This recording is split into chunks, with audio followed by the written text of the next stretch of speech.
A Child's Guide to Reading. A Child's Guide to Reading engraved by T. Westneath. Milton. A Child's Guide to Reading by John Macy. The greatest pleasure in life is that of reading while we are young. William Hazlitt. Though in all great and combined facts there is much which childhood cannot thoroughly imagine, there is also in very many a great deal which can only be truly apprehended for the first time at that age. Walter Bagehot. New York: The Baker and Taylor Company, 1909. Copyright, 1909, by the Baker and Taylor Company. Published, November, 1909. The Trow Press, New York. Preface: This is a child's guide to literature and not a guide to juvenile books. The larger part of the books discussed in the various chapters and included in the supplementary lists were written for adult readers, and nearly all of them are at least as interesting to the reader of 40 as to the reader of 14. The great writers are the goal and the child is the traveler. That is why in A Child's Guide appear the names of Browning, Carlyle, Tolstoy, Meredith, Gibbon, Darwin, Plato, Aeschylus. A normal child will not be reading those masters, certainly not all of them, but he will be reading toward them, and between the greatest names will be found lesser writers who make easy upward slopes for young feet that are climbing to the highest. In the supplementary lists will be found very little of what is admittedly ephemeral, and still less of that kind of juvenile which has not sufficient literary quality to outlast the most childish interests and tastes. On the other hand, if we have any feeling for the abundant human nature of children, we cannot invite them to fly, nor pretend that we have ourselves flown, to the severe heights of Frederick Harrison's position when he advises that we read only authors of the first rank in every subject and every nation. That ideal, which, to be sure, in his excellent essay on the choice of books is tempered by his humanity and good sense, is at too chilly an altitude for a child's guide, or, I should think, for any other guide written with appreciation of what kind of advice ordinary humanity can or will benefit by. In the advice offered by some very wise men to young and old readers there is much that is amusingly paradoxical. Schopenhauer, like Frederick Harrison, enjoins us to devote our reading time exclusively to the works of those great minds of all times and countries which overtop the rest of humanity. Yet Schopenhauer is giving that advice in a book which he certainly hopes will find readers and which, however great we may consider him, his modesty would not allow him to rank among the works of the greatest minds of all ages. Emerson counsels us to read no book that is not at least a year old. But he is himself writing a book of which he and his publishers undoubtedly hope to sell a few copies before a year has passed. Thoreau tells us that our little village is not doing very much for culture, and then he frightens us away from our poets by one of those big ideas with which he and the other preachers of his generation liked to make us children ashamed of ourselves. The works of the great poets, he says, have never yet been read by mankind, for only great poets can read them. Well, Thoreau, whatever else he was not a great poet, and yet he seems to have read the great ones and to have understood them while he was still a young man. It is nearer the truth to say that anybody can read the great poets. That is the lesson, if there is one, which this guide seeks to inculcate. There should be a chapter in this book about the Bible and religious writings. But practical considerations debarred it. The American parent, though quite willing to entrust to others many matters relating to the welfare of his children, usually prefers to give his own counsels as to the spirit in which the Bible should be read and what other religious works should be read with it. Contents chapter page I. Of Guides and Rules for Reading 17.2. The Purpose of Reading 27.3. The Reading of Fiction 44. The Reading of Fiction, continued, 60 List of Fiction 71v. The Reading of Poetry 96.6. The Reading of Poetry, continued, 109 List of Books of Poetry 123.7. The Reading of History 143 List of Works of History 153.8. The Reading of Biography 164 List of Biographies 172.9. The Reading of Essays 179 List of Essays 192x. The Reading of Foreign Classics 204.11. The Press of Today 217.12. The Study of Literature 235 List of Works on Literature 257.13. Science and Philosophy 260 List of Works in Science and Philosophy 267. List of illustrations facing page: Milton, Frontispiece, Dickens, 30, Thackeray, 46, Scott, 56, Hawthorne, 68, Cooper, 76, Eliot, 84, Shelley, 104, Tennyson, 120, Longfellow, 134, Wordsworth, 142, Emerson, 196. A Child's Guide to Reading. Chapter 1 of Guides and Rules for Reading. If you ever go into the Maine woods to hunt and fish, you will have as your companion a veteran of forest and stream, a professional guide. It will be his duty to show you where the game and fish are most plentiful, to see that you do not get into trouble with the authorities by breaking the game laws, to make your camp comfortable, and if you are very green, to keep a watchful eye on you lest you accidentally shoot him or mistake another sportsman for a deer. If you are the right sort, the Maine guide is almost certain to be the right sort. You will get a great deal more from your companion than the simple services for which you pay him. He will be not only guide, but friend and philosopher, and will grudge you nothing of his stores of wisdom, kindliness, and humor. If, however, you are to receive most profit and pleasure from life in the woods with this good comrade, you must do your part of the work, use what which you have, and not show a disposition to lean too limply on his strength. There are some things that the best guide cannot do. Not only will he be unable to think for you, but if you are too ready to let him do all the paddling, he will give you only perfunctory help and sulky advice. If, on the contrary, you are handy, he will be doubly handy. The more you learn, the more he can tell you. The more rapidly you approach the time when you are qualified to set up as professional guide yourself, the more you will enjoy the niceties of his theories of hunting, fishing, and wood lore. Now, a guide to reading, if he be of the right sort, can do for the beginner in literature very much the same degree of service as the Maine woodsman. The literary guide is merely one who has lived longer among books than the unprofessional reader. Since he has elected to pass his life in the literary woods, he may be supposed to have a good nose for interesting clues, and sharp eyes and alert ears for leading signs. He knows what novels are good fishing and what poetic trees are sound and what are hollow. But his services, however willingly tendered and skillfully performed, have limitations. You must do your own thinking and your own reading, and understand that only when you cease to be in floundering need of a guide will you begin to receive the richest benefits of reading. The guide's idea of his duty is to help you to get along altogether without him. No guide, no literary advisor can give you ears for poetry or eyes for truth. The wisest companion can only persuade you to live among good books in order that your ear may have opportunity to reveal its fine capacities if it has them, and in order that your eye, dwelling upon beautiful things, may grow practiced in discernment. He cannot read for you. If you do not intend or hope to read any of the books mentioned in this volume, it will be waste of time for you to turn this page. If you passively receive every judgment of your guide about the merits of the scores of books we shall discuss, and never once question or try his judgment for yourself, you may be learning something about this guide, but you will not be learning about literature. It is not the part of a good pupil to surrender right of private judgment, but it is his part to give his judgment solid matter to work upon. On the other hand, too much independence, especially if it is not grounded in experience, is not modest. Even those who have read a good deal and arrived at mature opinions about books, may be content to accompany for a while a new guide whose experience has, necessarily, been different from that of others. Whatever your hope or intention, your guide is only a guide. He has not power to lead you against your will, he has not the schoolmaster's right to prescribe a set course of reading. The reading must be voluntary, and to have value it must involve some hard work. Healthful entertainment and recreation we can safely promise. As for wisdom, reverence, the deeper delights of communion with noble minds, whether you meet these great spiritual experiences depends on you.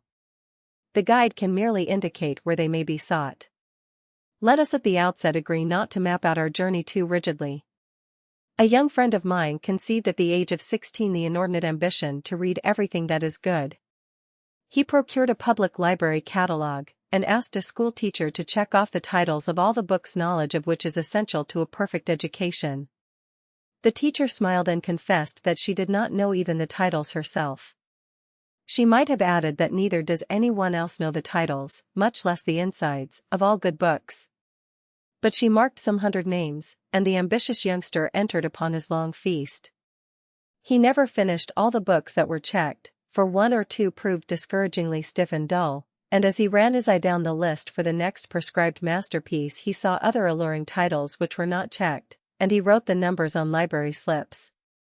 The experience taught him that he must select books for himself, and that the world's library is too vast for anyone to be acquainted with all its treasures.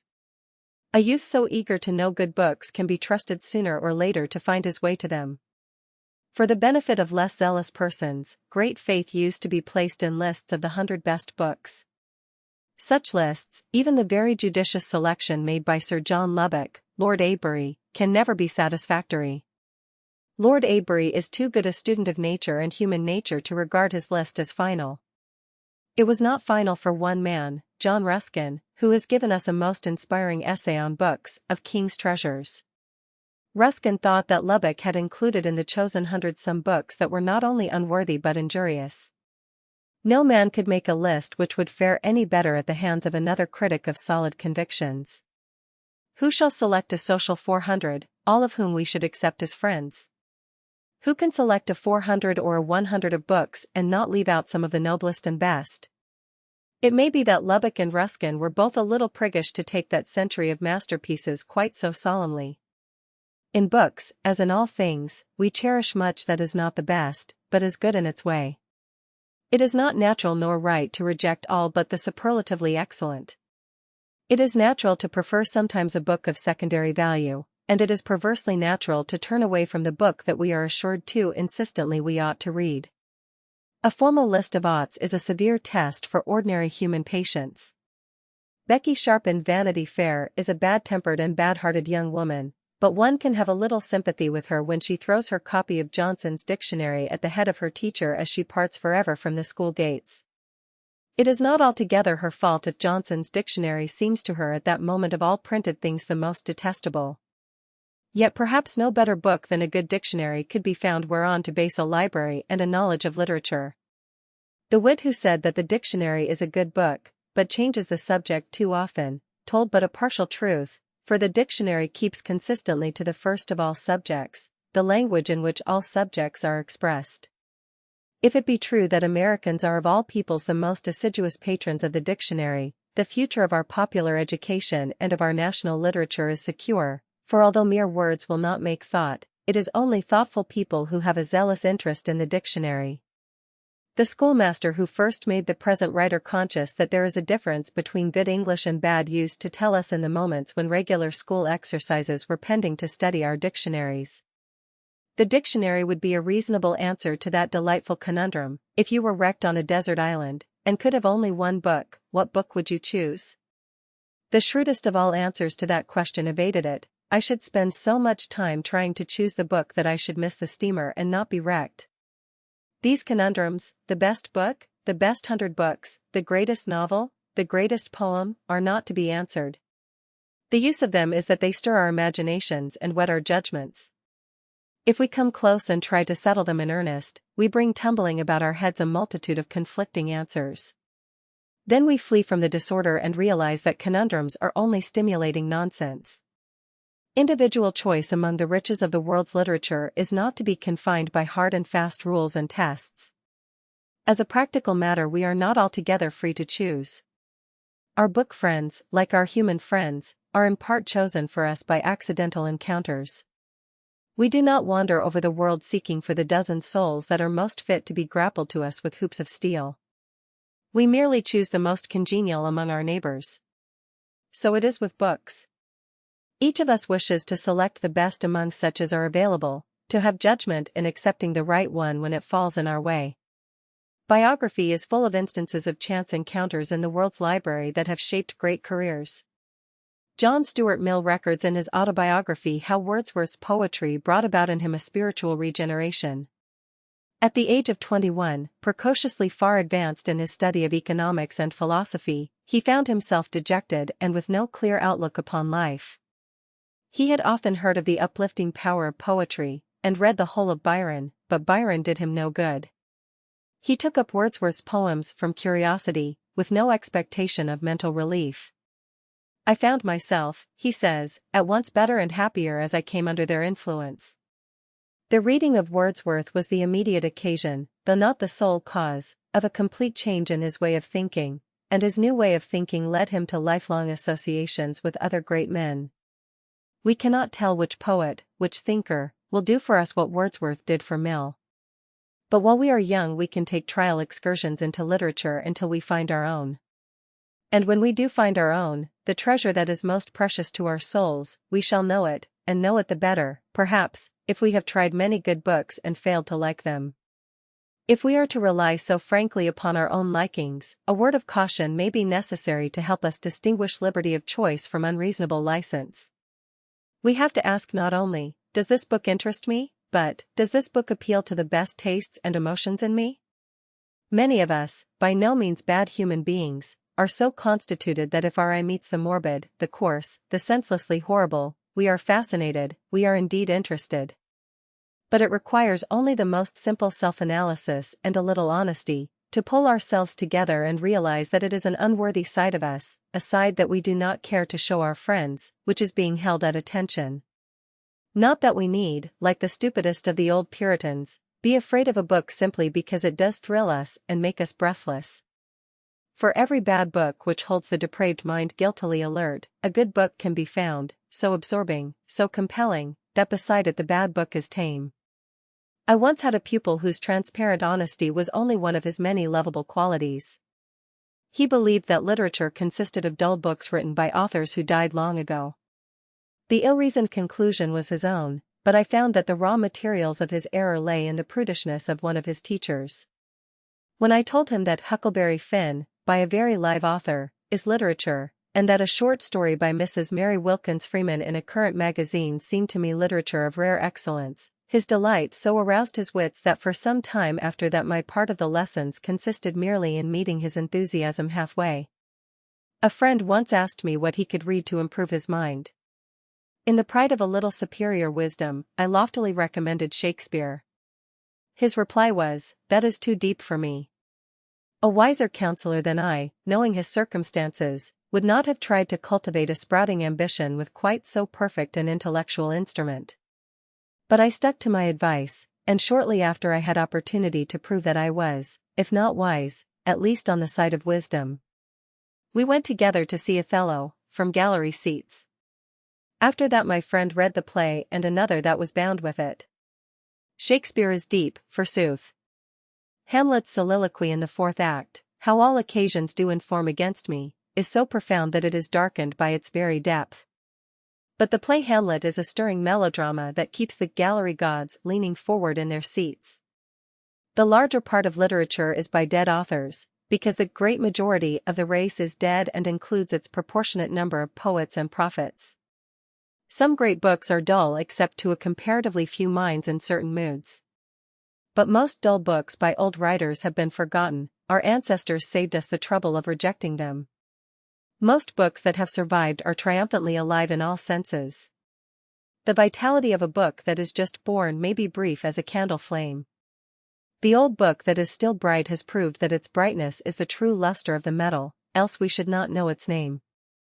Chapter 2. The purpose of reading. The question why we read books is one of those vast questions that need no answer. As well ask, why ought we to be good? Or, why do we believe in a God? The whole universe of wisdom answers. To attempt an answer in a chapter of a book would be like turning a spyglass for a moment toward the stars. We take the great simple things for granted, like the air we breathe. In a country that holds popular education to be the foundation of all its liberties and fortunes, we do not find many people who need to be argued into the belief that the reading of books is good for us. Even people who do not read much acknowledge vaguely that they ought to read more. There are, to be sure, men of rough worldly wisdom, even endowed with spiritual insight, who distrust book learning and fall back on the obvious truth that experience of life is the great teacher. Such persons are in a measure justified in their conviction by the number of unwise human beings who have read much but to no purpose. The bookful blockhead, ignorantly read, with loads of learned lumber in his head, is a living argument against mere reading. But we can meet such argument by pointing out that the blockhead who cannot learn from books cannot learn much from life either. That sometimes useful citizen whom it is fashionable to call a Philistine, and who calls himself a practical man, often has under him a beginner fresh from the schools, who is glib and confident in repeating bookish theories, but is not yet skillful in applying them. If the practical man is thoughtless, he sniffs at theory and points to his clumsy assistant as proof of the uselessness of what is to be got from books. If he is wise, the practical man realizes how much better off he would be, how much farther his hard work and experience might have carried him, if he had had the advantage of bookish training. Moreover, the hard-headed skeptic, self-made and self-secure, who will not traffic with the literature that touches his life work, is seldom so confined to his own little shop that he will not, for recreation, take holiday tours into the literature of other men's lives and labors. The man who does not like to read any books is, I am confident, seldom found, and at the risk of slandering a patriot, I will express the doubt whether he is a good citizen. Honest he may be, but certainly not wise. The human race for thousands of years has been writing its experiences, telling how it has met our everlasting problems, how it has struggled with darkness and rejoiced in light. What fools we should be to try to live our lives without the guidance and inspiration of the generations that have gone before, without the joy, encouragement, and sympathy that the best imaginations of our generation are distilling into words. For literature is simply life selected and condensed into books. In a few hours we can follow all that is recorded of the life of Jesus, the best that he did in years of teaching and suffering, all ours for a day of reading, and the more deeply ours for a lifetime of reading and meditation. If the expression of life in words is strong and beautiful and true, it outlives empires, like the oldest books of the Old Testament. If it is weak or trivial or untrue, it is forgotten, like most of the stories in yesterday's newspaper, like most of the novels of last year. The expression of truth, the transmission of knowledge and emotions between man and man from generation to generation, this is the purpose of literature. Not to read books is like being shut up in a dungeon while life rushes by outside.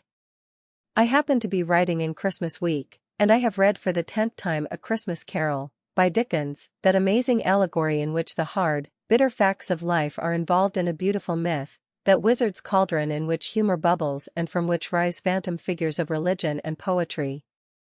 Can anyone doubt that if this story were read by every man, woman, and child in the world, Christmas would be a happier time and the feelings of the race elevated and strengthened? The story has power enough to defeat armies, to make revolutions in the faith of men, and turn the cold markets of the world into festival scenes of charity. If you know any mean person, you may be sure that he has not read A Christmas Carol, or that he read it long ago and has forgotten it. I know there are persons who pretend that the sentimentality of Dickens destroys their interest in him. I once took a course with an over-refined, imperfectly educated professor of literature, who advised me that in time I should outgrow my liking for Dickens. It was only his way of recommending to me a kind of fiction that I had not learned to like.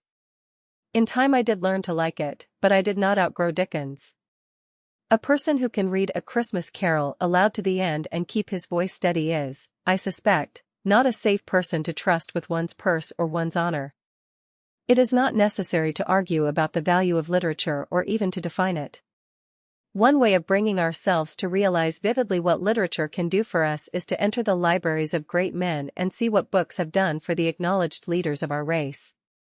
Dickens, you will recall John Stuart Mill's experience in reading Wordsworth. Mill was a man of letters as well as a scientific economist and philosopher, and we expect to find that men of letters have been nourished on literature. Reading must necessarily have been a large part of their professional preparation. The examples of men of action who have been molded and inspired by books will perhaps be more helpful to remember, for most of us are not to be writers or to engage in purely intellectual work. Our ambitions point to 1,000 different careers in the world of action. Lincoln was not primarily a man of letters, although he wrote noble prose on occasion, and the art of expression was important, perhaps indispensable, in his political success. He read deeply in the law and in books on public questions. For general literature he had little time, either during his early struggles or after his public life began, and his autobiographical memorandum contains the significant words, "Education defective." But these more significant words are found in a letter which he wrote to Hackett, the player. Some of Shakespeare's plays I have never read, while others I have gone over perhaps as frequently as any unprofessional reader. Among the latter are Lear, Richard III, Henry VIII, Hamlet, and, especially, Macbeth. If he had not read these masterpieces, No doubt he would have become president just the same and guided the country through its terrible difficulties, but we may be fairly sure that the high philosophy by which he lifted the political differences of his day above partisan quarrels, the command of words which gives his letters and speeches literary permanence apart from their biographical interest, the poetic exaltation of the Gettysburg Address, these higher qualities of genius, beyond the endowment of any native wit, came to Lincoln in some part from the reading of books. It is important to note that he followed Franklin's advice to read much but not too many books. The list of books mentioned in the biographical records of Lincoln is not long, but he went over those half-dozen plays frequently. We should remember, too, that he based his ideals upon the Bible and his style upon the King James Version. His writings abound in biblical phrases. We are accustomed to regard Lincoln as a thinker. His right arm in the saddest duty of his life, General Grant, was a man of deeds. As Lincoln said of him, he was a copious worker and fighter, but a very meager writer and telegrapher. In his memoirs, Grant makes a modest confession about his reading. There is a fine library connected with the Academy, West Point, from which cadets can get books to read in their quarters. I devoted more time to these than to books relating to the course of studies. Much of the time, I am sorry to say, was devoted to novels, but not those of a trashy sort. I read all of Bulwer's then published, Cooper's, Marryat's, Scott's, Washington Irving's works, Lever's, and many others that I do not now remember. Grant was not a shining light in his school days, nor indeed in his life until the Civil War, and at first sight he is not a striking example of a great man influenced by books. Yet who can deny that the fruit of that early reading is to be found in his memoirs, in which a man of action and used to writing and called upon to narrate great events, discovers an easy adequate style. There is a dangerous kind of conjecture in which many biographers indulge when they try to relate logically the scattered events of a man's life. A conjectured relation is set down as a proved or unquestioned relation. I shall say something about this in the chapter on biography, and I do not wish to violate my own teachings. But we may, without harm, hazard the suggestion, which is only a suggestion, that some of the chivalry of Scott's heroes wove itself into Grant's instincts and inspired this businesslike, modern general, in the days when politeness has lost some of its flourish, to be the great gentleman he was at Appomattox when he quietly wrote into the terms of the surrender that the Confederate officers should keep their side arms. Stevenson's account of the episode in his essay on Gentlemen is heightened, though not above the dignity of the facts, certainly not to a degree that is untrue to the facts as they are to be read in Grant's simple narrative. Since I have agreed not to say ought to read, I will only express the hope that the quotation from Stevenson will lead you to the essay and to the volume that contains it. On the day of the capitulation, Lee wore his presentation sword. It was the first thing that Grant observed, and from that moment he had but one thought: how to avoid taking it. A man, who should perhaps have had the nature of an angel, but assuredly not the special virtues of a gentleman, might have received the sword, and no more words about it. He would have done well in a plain way. One who wished to be a gentleman, and knew not how, might have received and returned it. He would have done infamously ill. He would have proved himself a cad, taking the stage for himself, leaving to his adversary confusion of countenance and the ungraceful posture of a man condemned to offer thanks. Grant, without a word said, added to the terms this article, all officers to retain their side arms, and the problem was solved and Lee kept his sword, and Grant went down to posterity, not perhaps a fine gentleman, but a great one. Napoleon, who of all men of mighty deeds after Julius Caesar had the greatest intellect, was a tireless reader, and since he needed only 4 or 5 hours sleep in 24 he found time to read in the midst of his prodigious activities. Nowadays those of us who are preparing to conquer the world are taught to strengthen ourselves for the task by getting plenty of sleep. Napoleon's devouring eyes read far into the night. When he was in the field his secretaries forwarded a stream of books to his headquarters, and if he was left without a new volume to begin, some underling had to bear his imperial displeasure. No wonder that his brain contained so many ideas that, as the sharp-tongued poet, Heine, said, one of his lesser thoughts would keep all the scholars and professors in Germany busy all their lives making commentaries on it. In Franklin's autobiography we have an unusually clear statement of the debt of a man of affairs to literature. From a child I was fond of reading, and all the little money that came into my hands was ever laid out in books. Pleased with the Pilgrim's Progress, my first collection was of John Bunyan's works in separate little volumes.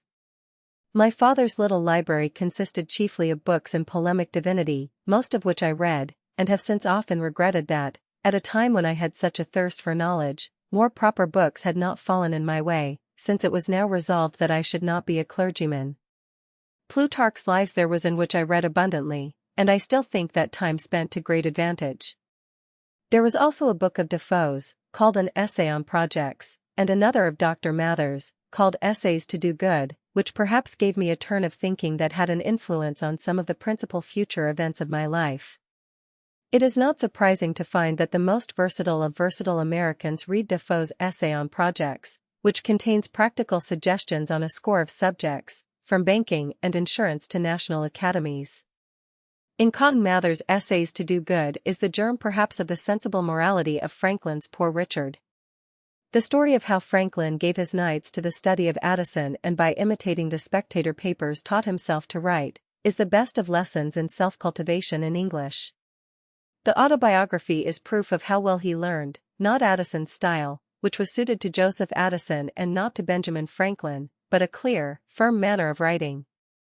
In Franklin's case we can see not only what he owed to books, but how one side of his fine, responsive mind was starved because, as he put it, more proper books did not fall in his way. The blind side of Franklin's great intellect was his lack of religious imagination. This defect may be accounted for by the forbidding nature of the religious books in his father's library. Repelled by the dull discourses, the young man missed the religious exaltation and poetic mysticism which the New England divines concealed in their polemic argument. Franklin's liking for Bunyan and his confession that his father's discouragement kept him from being a poet, most probably, he says, a very bad one, show that he would have responded to the right kind of religious literature, and not have remained all his life such a complacent rationalist. If it is clear that the purpose of reading is to put ourselves in communication with the best minds of our race, we need go no farther for a definition of good reading. Whatever human beings have said well in words is literature, whether it be the Declaration of Independence or a love story. Reading consists in nothing more than in taking one of the volumes in which somebody has said something well, opening it on one's knee, and beginning. We take it for granted, then, that we know why we read. We shall presently discuss some books which we shall like to read. But before we come to an examination of certain kinds of literature and certain of its great qualities, we may ask one further question: how shall we read? One answer is that we should read with as much of ourselves as a book warrants, with the part of ourselves that a book demands. Mrs. Browning says, "We get no good by being ungenerous, even to a book, and calculating profits, so much helped by so much reading.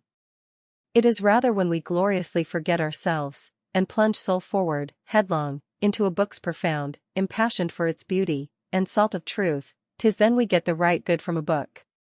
We sometimes know exactly what we wish to get from a book, especially if it is a volume of information on a definite subject. But the great book is full of treasures that one does not deliberately seek, and which indeed one may miss altogether on the first journey through. It is almost nonsensical to say, read Macaulay for clearness, Carlyle for power, Thackeray for ease. Literary excellence is not separated and bottled up in any such drug-shop array. If Macaulay is a master of clearness, it is because he is much else besides. Unless we read a man for all there is in him, we get very little. We meet, not a living human being, not a vital book, but something dead, dismembered, disorganized. We do not read Thackeray for ease, we read him for Thackeray and enjoy his ease by the way. We must read a book for all there is in it, or we shall get little or nothing. To be masters of books, we must have learned to let books master us. This is true of books that we are required to read, such as text books, and of those we read voluntarily and at leisure. The law of reading is to give a book its due and a little more. The art of reading is to know how to apply this law. For there is an art of reading, for each of us to learn for himself, a private way of making the acquaintance of books. Macaulay, whose mind was never hurried nor confused, learned to read very rapidly, to absorb a page at a glance. A distinguished professor, who has spent his life in the most minutely technical scholarship, surprised us one day by commending to his classes the fine art of skipping. Many good books, including some most meritorious three-decker novels, have their profitless pages, and it is useful to know by a kind of practiced instinct where to pause and reread and where to run lightly and rapidly over the page. It is a useful accomplishment not only in the reading of fiction, but in the business of life, to the man of affairs who must get the gist of a mass of written matter, and to the student of any special subject. Usually, of course, a book that is worth reading at all is worth reading carefully. Thoroughness of reading is the first thing to preach and to practice, and it is perhaps dangerous to suggest to a beginner that any book should be skimmed. The suggestion will serve its purpose if it indicates that there are ways to read, that practice in reading is like practice in anything else. The more one does, and the more intelligently one does it, the farther and more easily one can go. In the best reading, that is, the most thoughtful reading of the most thoughtful books, attention is necessary. It is even necessary that we should read some works, some passages, so often and with such close application that we commit them to memory. It is said that the habit of learning pieces by heart is not so prevalent as it used to be. I hope that this is not so. What? Have you no poems by heart, no great songs, no verses from the Bible, no speeches from Shakespeare? Then you have not begun to read, you have not learned how to read. We have said enough, perhaps, of the theories of reading. The one lesson that seems most obvious is that we must come close to literature. Therefore we shall pause no longer on general considerations, but enter at once the library where the living books are ranged upon the shelves. Chapter 3 The reading of fiction. Our reason for considering prose fiction before the other departments of literature is not that fiction is of greatest importance, but that it is the branch of literature most widely known and enjoyed. Pretend as we may to prefer poetry and solid books, as if good fiction lacked solidity, most of us have read more novels than histories, more short stories than poems. The good old Quaker who wrote a dull history of Nantucket could not understand why the young people preferred novels to his veracious chronicle, which was the same as saying that he did not understand young people, or old people, either. Since the beginning of recorded human history the world has gathered eagerly about the knees of its storytellers, and to the end of the race it will continue to applaud and honor the skillful inventor of fiction. There was a time when preachers and teachers, at least those of the English-speaking nations, had a somber view of life and looked with distrust on pleasant arts, and no doubt they were right in holding that if stories take our thoughts off the great realities, we cannot afford to abandon our minds to such toys and trivial inventions. But the severe moralists never made out a good case against the arts. They could not prove that joy and laughter and light entertainment interfered with high thinking and right living, and in time they rediscovered, what other wise men had never forgotten, that art is good for the soul. In the past century the novel has taken all knowledge for its province and has allied itself to the labors of prophets, preachers, and educators. The philosopher finds that some of the great speculative minds have uttered their thoughts in the form of artistic fiction. The true scholar no longer confines himself to annotating the fictions of the Greeks and Romans and the established classics of his race. He sees in the best art of his contemporaries the same effort of the human soul to express itself which informed the ancient masterpieces. Jane Austen, whose delicate novels inspired stronger writers than she, who by her gentleness and truth influenced creative powers greater than her own, whimsically recognized and perhaps helped to remove the pedantic prejudice against fiction. The following passage from Northanger Abbey will give a taste of that delicious book. It is a quiet satire on the absurdly romantic such as is still manufactured and sold by the million copies to readers who, one may suppose, have not had the good fortune to read Jane Austen. The heroines of Northanger Abbey, Catherine and Isabella, shut themselves up to read novels together. Yes, novels, for I will not adopt that ungenerous and impolitic custom, so common with novel writers, of degrading, by their contemptuous censure, the very performances to the number of which they are themselves adding, joining with their greatest enemies in bestowing the harshest epithets on such works, and scarcely ever permitting them to be read by their own heroine, who, if she accidentally take up a novel, is sure to turn over its insipid pages with disgust. Alas! If the heroine of one novel be not patronized by the heroine of another, from whom can she expect protection and regard? I cannot approve of it. Let us leave it to the reviewers to abuse such effusions of fancy at their leisure, and over every new novel to talk in threadbare strains of the trash with which the press now groans. Let us not desert one another, we are an injured body. Although our productions have afforded more extensive and unaffected pleasure than those of any other literary corporation in the world, no species of composition has been so much decried. From pride, ignorance, or fashion, our foes are almost as many as our readers, and while the abilities of the 900th abridger of the history of England, or of the man who collects and publishes in a volume some dozen lines of Milton, Pope, and Prior, with a paper from the Spectator, and a chapter from Sterne, are eulogized by 1,000 pens, there seems almost a general wish of decrying the capacity and undervaluing the labor of the novelist, and of slighting the performances which have only genius, wit, and taste to recommend them. I am no novel reader, I seldom look into novels, do not imagine that I often read novels, it is really very well for a novel. Such is the common cant. And what are you reading, miss? Oh, it is only a novel, replies the young lady, while she lays down her book with affected indifference, or momentary shame. It is only Cecilia, or Camilla, or Belinda, or, in short, only some work in which the greatest powers of the mind are displayed, in which the most thorough knowledge of human nature, the happiest delineation of its varieties, the liveliest effusions of wit and humor, are conveyed to the world in the best chosen language.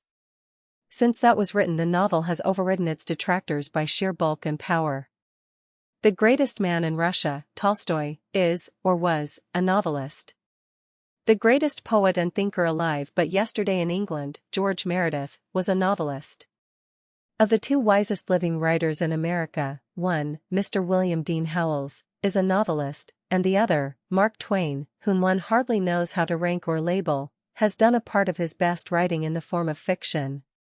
We no longer question the power and dignity of the novel. Our only concern is to discriminate good stories from bad and get the greatest delight and profit from the good.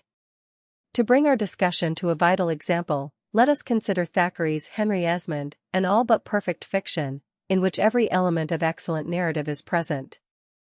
The first element is plot. A story must begin in an interesting set of circumstances and arrive by a series of events to a conclusion that satisfies. The plot of Esmond is unusually well made, and it is composed of rich matter. From the first chapter, in which Henry is introduced to us as no servant, though a dependent, no relative, though he bore the name and inherited the blood of the house, a youth with a mystery, on through the schemes for the restoration of the Stuart king, through Esmond's unsuccessful rivalry with the other suitors of Beatrice, to the end of the high intrigues of politics and the quiet conclusion of Esmond's career, the story moves steadily with well-mannered leisure. It takes its own time, but it takes the right time, slow when events are preparing, rapid and flashing when events come to a crisis. The great crisis, when Esmond overtakes the prince at Castlewood, breaks his sword and renounces both allegiance to the Stuarts and his own birthright, is one of the supreme dramatic scenes in literature. There Thackeray matches, even excels, Scott and Dumas. And such is the variety of his power that on other pages he writes brilliant and witty comedy surpassed only by the lighter plays of Shakespeare, on yet other pages he gives compact lucid summary of events, the skill of which an historian might envy, and again he writes pages of comment on human character which equal the best pages of Esmond's friend, the famous Mr. Joseph Addison. The actors in these events are as distinct and memorable as any in history or as any in life.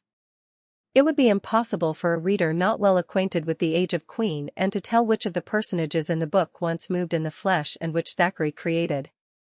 And readers who have a wide acquaintance with the world and have known many of its sons and daughters will find in their gallery of memories no brilliant and heartless woman whom they seem to remember with more sense of intimacy and understanding than the woman who led Mr. Esmond such an uncomfortable dance and was the means of defeating Stuart ambitions, Beatrice Esmond. How are these personages of a fiction made to seem so lifelike? Genius only can answer, and genius is often unaware by just what devices a character is made to take on its own life and to walk, as it were, independent of the author. One thing is generally true of characters that strike us as real: they talk each in a style of his own, and yet they talk like folks. The thing that they do may be far removed from anything in our experience. A soldier may be talking to a king, Esmond may be speaking in noble anger to the prince. We feel somehow that the words on the page have in them the sound of the human voice, that a man placed in such circumstances would think and speak as the novelist makes him speak. In a good novel, human beings, whose emotions represent and idealize our own, act and talk amid intelligible circumstances and entertaining events.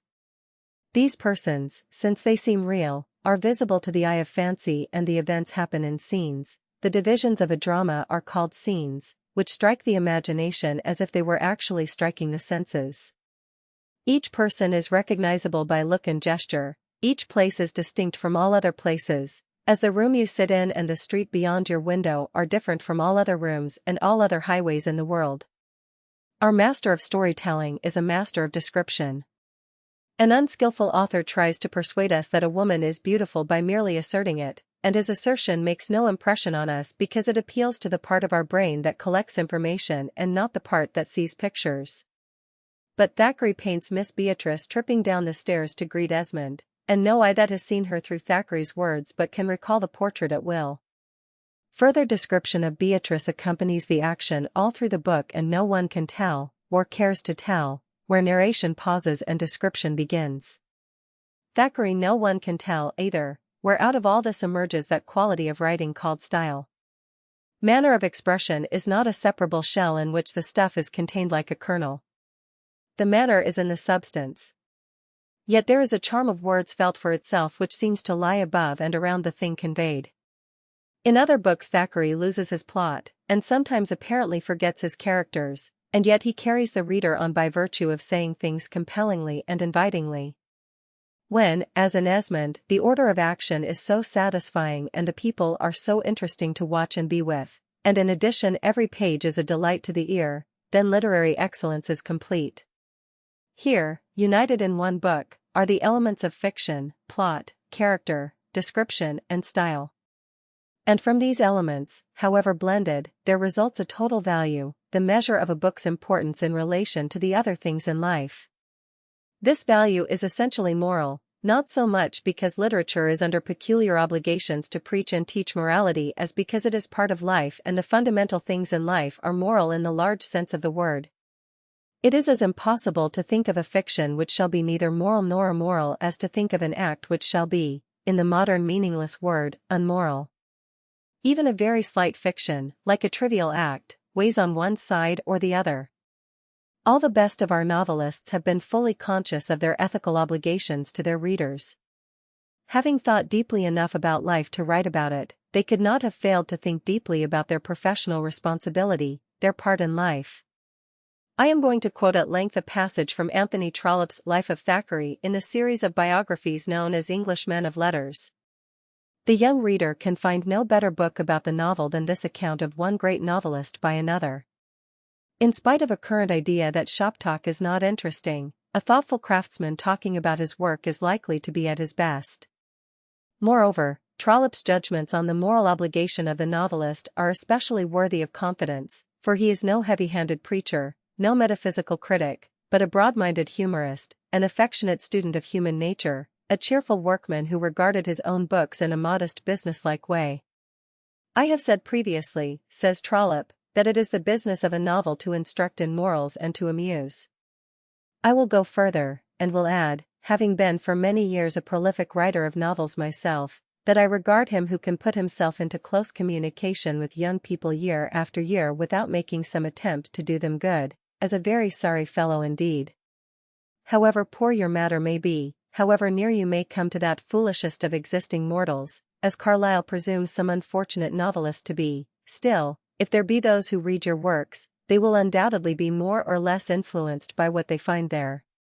And it is because the novelist amuses that he must be influential.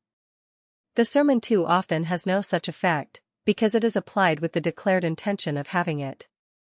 The palpable and overt dose the child rejects, but that which is cunningly insinuated by the aid of jam or honey is accepted unconsciously, and goes on upon its curative mission. So it is with the novel. It is taken because of its jam and honey.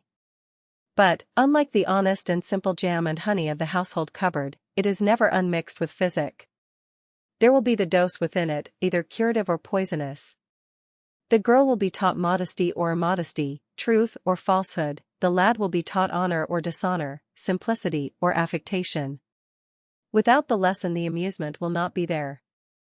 There are novels which certainly can teach nothing, but then neither can they amuse anyone. I should be said to insist absurdly on the power of my own fraternity if I were to declare that the bulk of the young people in the upper and middle classes receive their moral teaching chiefly from the novels they read. Mothers would no doubt think of their own sweet teaching, fathers of the examples which they set, and schoolmasters of the excellence of their instructions. Happy is the country that has such mothers, fathers, and schoolmasters. But the novelist creeps in closer than the schoolmaster, closer than the father, closer almost than the mother. He is the chosen guide, the tutor whom the young pupil chooses for herself. She retires with him, suspecting no lesson, safe against rebuke, throwing herself head and heart into the narration as she can hardly do into her task work, and there she is taught, how she shall learn to love, how she shall receive the lover when he comes, how far she should advance to meet the joy, why she should be reticent, and not throw herself at once into this new delight. It is the same with the young man, though he would be more prone even than she to reject the suspicion of such tutorship. But he, too, will learn either to speak the truth, or to lie, and will receive from his novel lessons either of real manliness, or of that affected apishness and tailor-begotten demeanor which too many professors of the craft give out as their dearest precepts. At any rate, the close intercourse is admitted. Where is the house now from which novels are tabooed? Is it not common to allow them almost indiscriminately, so that young and old each chooses his own novel? Shall he, then, to whom this close fellowship is allowed, this inner confidence, shall he not be careful what words he uses, and what thoughts he expresses, when he sits in counsel with his young friend? A novelist has two modes of teaching, by good example or bad. It is not to be supposed that because the person treated be evil, therefore the precept will be evil. If so, some personages with whom we have been acquainted from our youth upward would have been omitted in our early lessons. It may be a question whether the teaching is not more efficacious which comes from an evil example. What story was ever more powerful in showing the beauty of feminine reticence, and the horrors of feminine evil-doing, than The Fate of Effie Deans, in The Heart of Midlothian by Scott? The Templar, in Scott's Ivanhoe, would have betrayed a woman to his lust, but has not encouraged others by the freedom of his life.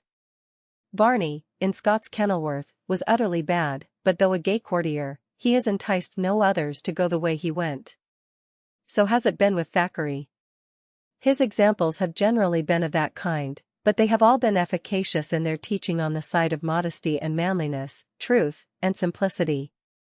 To return to the elements of the novel, plot, character, description, style, if we think of a score of great novels that have had many readers for many years, we shall see that some novelists are blessed with genius for one element more than for another, or that they have chosen to put their energies into one or the other. And we shall see, too, that few novels are perfect, few as nearly perfect as Esmond, and that we should not expect them to be. All that we need demand is that a writer give us enough of something to make the reading of his book worthwhile. No rules that have so far been laid down about the requirements of fiction are final or from the reader's point of view of great assistance. Some of us have made up our minds that the English novel is growing more shapely and well constructed, Mr. W. D. Howells, for instance, by precept and practice, and some other novelists and critics who are under the influence of French fiction, insist on construction and form and simplicity of plot. Then, in spite of all tendencies and rules of fiction, along comes Mr. William de Morgan with 3 novels which might have been written 50 years ago, and wins instantaneous and deserved success as a new novelist, at the age of 70. His plots are as wayward and leisurely as most of Thackeray's, his people are human, and his discursive individual style is as fresh as if novelists had not been filling the world with books for 2 centuries. Joseph Vance and Alice Short prove how inconsiderate genius is of rules made by critics and how far is the old-fashioned novel from having gone stale and fallen on evil days. So long as a plot has vitality of some kind, truth to life, or ingenuity, or dramatic power, it makes no difference to the mere reader what material the novelist chooses. 20 years ago there was a strange contest between realists and romanticists. The realists, or as they sometimes call themselves, naturalists, take the simpler facts of common life and weave them into stories. The romanticist selects from highly colored epics of history, or from no man's land, or from the more unusual circumstances of actual life, such startling adventures, such well-joined incidents, such mysteries, surprises, and dramatic revelations as we do not meet with in ordinary times and places. Thackeray is a romanticist in Henry Esmond, a realist in Pendennis and the Newcomes. Scott's novels are romantic. Those of Trollope, of Mr. Henry James, of Mr. W. D. Howells are realistic. There is no sharp line between the two. Dickens found extraordinary romance in ordinary London streets, which he knew with journalistic realism to the last brick and cobblestone. In Bleak House, he says, he purposely dwelt upon the romantic side of familiar things. But, though he may have considered this book a special quest for the romantic in real life, it does not differ in the kind or the proportion of its romanticism from a dozen others of his novels. It is no more romantic than David Copperfield or The Old Curiosity Shop, no less romantic than the historical fiction, A Tale of Two Cities. His imagination penetrated life, real or unreal, familiar or remote, and found it rich with plot and subplot. He touched the slums with his mythmaker's wand, and in obedience to his touch the children of the streets and dark tenements became heroes of strange adventure, moving through mysteries as varied and wonderful as fairyland. Because Dickens loved human beings and understood their everyday sorrow and happiness, he wrought into the great fabric of his plots a multitude of people as real, as like to us and our friends, as can be found in the work of the most thoroughgoing realist. He reflects, too, like the avowed realist, the social and political problems of his own times. He is both romanticist and realist. So also are his contemporaries, the Bronte sisters and Charles Reade. And their greatest successors in the English novel, Thomas Hardy and George Meredith, are equally masters of common social facts, human nature in its daily aspects, and of the highly colored, the picturesque, the mystery, the surprise, the dramatic complexity of events. The genius of English fiction in most of its powerful exponents has this dual character of romance and realism. Robinson Crusoe is a romantic adventure. Its scene is transported far away from human life to a solitude such as only the wanderer's eye has looked upon. The reader is taken bodily into another world. Yet Defoe is the first great realist in English prose fiction. He piles detail upon detail, gives an exact inventory of Crusoe's possessions, and compels belief in the story as in a chronicle of events that really happened. Later in the 18th century appeared Richardson's Clarissa Harlowe, a vast romantic tragedy, which held the attention of all novel readers of the time. The story was published in parts, and when it was learned before the last part was printed that the ending was to be tragic, ladies wrote to Richardson begging him to bring his heroine out of her difficulties and allow her to live happily ever after. The plot of this novel is imposed by the logic of character upon the facts of English society. The plot is not realistic or even probable in its relations to the known circumstances of the civilization in which it is laid. Any magistrate could have rescued Clarissa. But everything stands aside to let the great romance pass by. The readers of the time, who knew better than we do the social facts surrounding an English girl, did not question the probability of the plot, because they accepted the character. The plot granted, Richardson's method is realistic. We know Clarissa's daily acts and circumstances. We have a bulletin of her feelings every hour. No modern psychological novelist ever analyzed the workings of a human mind more minutely, with greater fidelity and insight. The result is a voluminous diary of 18th-century manners and customs and sentiments hung upon as romantic a plot as was ever devised. Midway in time between Richardson and Dickens stands the king of romantics, Scott, and he, too, is a realist in his depiction of Scottish life and character. In The Bride of Lammermoor, so melodramatic and stagey that it seems to be set behind footlights and played to music, a familiar opera is based upon it. There is one character that Scott found not in legend or history, but in the life he knew, Caleb Balderstone. Like the gravedigger in Hamlet, he is a link between unusual, we might fairly say unnatural, events and common humanity. In many of Scott's novels, beside the strutting heroes that startle the world in high astounding terms, walk the soldiers, servants, parsons, shepherds, who by their presence make us feel that it is the firm earth upon which the action moves. Argument among critics as to the nature of romance and realism helps, as all questions of definition may help, to make us understand the relation of one novel to another and to see the range and purpose of fiction. But that any one should say of two novels that one is better than the other, simply because it is more realistic or more romantic, is to impose a technicality on enjoyment with which enjoyment refuses to be burdened. Who that picks up a novel for the pleasure of reading it cares whether it is romance or realism? So long as it has vitality of its own kind, and gives us enough of the many virtues which a novel may possess, we are content to plunge into it and ask no questions. A lily is not a rose. It takes no great wisdom to know that. The botanists will tell us the exact difference, and the gardener will tell us how they grow, but if botanist or horticulturist tells us which is more beautiful, we listen to his opinion and keep our own. Mr. Kipling's Kim, or Mr. Howells's A Modern Instance, Far from the Madding Crowd, by Thomas Hardy, or Scott's Ivanhoe, Stevenson's Kidnapped, or Mark Twain's Huckleberry Finn, which of these books is realistic and which is the other kind? Suppose you read them to find out. In the midst of any one of them you will have forgotten the question, because the novelist will have filled your whole mind with other, and more important, interests. Scott: A good novel is a self-contained, complete world with its own laws and inhabitants. The inhabitants and laws of different novels resemble each other in some degree, or we should not be able to understand them. Great books, and great men, have common qualities, and yet it is true, in large measure, that they are memorable for their difference from other books and men. This suggests why histories of literature and analytical studies of the forms of literature are so often artificial and lifeless. The critic is fond of grouping books and authors together, of finding points of resemblance, of marking genius with brands and labels. In some histories of Elizabethan drama, Shakespeare is neatly placed in the center of a rising and declining school of playwrights. He is laid out like the best specimen of a collection in a glass case. Shakespeare was a playwright, no doubt he was a practical one. But the important thing about him is that he was the greatest of poets, and he is not at ease in any school or class of literary workmen. He is inexplicably, gigantically different from all other Elizabethan dramatists, and if he is to be grouped at all, his fellows are the few greatest poets of the world, not his contemporaries in the art, or the business, of playmaking, the best of whom do not reach to his shoulder. All the supreme creative geniuses are difficult to classify. They work in conventional art forms, the drama, the epic, in which scores of lesser poets have worked, but the greatest art emerges above the form. When rules of art and sharp characterizations of schools of art fit snugly on the shoulders of a writer, that alone is sufficient to prove that he is not a writer of the highest power.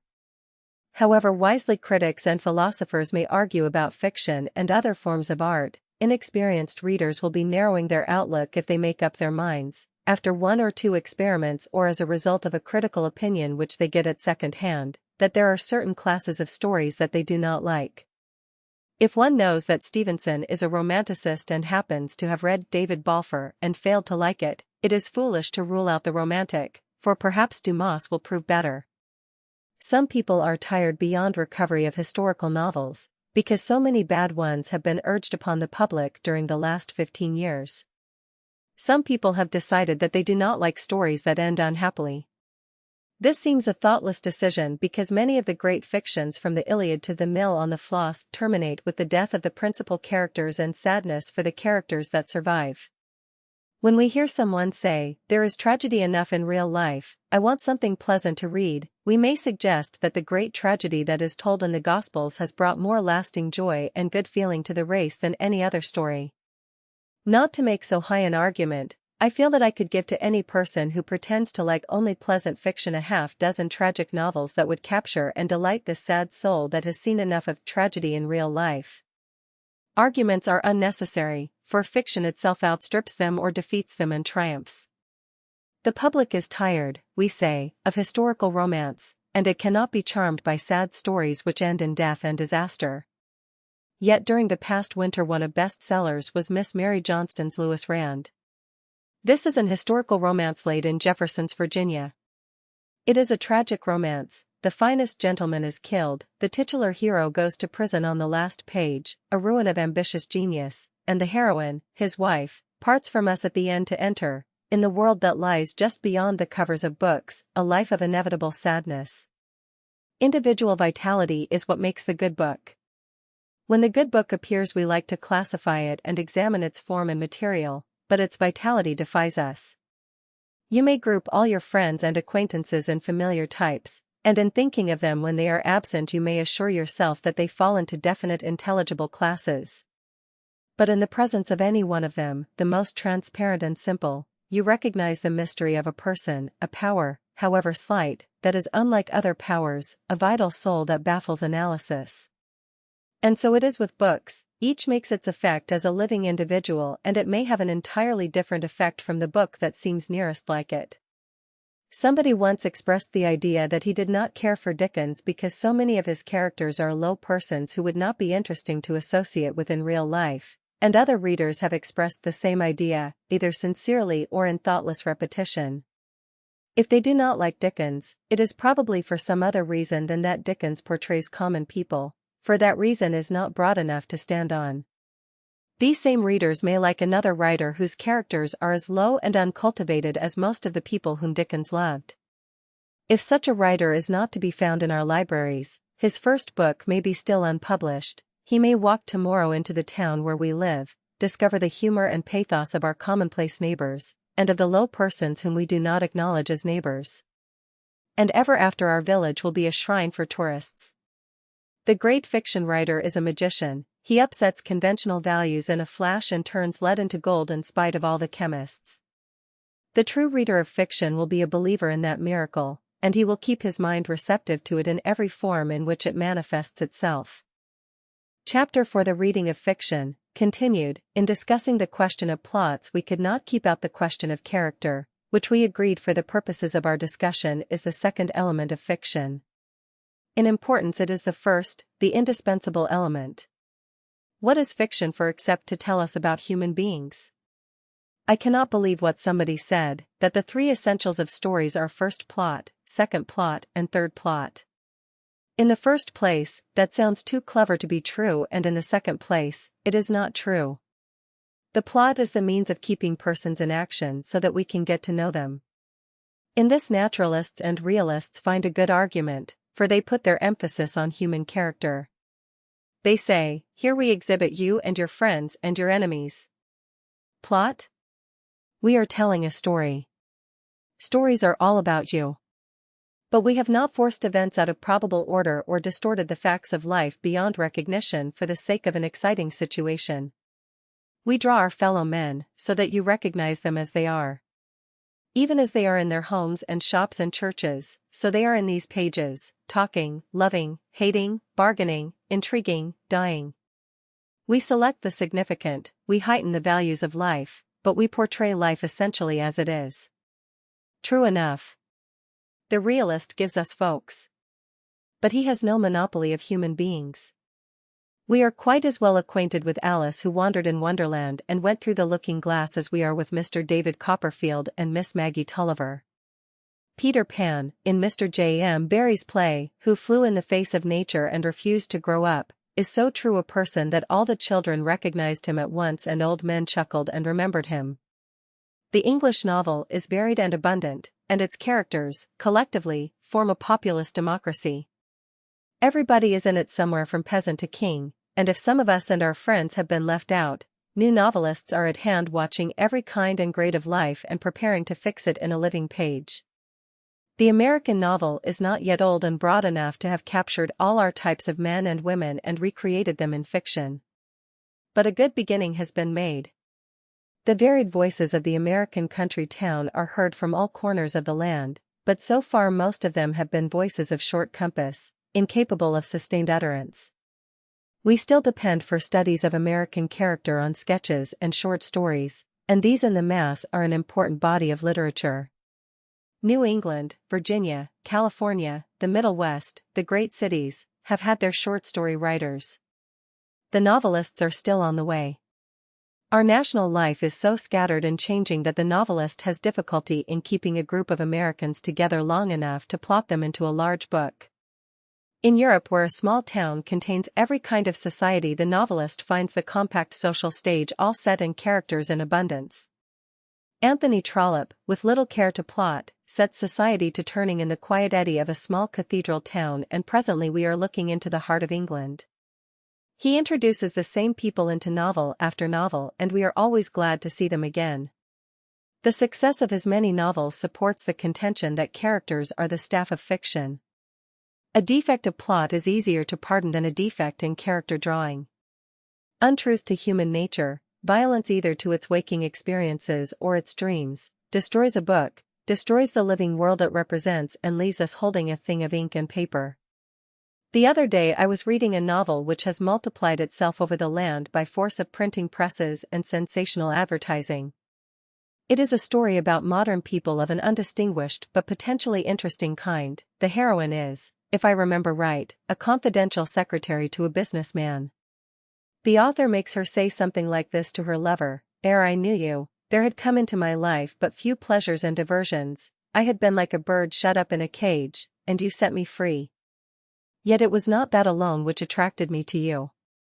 Grateful as I was charmed, too, by your conversation, which was so totally different than anything I had known heretofore. You saved me from the wretched monotony of commonplace existence and took me into a new world, and my gratitude for that blossomed into love," and so on. The only thing in that which sounds like human speech is the blunder in the use of "than," which I suspect is an unintentional blunder on the part of the author. The speech is no more appropriate to the given character in the given place than a sentence out of Macaulay's essays. The most ingenious plotting could not entice a discriminating reader beyond that dead line of empty words, for they are proof enough that the author himself does not know his heroine's character. To be sure, dialogue in novels cannot be natural as life, for actual conversation taken down word for word is diffuse and hard to read. The conversations in books must sound natural, appropriate to the place, the time, and the character of the person whom the reader is expected to believe in.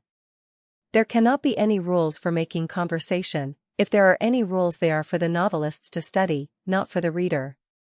The reader only knows whether the speeches sound right or whether the author is cheating him by passing off as talk mere words which the author strung out on paper and did not hear with his inner sense from the lips of his character. In the same book there is a description which I will quote, if I can resist the temptation to parody it: "The house nestled amid the verdurous shade of immense trees, to the left of the wooded park were sloping lawns dotted here and there with beds of the most exquisite flowers, which in contrast to the old weather-beaten house greatly enhanced the beauty of the scene. Inside the house the utmost good taste prevailed, from the antique colonial hat-rack in the front hall to the handsome, but simple furniture of the parlor, in one corner of which on a sofa that was a cherished heirloom, a young girl might have been seen sitting engaged in embroidering a fine piece of linen. She was beautiful, with large dark eyes and a luxuriant mass of richest brown hair," and so on. Except for the poor fun of making sport of the author, no one with a sense of humor will read beyond that. The author himself cannot see the place he would present to his reader's eye. Description, which we have chosen to regard as the third element of fiction, must aid the imagination to realize the events and the people, or it is worse than ineffectual. The novelist whose story is dotted here and there with descriptions which really enhance the beauty of his story is to be numbered among the immortals. The masters of description touch in details of sound and vision as they progress with the narrative, and the reader hears and sees without being aware that he has read description. The more leisurely novelists, who are great enough to carry a story through 3 volumes, do often stop and paint a picture, and even the great ones frequently fail to get the pictorial effect they seek. Scott's descriptions sometimes interfere with his story and descend into a catalogue of details. But the total effect of his description is to make the entire world familiar with Scotland, streets, houses, mountains, and moors. It is part of Scott's patriotic purpose to preserve in a series of novels the legend, the history, the character, the ideals, the social customs of old and new Scotland, and he allows himself, as a kind of antiquarian, all the space he needs for minute description. So his descriptions serve a purpose, even when they lack imaginative vision. Moreover, the great river of his stories is broad and swift enough to carry an amount of dead wood which would choke narratives of lesser volume and power. A great example of a long descriptive passage in fiction is in the 55th chapter of David Copperfield. There is to be action enough presently to sweep the reader off his feet. In preparation for it, Dickens gives 3 or 4 pages of description of the storm. The excellence of that description grows upon the reader who finds how seldom even the better novelists succeed in painting on large canvases. Few artists in prose have been adequate to the greatness of the sea. Stevenson has succeeded in giving both the seas on the Scotch coast and the Pacific with its mysterious islands. Of living writers in English, the masters of sea pieces are Mr. Rudyard Kipling and Mr. Joseph Conrad. But none of the younger writers, even of those especially devoted to the sea, has excelled Dickens, landsman and London Cockney as he was, in that great picture of the storm. I once knew some young ladies who were enamored of the books of that third-rate novelist, Miss Marie Corelli. To be fair, I never read but 2 of her novels, and though they are so false that I doubt her ability to write anything beautiful and true, she may have written masterpieces that I have unfortunately missed. The young ladies had named their club after one of Miss Corelli's books. I asked one worshipper what she liked in her favorite novelist. The reply was startling: "I love the beautiful descriptions." It was interesting to find a young lady who liked beautiful descriptions for their own sake. Most of us are not so far advanced in our critical enjoyment of fiction, and it was interesting to learn that Miss Corelli had written beautiful descriptions. But when I ungraciously pressed the matter, my friend confessed that she could not find any descriptive passage that seemed especially worth exhibiting. The secret of this case, if we are ungallant enough to subject to inquisition so tender a thing as a young lady's conscience and literary tastes, is that she had learned from some muddied source that a beautiful description is a precious thing in a novel. She was afraid that the things in the book which really interested her might not be admirable, though I dare say they are harmless enough, and so she presented that little white excuse for reading the novel.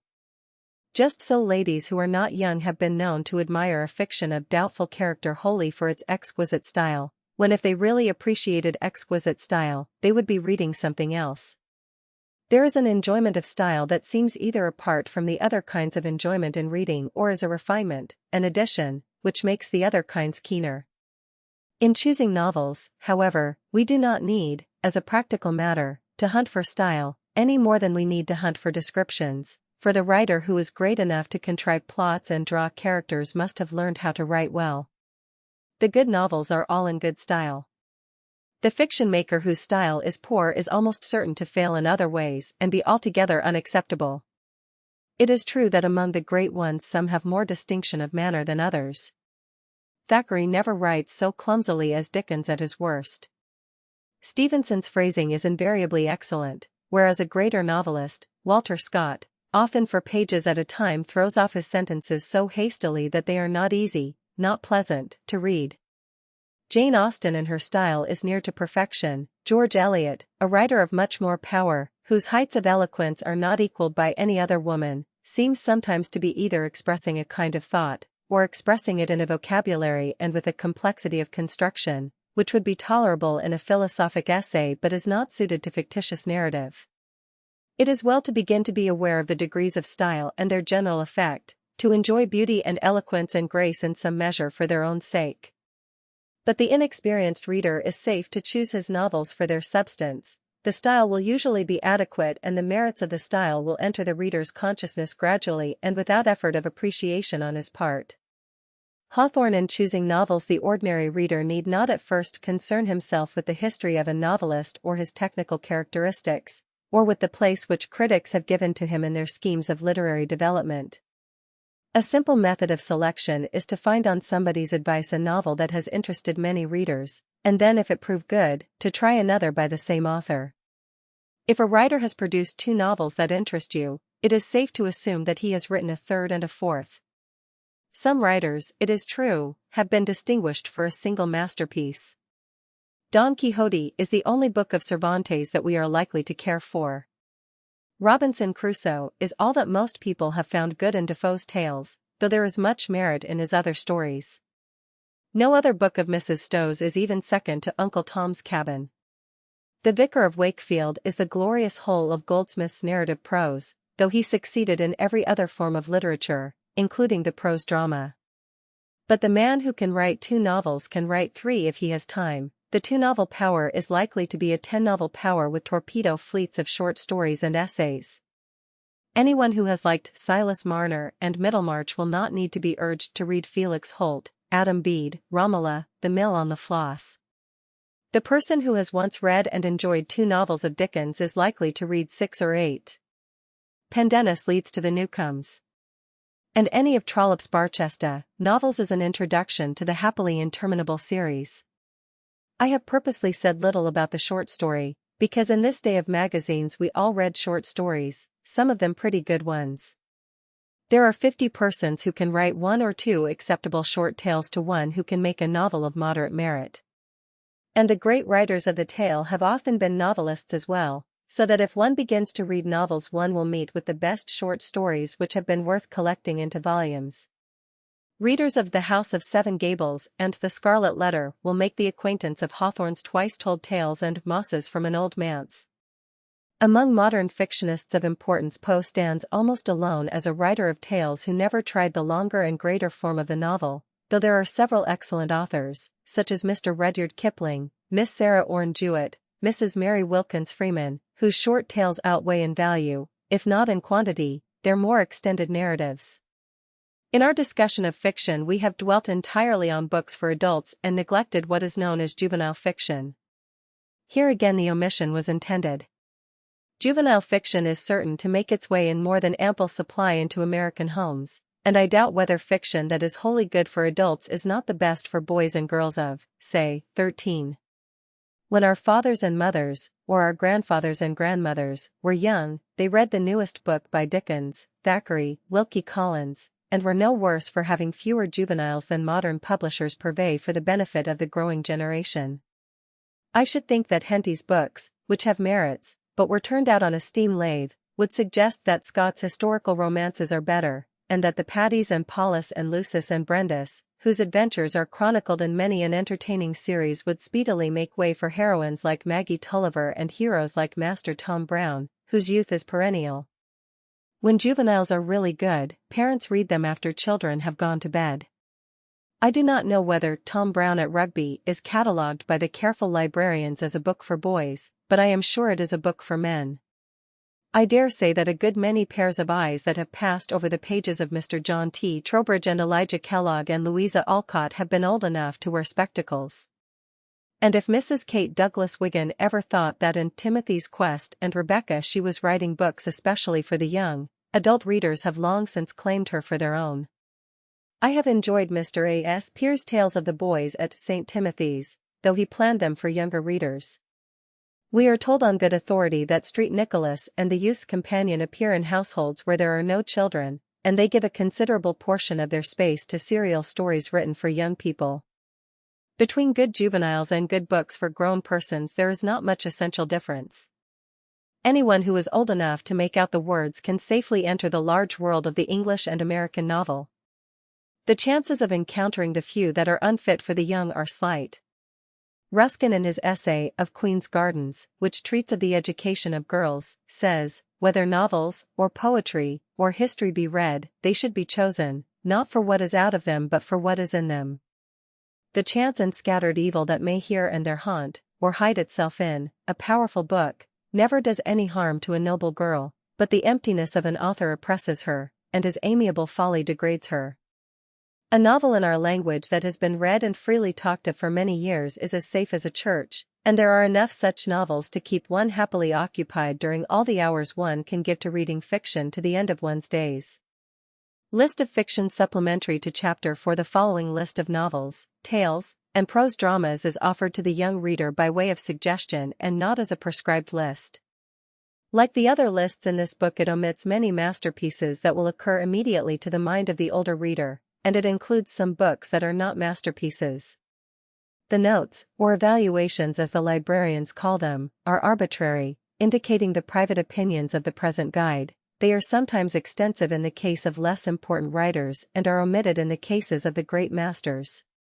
The way to use the list is to run over it from time to time until you form a bowing acquaintance with the names of a few authors and some of their books. One title or another is likely to attract you or excite your curiosity. If you follow the impulse of that aroused curiosity and go get the book, the list will have served its purpose. Edmond François Valentin, about 1828 to 85. Le Roi de Montagnes. Easy to read in French, and to be found translated into English. Aesop. Fables. Found in many editions, some especially selected and illustrated for children. Louisa May Alcott, 1832–88. An Old-Fashioned Girl. Little Women. Little Men. Work. Jack and Jill.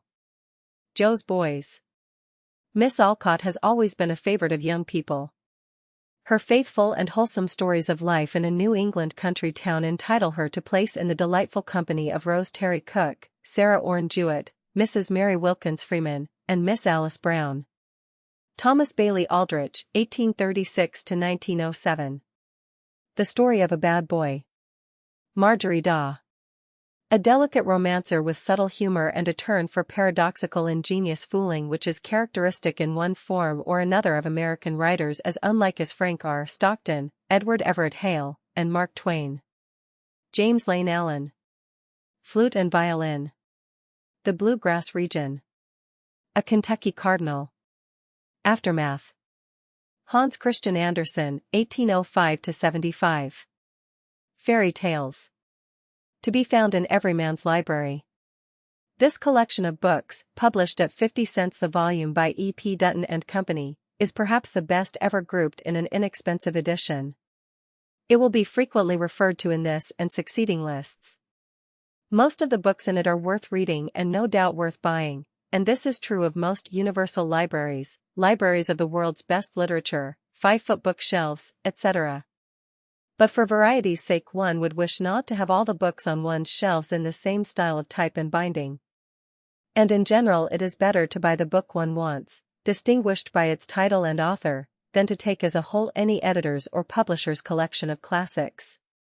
Rasmus Bjorn Andersen. Norse Mythology. The simplest form in which to read the stories of the Eddas and Scandinavian myths. It is at once a lore book for students and a wonder book for young and old. Arabian Nights. In a volume of Everyman's Library. Another good edition is that prepared by Andrew Lang.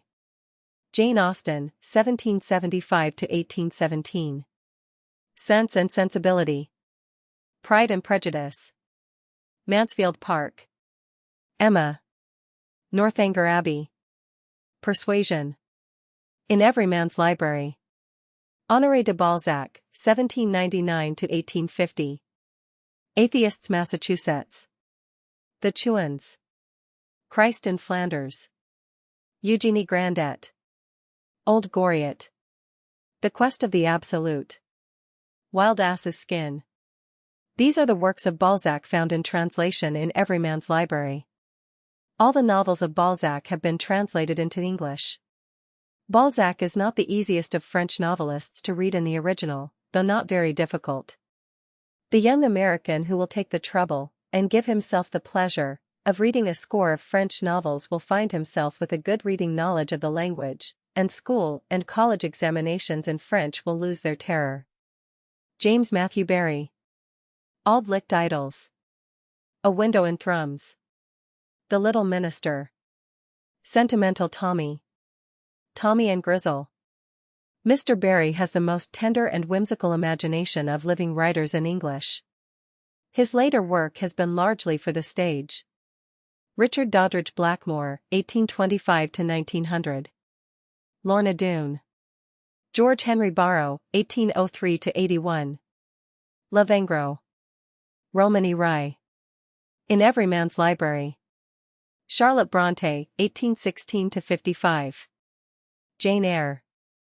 Emily Bronte, 1818–48. Wuthering Heights. Alice Brown. King's End. Meadowgrass. Tiverton Tales. John Brown, 1810–82. Rab and His Friends. In Everyman's Library. Thomas Bulfinch. The Age of Chivalry, or Legends of King Arthur. The Age of Fable, or Beauties of Mythology. Legends of Charlemagne, or Romance of the Middle Ages.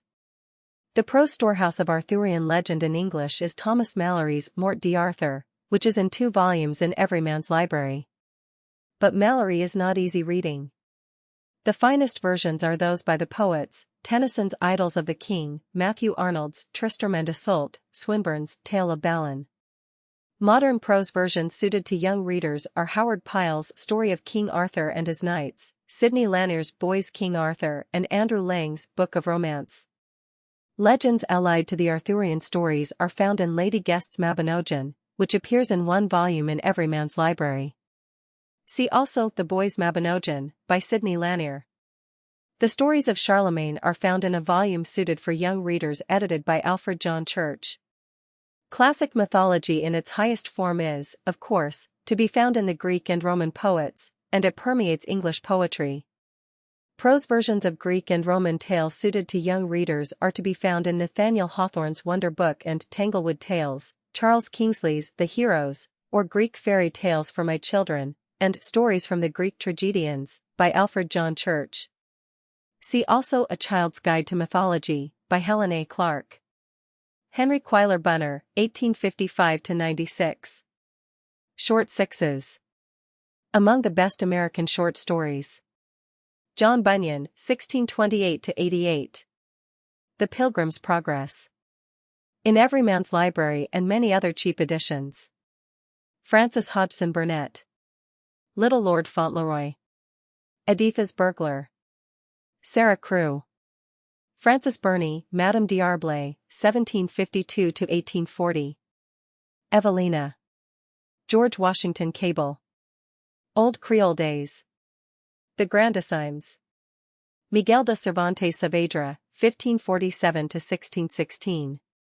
Don Quixote.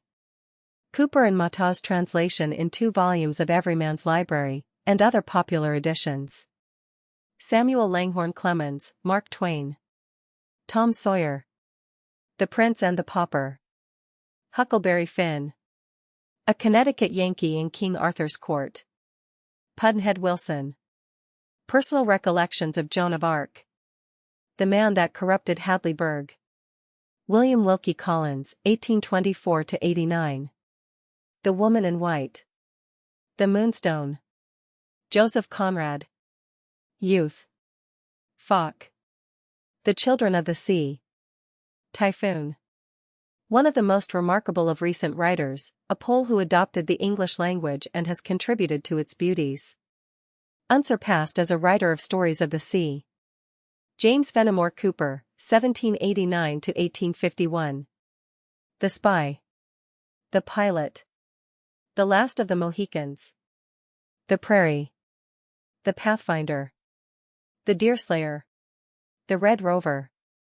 The young reader had better plunge into Cooper before he ceases to be a young reader, not that the adult reader cannot enjoy these virile narratives, which have been read all over the world for nearly a century. They will always remain important records of early American life, but better fiction soon displaces them. Growth in literary taste makes evident the defects which Mark Twain sets forth in his witty essay on Cooper, and to have grown beyond Cooper without having met and enjoyed him means a genuine loss. Dinah Maria Craik, Mrs. Mulock, 1826–87. John Halifax, Gentleman. Frances Marion Crawford, 1854–1909. Mr. Isaacs. Dr. Claudius. Sarah Senesca. Santa Lario. A Cigarette Maker's Romance. Crawford had a vein of real genius which is obscured by the great number of his less meritorious books.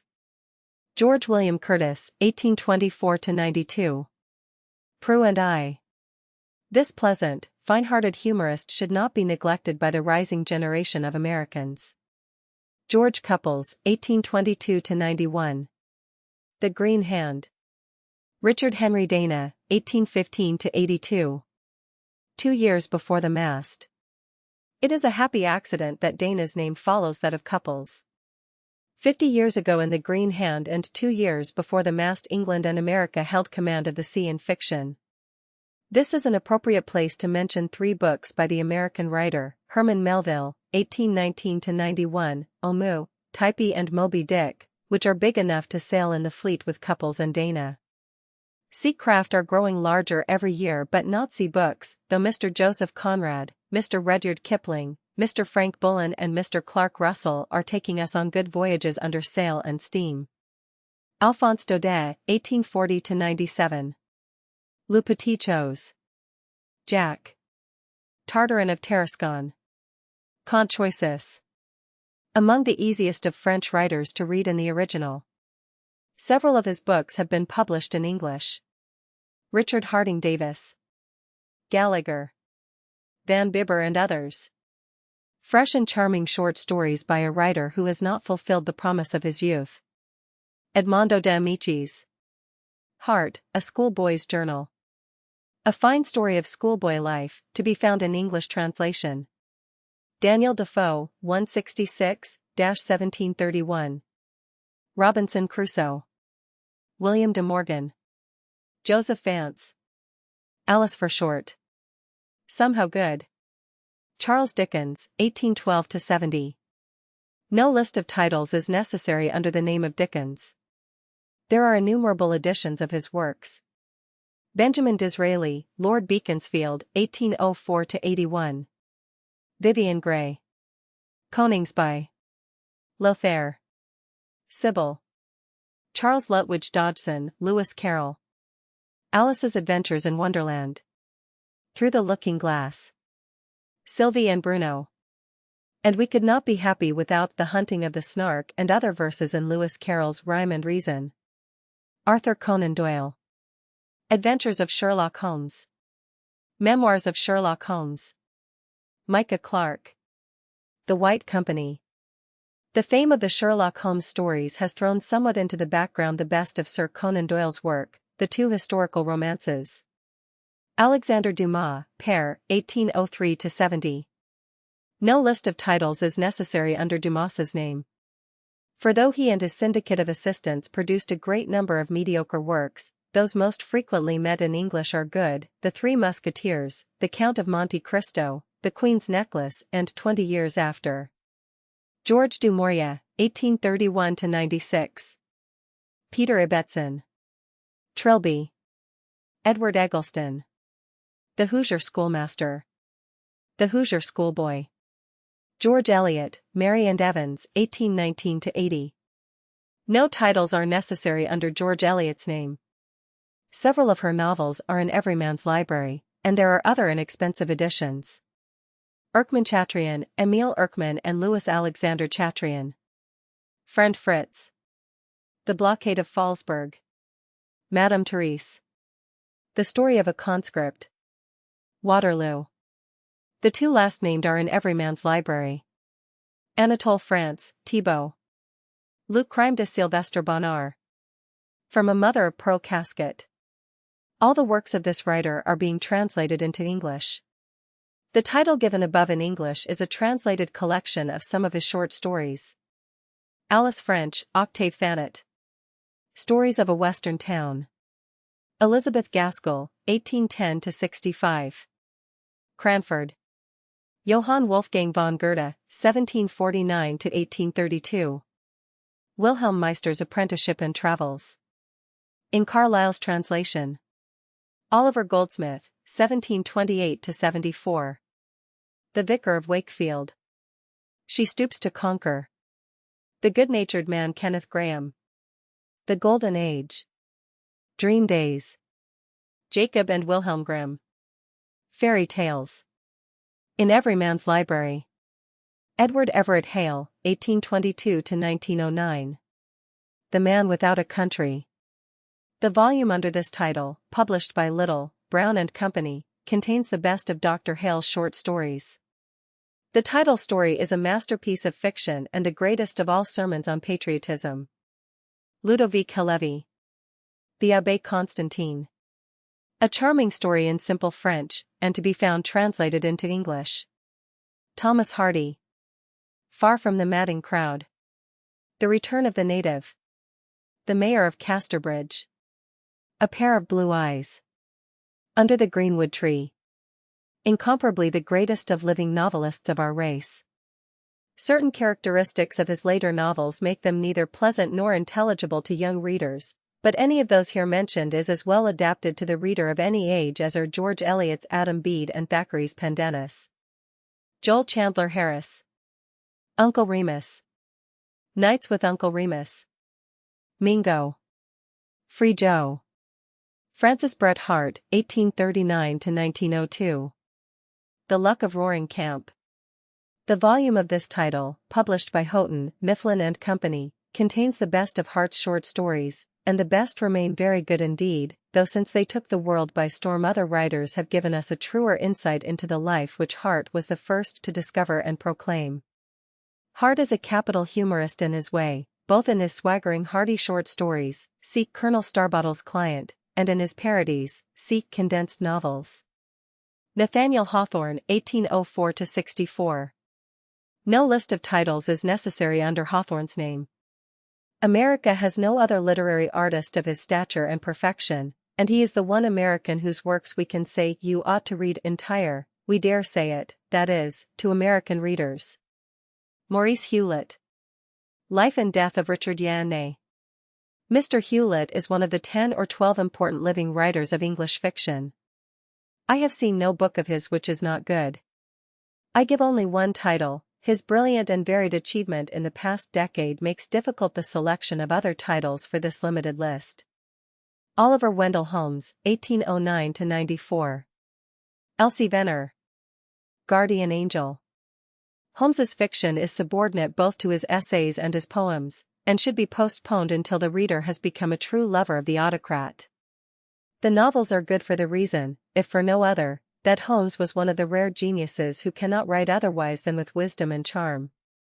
Anthony Hope, Hawkins. The Prisoner of Zenda. The first in point of time and excellence of a now numerous class of historical novels in which the history and the geography as well as the story are fictitious. William Dean Howells. A Chance Acquaintance. The Lady of the Aroostook. Dr. Breen's Practice. A Modern Instance. The Rise of Silas Lapham. The Minister's Charge. April Hopes. The Flight of Pony Baker. Thomas Hughes, 1823–96. Tom Brown's Schooldays. Tom Brown at Oxford. Victor Hugo, 1812–85. Les Miserables. Quatre Vingt Tries. Notre Dame de Paris. Les Travailleurs de la Mer. Hugo's novels appear in several English translations. Henrik Ibsen. Prose Dramas. Edited and translated by William Archer and others. The reading of Ibsen, the greatest dramatist of the 19th century, may be postponed until the reader has come to mature views of life. Washington Irving, 1783–1859. Sketchbook. Tales of a Traveler. Bracebridge Hall. W. W. Jacobs. Many Cargoes. Light Freights. Dialstone Lane. A teller of delightfully droll stories. Like Frank R. Stockton, a much finer artist than the more serious-minded critics would be disposed to admit. It is difficult to select for this list the best of the score of talented short story writers of the day. Perhaps this is a good place to slip in the name of a contemporary American whose fresh and original stories have deservedly survived their day in the magazines and been collected in volumes, Mr. Sidney Porter, O. Henry. Henry James. Roderick Hudson. Daisy Miller. The American. The Portrait of a Lady. The Princess Casamassima. Eliot. Young readers should beware of misleading chatter about Mr. James which appears in columns of book gossip and newspaper comment. It attempts to turn Mr. James into a joke and caricatures his subtlety and obscurity. It is analogous to the flippant and derisive nonsense through which Browning lived to reach the people at last. Roderick Hudson is a great novel and is as clear, strong, and easy to read as the work of any other thoughtful novelist you may choose for comparison. Sarah Orne Jewett, 1849–1909. Country Byways. A Country Doctor. A White Heron. Strangers and Wayfarers. The Country of the Pointed Firs. Stories of the better classes of New England country folk written in a style of unblemished clarity and sweetness. Mary Johnston. Lewis Rand. Charles Kingsley, 1819–75. Alton Locke. Hypatia. Westward Ho. Rudyard Kipling. Plain Tales from the Hills. Many Inventions. Wee Willie Winkie. Life's Handicap. Soldiers 3. In Black and White. The Story of the Gadsbys. The Light That Failed. The Jungle Book. The Second Jungle Book. The Day's Work. Captains Courageous. Kim. In spite of a curiously eager disposition on the part of current writers to regard Kipling's career as over and done, he is the foremost living writer of short stories in English, and of no other young living writer can it be so safely averred that he has become one of the established classics of his race. Friedrich Heinrich Karl de la Motte-Fouque, 1777–1843. Undine. Pierre Lodi, L.M.J. Viod. An Iceland Fisherman. This and the autobiographical romance of a child, and several of Lodi's books of travel are in English. Edward G. E. L. Bulwer-Lytton, 1801–72. Harold, the Last of the Saxon Kings. Last Days of Pompeii. Lord Lytton is one of the Victorian novelists whose great reputation is growing rapidly less, and deservedly so, but his historical novels are more than worth reading. George MacDonald, 1824–1905. David Elginbrod. Robert Falconer. Sir Gibbie. At the Back of the North Wind. A novelist whose popularity among younger readers is probably less than his great merits. Xavier de Maistre, 1764–1852. La Jeune Sibérienne. Alessandro Manzoni, 1785–1873. The Betrothed Lovers. There are several English translations of this most famous of Italian historical romances. Frederick Marryat, 1792–1848. Jacob Faithful. Peter Simple. Mr. Midshipman Easy. Master Manready. A.E.W. Mason. The Four Feathers. A story of bravery and cowardice of unusual merit. Guy de Maupassant, 1850–93. The Odd Number. This is an English translation of some of Maupassant's best tales. George Meredith, 1828–1909. Harry Richmond. Beauchamp's Career. Rhoda Fleming. Evan Harrington. At his death, the foremost English man of letters. A noble poet and a novelist who easily stands among the few greatest of the century. A taste for Meredith grows on the individual as it has grown on the general world of readers. The novels in this list include not all the greatest but the best for the new reader to try first. Prosper Mérimée, 1803–70. Colomba. In easy French, and has been translated into English. Silas Weir Mitchell. Hugh Wynne. Roland Blake. Mary Russell Mitford, 1786–1855. Our Village. William Morris, 1834–96. The Well at the World's End. Readers who chance to like this prose poem by a devoted apostle of liberty and beauty will be led to his other romances in prose and verse. Mary Noailles Murphy, Charles Egbert Craddock.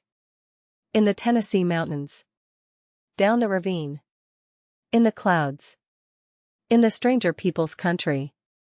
Portrays the solitude and pathos of the life of the mountaineers of Tennessee. In sincerity and the genuineness of the substance better than in workmanship. Nibelungenlied. The story of the treasure of the Nibelungs is told for young readers by A.J. Church in Heroes of Chivalry and Romance. It is also found in Wagner opera stories by G.E. Barber, and in the Wagner Storybook by W.H. Frost. Any critical or biographical work on Wagner will take the reader into this great German legend. Frank Norris. The Octopus. The Pit. A serious novelist cut off in his prime before his work attained the greatness that it seemed to promise. Margaret Oliphant, 1828–97. Chronicles of Carlingford. A Beleaguered City. Alfred Ollivant. Bob, Son of Battle. A first-rate story of a dog. Thomas Nelson Page. Elskett. In Old Virginia. A sincere and sympathetic portrayer of old and new Virginia. As is generally true of American fictionists, he is better in the short story than in the novel. Gilbert Parker. Pierre and His People. The Battle of the Strong. Seats of the Mighty. Elizabeth Stuart Phelps. 14–1. A Singular Life. Eden Philpotts. Children of the Mist. The Human Boy. The Secret Woman. One of the distinguished living novelists of England. Edgar Allan Poe, 1809–49. Tales of the Grotesque and Arabesque. There are many single-volume editions of Poe's short stories. An inexpensive complete edition of Poe is published by G. P. Putnam's Sons. The best and final edition of Poe is that edited by Stedman and Woodbury. Jane Porter, 1776–1850. Scottish Chiefs. Howard Pyle. Some Merry Adventures of Robin Hood. The Garden Behind the Moon. Mr. Pyle's books are delightful for the illustrations. The competence of his painting and his dramatic and literary imagination make him the foremost American illustrator, and the texts which he writes to accompany his drawings are adequate, though not in themselves remarkable. Rudolph Erich Raspy. Surprising Adventures of Baron Munchausen. In the translation edited by Thomas Seckham. A selection of the Munchausen stories for young people made by Dr. Edward Everett Hale, is published by D. C. Heath and Company. Charles Reade, 1814–84. The Cloister and the Hearth. Hard Cash. Put Yourself in His Place. Samuel Richardson, 1689–1761. Clarissa Harlowe. There is an abridged edition of this very long novel. George Sand, A.L.A. Dupin, 1804–76. Consuelo. The Little Fadette. The Devil's Pool. Mauprat.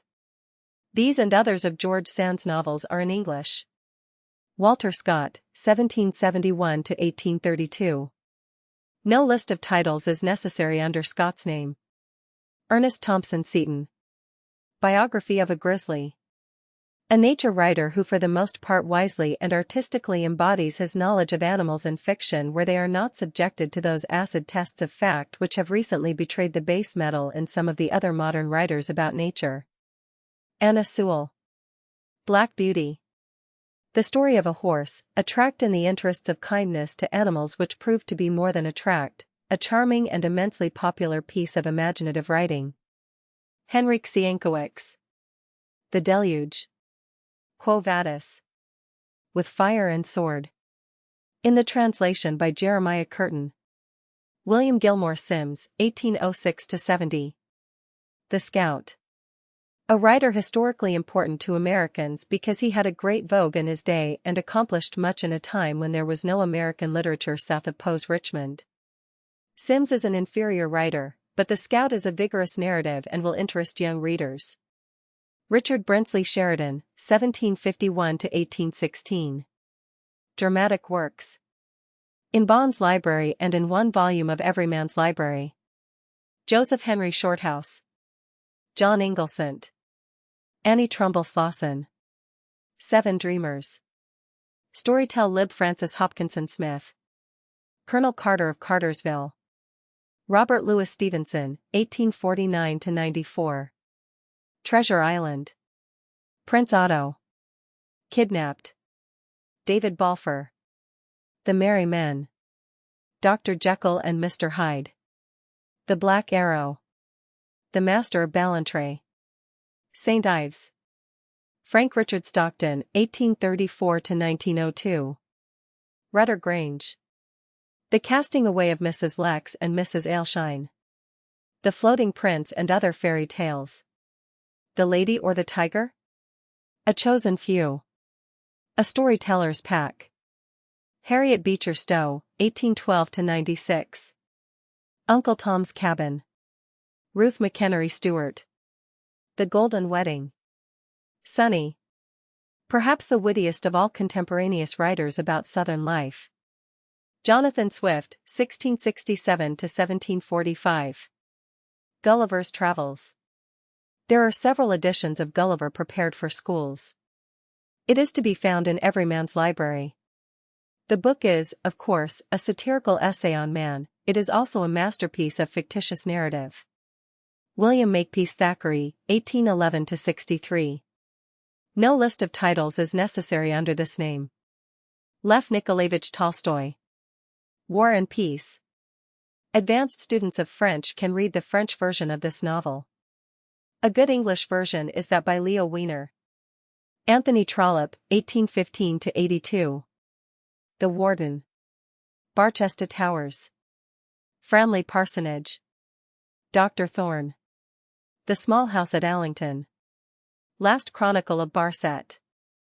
The foregoing 6 constitute the Chronicles of Barsetshire. Can you forgive her? Phineas Finn. Phineas Redux. The Prime Minister. The Duke's Children. The Eustace Diamonds. The foregoing 6 constitute the parliamentary novels. Is he Popenjoy? Orley Farm. The Vicar of Bullhampton. The last are called the Manor House novels. This list, disproportionately long perhaps, seems justifiable because Trollope wrote an incredible number of novels, not all of which are equally good, and because his books are in the present quarter-century not so widely read as they should be. After Dickens, Thackeray, and George Eliot, who are the highest peaks in the half-century, we cannot quite measure Meredith and Hardy yet. Anthony Trollope is easily fourth. And even among the peaks, the broad massive plateau of his work seems more and more to have enduring solidity. Like Balzac in France, though little like him, book for book, Trollope has written England's comedy humaine.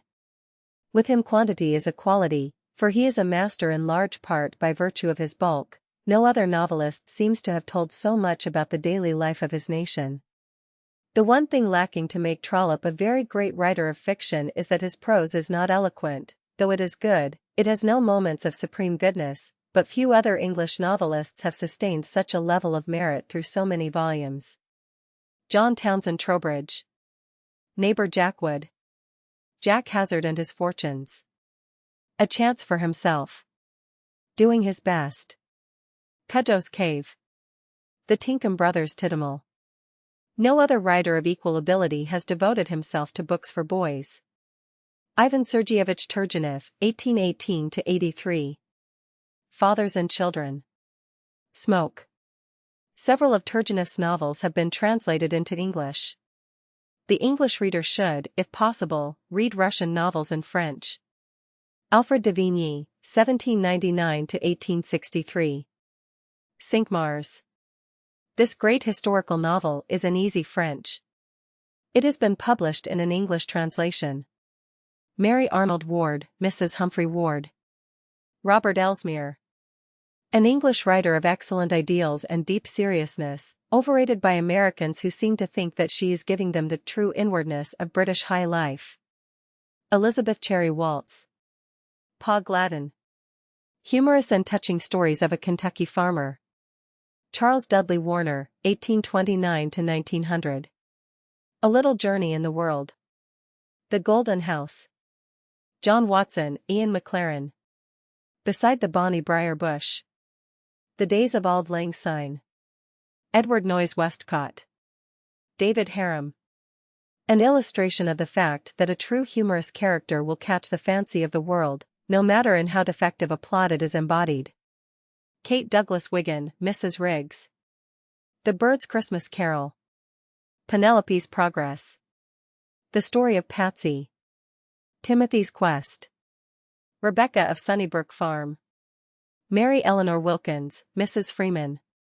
A Humble Romance. A New England Nun. Jane Field. Pembroke.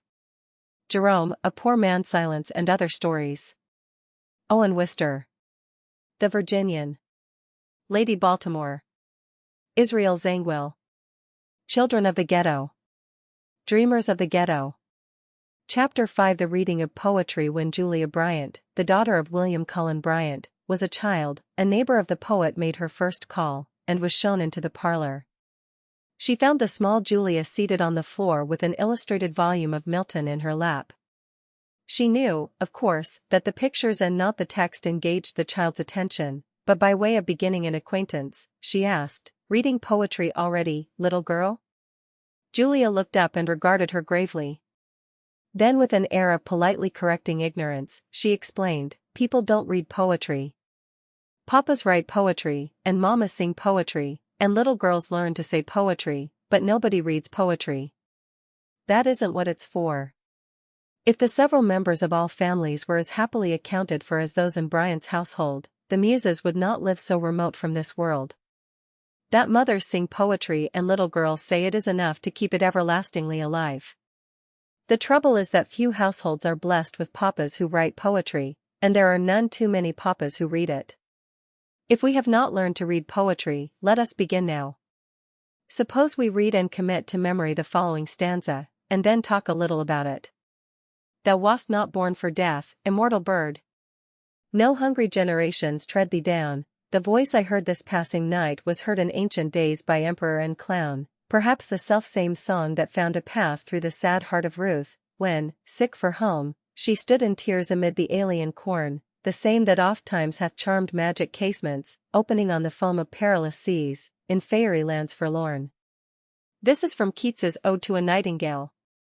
It is one of the most musical, most magical stanzas in all English poetry, that much anyone can tell you who has read the poets. But to tell you in what consists its glory is beyond any critic who is not a poet. Nothing of analysis can add to the effect it is making in your ears, in your brain, now that you have committed it to memory. One of the best of English critics, and he was a poet, too, Matthew Arnold, in his essay, The Study of Poetry, made but a dull and wordy discourse when he tried to tell what the qualities of poetry are.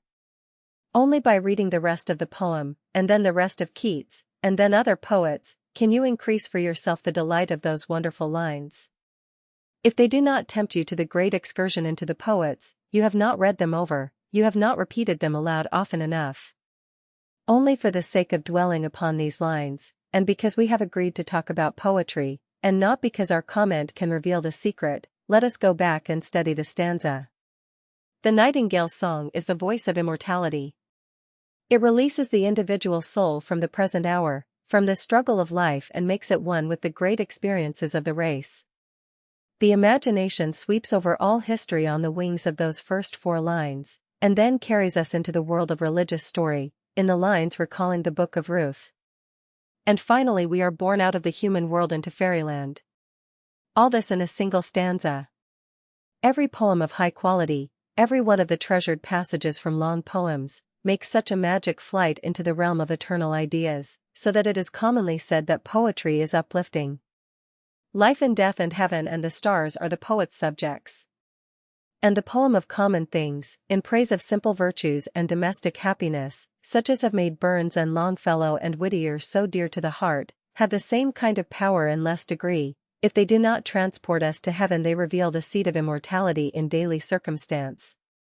Keats bears the imagination over the world and beyond it in a single stanza. All poetry of the highest rank has this power to utter eternity in a few words. And though at first it seems a contradictory thing to say, it is true that the long poem has the same quality of compression. It makes long flights of idea in relatively short compass of words. The time of reading, the time that the physical eye needs to catch the winged sentences, is nothing. What, you say, the Fairy Queen, Paradise Lost, Hamlet, the Iliad, the Idylls of the King are compressed so that the time it takes to read them is annihilated? Just that. The complete works of a great poet do not fill more space than 1 or 2 long novels. Poetry is greater than prose if only because it expresses noble ideas in fewer words. It is language at its highest power. Its rhymes and rhythms are all a means of conveying this power. The person who regards poetry as rhymed sentences that might as well be put into prose, has his eye on the shell of form and has never felt the inner virtues of poetry. Poetry has its forms because only in its forms can it say the most. But what of the great lines of prose that are as eloquent and compact with thought as any line of poetry? There is only one answer to that. Such lines of prose are poetry too.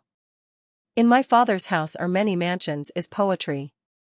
That it looks like prose on the printed page is a matter of typesetting, and type is only the outermost husk about the shell. Hear that sentence from the Bible, think it and feel it, and you will know that it has high poetic quality. The intensity of language, the heat of high passion has made the diamond is more beautiful after it is cut, but cutting cannot make a diamond. The outward form we shall enjoy, but we must look inward for the essential quality. As our Bible is printed, the following passage from Ecclesiastes has the appearance of prose, yet it has, too, something like the stanzaic divisions of poetry.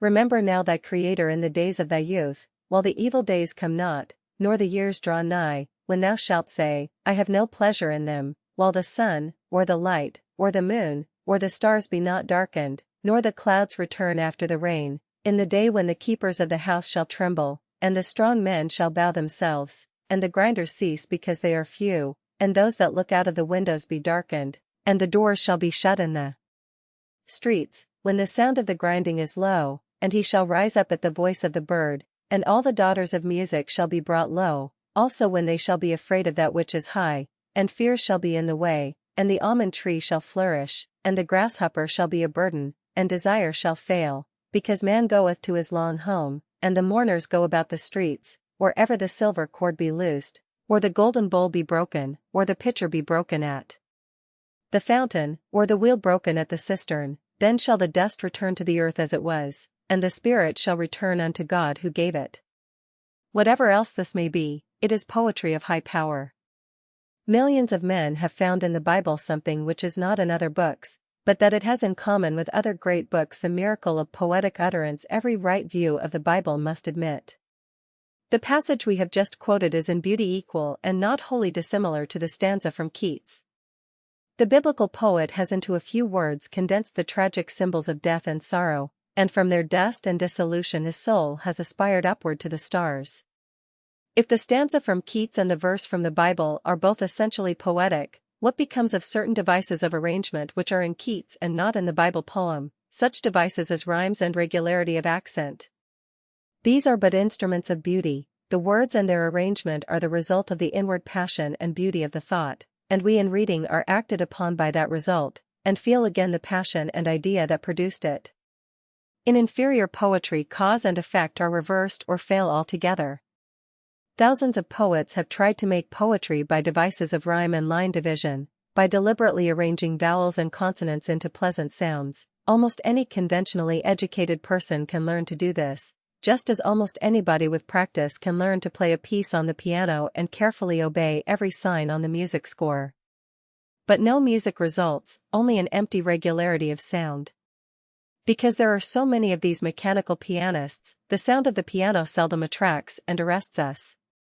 Because so many verses, thousands in the monthly magazines, have merely the outward form of poetry, thousands of persons have come to believe that poetry is an artificial trick of words. The heart of poetry is emotion and a sense of beauty. The great emotions, patriotism, religion, love, acting upon the poet, turn his words into magic sequences.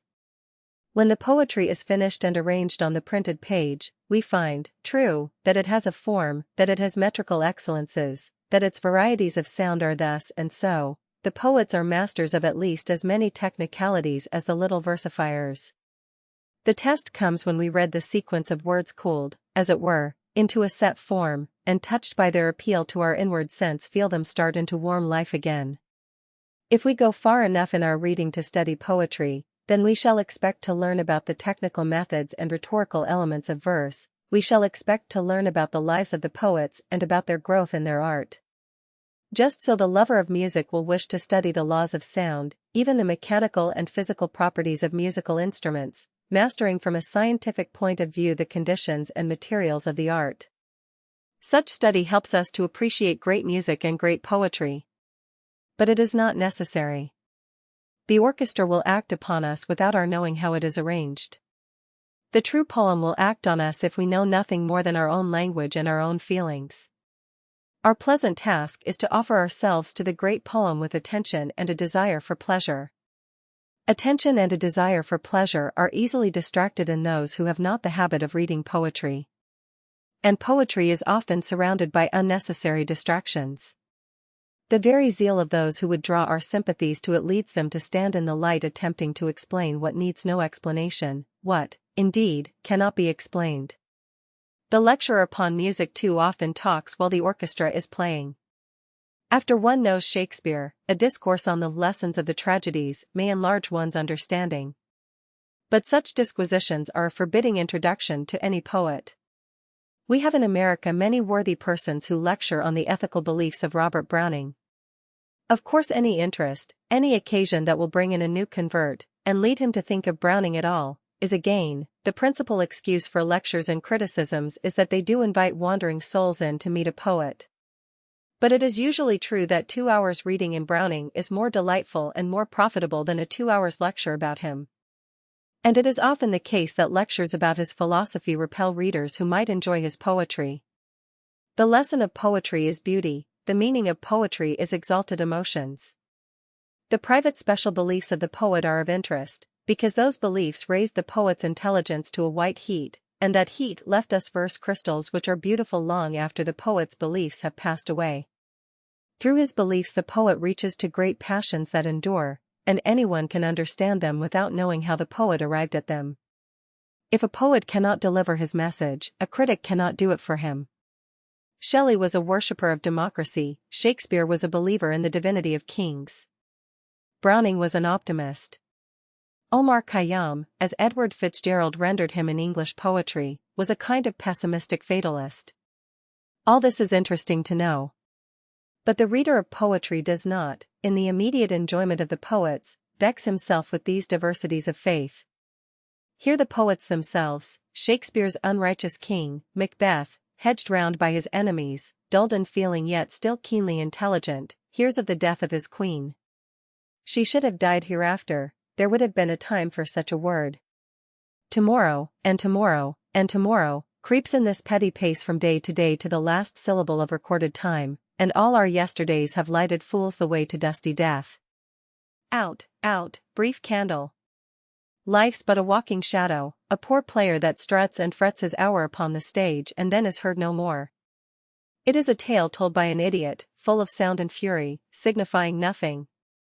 Shelley, the lover of human liberty and the wide freedom of nature, chants to the west wind, make me thy lyre, even as the forest is, what if my leaves are falling like its own? The tumult of thy mighty harmonies will take from both a deep, autumnal tone, sweet though in sadness. Be thou, spirit fierce, my spirit. Be thou me, impetuous one. Drive my dead thoughts over the universe like withered leaves to quicken a new birth. And, by the incantation of this verse, scatter, as from an unextinguished hearth ashes and sparks, my words among mankind. Be through my lips to unawakened earth the trumpet of a prophecy. Oh, wind, if winter comes, can spring be far behind? Hear Browning, the athletic optimist, the years at the spring and days at the morn, mornings at 7, the hillsides dew-pearled, the larks on the wing, the snails on the thorn, God's in his heaven, all's right with the world. And of himself, at the close of his life, Browning sings, one who never turned his back but marched breast forward, never doubted clouds would break, never dreamed, though right were worsted, wrong would triumph, held we fall to rise, ere baffled to fight better, sleep to wake. Finally listen to the beauty-loving pessimist that Fitzgerald brought out of Persia and set among the jewels in the crown of English poetry, so when the angel of the darker drink at last shall find you by the river brink, and, offering his cup, invite your soul forth to your lips to quaff, you shall not shrink. I sent my soul through the invisible, some letter of that afterlife to spell, and after many days my soul returned and said, behold, myself am heaven and hell. Here are 4 poets of different generations and different beliefs. Large volumes have been written to expound each and tell us the meaning, the philosophy, the development, the tendencies, the influence of this poet and that. But see them together, no explanation of their meanings can divide them, for they are all poets, and no group of men on earth are liker one to another in purpose than great poets are like to each other. They are all singing the eternal in words of unmatchable power. They are wondrously alike in their celebration of beauty and high feelings. The great poet differs not from other great poets, but from inferior ones. He differs from his equals mainly in manner of expression. The new poet is he who brings the old messages in ways that no other poet has conceived, and the old poet is always new, because he has attained to beautiful utterance of ideas that we cannot outgrow, which indeed most of mankind have not yet reached. Prose becomes old-fashioned, except the Bible, which has a special place in our life and is, moreover, largely poetic in substance. The prose of Shakespeare's time and Milton's is difficult to read, it seems written in an antique language. But Shakespeare and Milton are the poetry of today and of uncounted tomorrows. Not to read poetry is to miss the greatest ideas in the world, to disregard the noblest and most exalted work that the human mind has achieved. To poetry all other arts and sciences are in some way inferior. Not music, nor painting, nor the laws of government, nor the discoveries of mechanics, nor anything else that man has done has the right of poetry to be called divine, except only that of which poetry is the vehicle, which is in a sense one with it, religious prophecy and worship. Whether religion and poetry are one, as some philosophers hold, it is a fact of history that the great religious prophets have had the gifts of poets, and the poets are all singers of hymns and incantations which stir in our hearts the religious sense. We need not go further into this question than to this simple truth, that the man who has no poetry in him is likely to be an irreligious man, not necessarily lacking in goodness and righteousness, but lacking the upward aspiration of the truly religious mind. Come, poet, come. 1,000 laborers ply their task, and what it tends to scarcely ask, and trembling thinkers on the brink shiver and know not how to think. To tell the purport of their pain, and what our silly joys contain, in lasting lineaments portray the substance of the shadowy day, our real and inner deeds rehearse, and make our meaning clear in verse. Come, poet, come. Or but in vain we do the work or feel the pain, and gather up the seeming gain, unless before the end thou come to take, ere they are lost, their sum. Come, poet, come. To give an utterance to the dumb, and make vain babblers silent. Come, 1,000 dupes point here and there, bewildered by the show and glare, and wise men have learned to doubt whether we are not best without. Come, poet, both but wait to see their error proved to them in thee. Come, poet, come. In vain I seem to call, and yet think not the living times forget. Ages of heroes fought and fell that Homer in the end might tell, o'er groveling generations past upstood the Doric fane at last, and countless hearts on countless years had wasted thoughts, and hopes, and fears, rude laughter and unmeaning tears, ere England Shakespeare saw, or Rome the pure perfection of her dome. Others, I doubt not, if not we, the issue of our toils shall see, young children gather as their own the harvest that the dead had sown, the dead forgotten and unknown. Arthur Hugh Clough. Chapter 6 The Reading of Poetry, continued. In almost every American household there will be some volume of poetry through which the young reader can make his entrance into the enchanted world. There will be a volume of Shakespeare, an old copy of Paradise Lost or the works of Longfellow or Tennyson. In our day a desire to read is seldom thwarted by lack of books. Indeed, it sometimes seems as if the very abundance of books made us so familiar with their backs that we do not value the treasures inside. The biographies of our grandfathers tell us of walks of 5 miles to secure some coveted volume, and a volume so secured was not skimmed or neglected, the effort to get it made it doubly precious.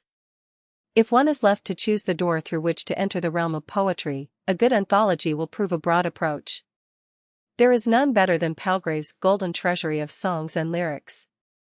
It is inexpensive, so that anyone can save enough pennies to buy it.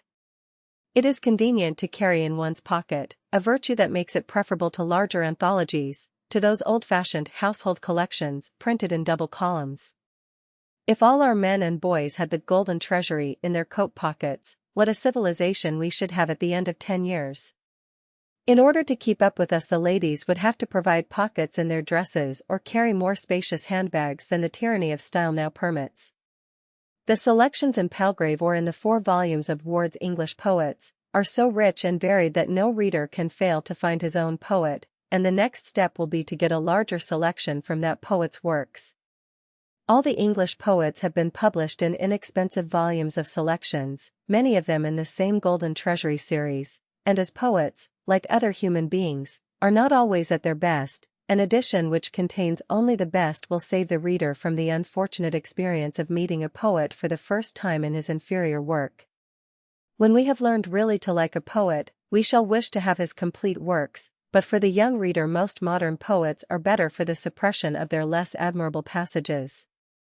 Only 3 or 4, Spenser, Shakespeare, Milton, our greatest poets, wrote long poems which to be enjoyed at their fullest must be read entire. Although it is true that poetry consists of great lines and that a collection of short poems and passages will be enough to nourish the soul for its whole earthly life, yet supreme poetry is built on a mighty plan. Brief lyrics and bits of song are like jewels, precious, complete, beautiful. Great poems, epics, and dramas are like cathedrals in which the jewels are set in the walls and in the windows. One might read all the fine passages from Shakespeare and yet not feel Shakespeare's highest, that is, his entire, poetic power. For the marvelous speeches and songs, however satisfying in themselves, lose some of their meaning when taken out of the structure of which they are a part. The stained glass window is beautiful in the artist's studio, but when it is set in the church and the light falls through it, it becomes part of a beauty greater than its own. So, too, Macbeth is greater than Shakespeare's lyrics, Paradise Lost is greater than all of Milton's short poems taken together. The true reader of poetry will pass beyond the delight of the perfect stanza to the wider joy of the complete drama, the complete epic. In approaching a long poem, the modern impatient reader is discouraged sometimes by the number of pages of solid verse which follow those first pages into which he has plunged. It is well to remember that in reading poetry, a little traveling of the eye takes the imagination on long journeys, and that imagination will join for us the first page and the last even if we have spent 6 months in making the intervening journey. Hamlet need not be read in a day. If one reads a few lines at a time, one will soon be in the depths of it, and there is no danger of losing one's way. We can spend a month in the first perusal, or we can run rapidly through it in the 3 hours which it is supposed to occupy on the stage. We can go backward and forward in it, pause as long as we will on a single speech, or fly swiftly upon the wings of the action. The sense of leisure, of independence, of hourly circumstance, is one of the spiritual uses of poetry. The poet and our own nature will determine the time for us. When we follow the pageant of Shakespeare's sad histories of the death of kings, we shall not, I hope, comport ourselves like tourists hurrying through a picture gallery in order that we may have done it before our train goes. We shall not be so misguided as to plume ourselves when we enter in our diary, read 2 plays of Shakespeare this week. Reading that consists merely in passing the eye over the page is not reading at all. When we become conscious of turning pages without any inward response, it is time to lay the book down and do something else. When we are really reading, we shall not be conscious of the book and we shall not know how many pages we have read, until we wake up out of dreamland and come back into our own world. 2 or 3 plays of Shakespeare are being read every year in every high school in America.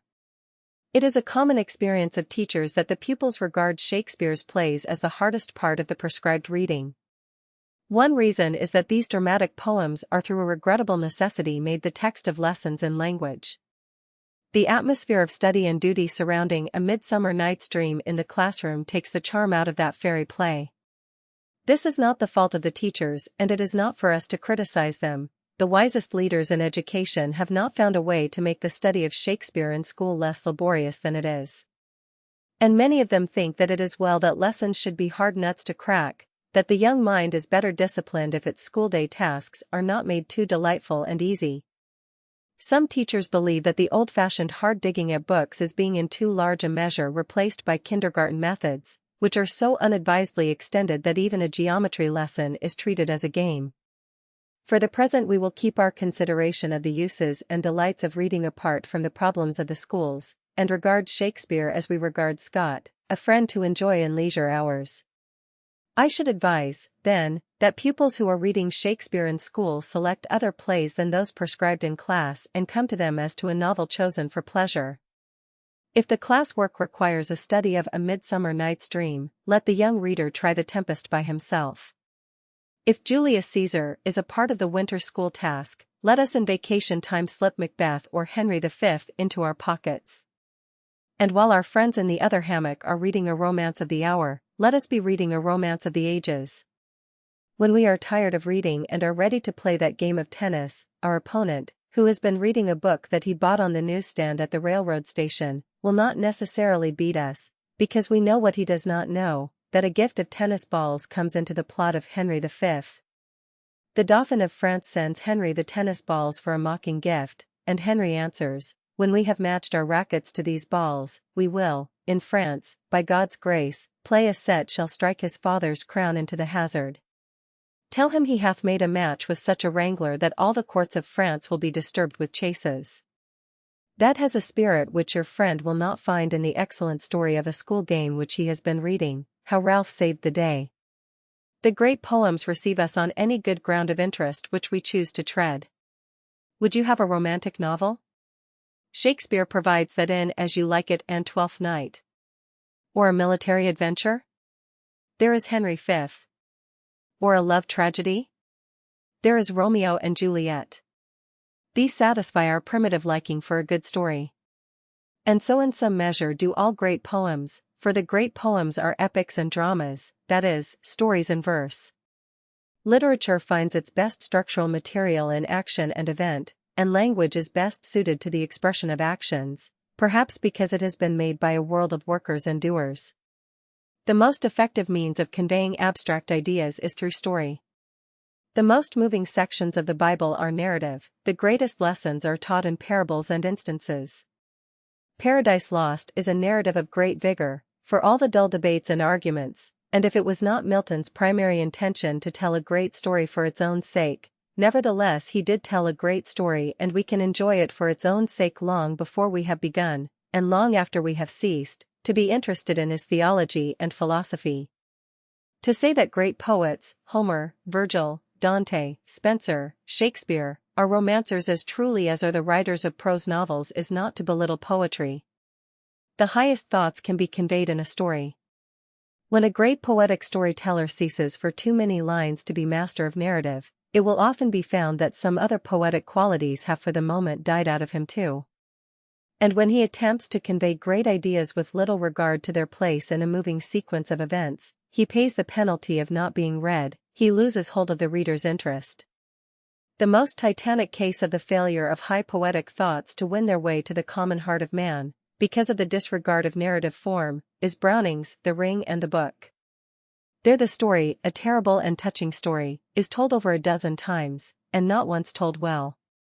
Embedded in its strange shapelessness are wonderful ideas and passages of intense beauty. As a heap of poetry, it is the only production of the Victorian age that has the magnitude of Shakespeare and the classic epics. Other poems of Browning's, Clive and Ivan Ivanovich, show that he had narrative gifts. Some scenes in his dramas are an emotional energy and narrative progression unrivaled by any poet since Shakespeare. But in The Ring and the Book, into which he put his whole heart, he would not or could not tell his story as the experience of all ages has shown that stories must be told. His poem does not move forward in a continuously high and noble style. And so most of the world of readers are deprived of the richness with which he freighted from his prodigal mind and great soul his mighty rudderless ship that goes down in mid-ocean. Shakespeare told good stories in almost all his plays. He did not invent the stories, but he selected them from the literature of the world and from other Elizabethan writers, and then enriched the narrative with every kind of beauty and significance which it would hold. On account of their excellence as narratives and their intensely human and stirring materials, the plays of Shakespeare enjoyed some measure of popularity even in their own time, if the scholars have rightly informed us, and the plays have continued to hold the stage and to interest many of the great variety of readers who are addressed in one of the introductions to the first collected edition of Shakespeare's works. In our time the influence of the schools has ensured popular acquaintance with Shakespeare as an object of serious study. On the other hand, the great increase in the quantity of prose fiction, and the fact that it is easier to read thin prose than rich poetry, have obscured for many readers the elementary delight of Shakespeare's plays as fictitious romances. One reason that the inexperienced reader regards the reading of Shakespeare as an unusual operation of eye and brain is that we are not accustomed to read the drama of our own time, so that we have not the habit of following naked dialogue accompanied only by a few terse stage directions.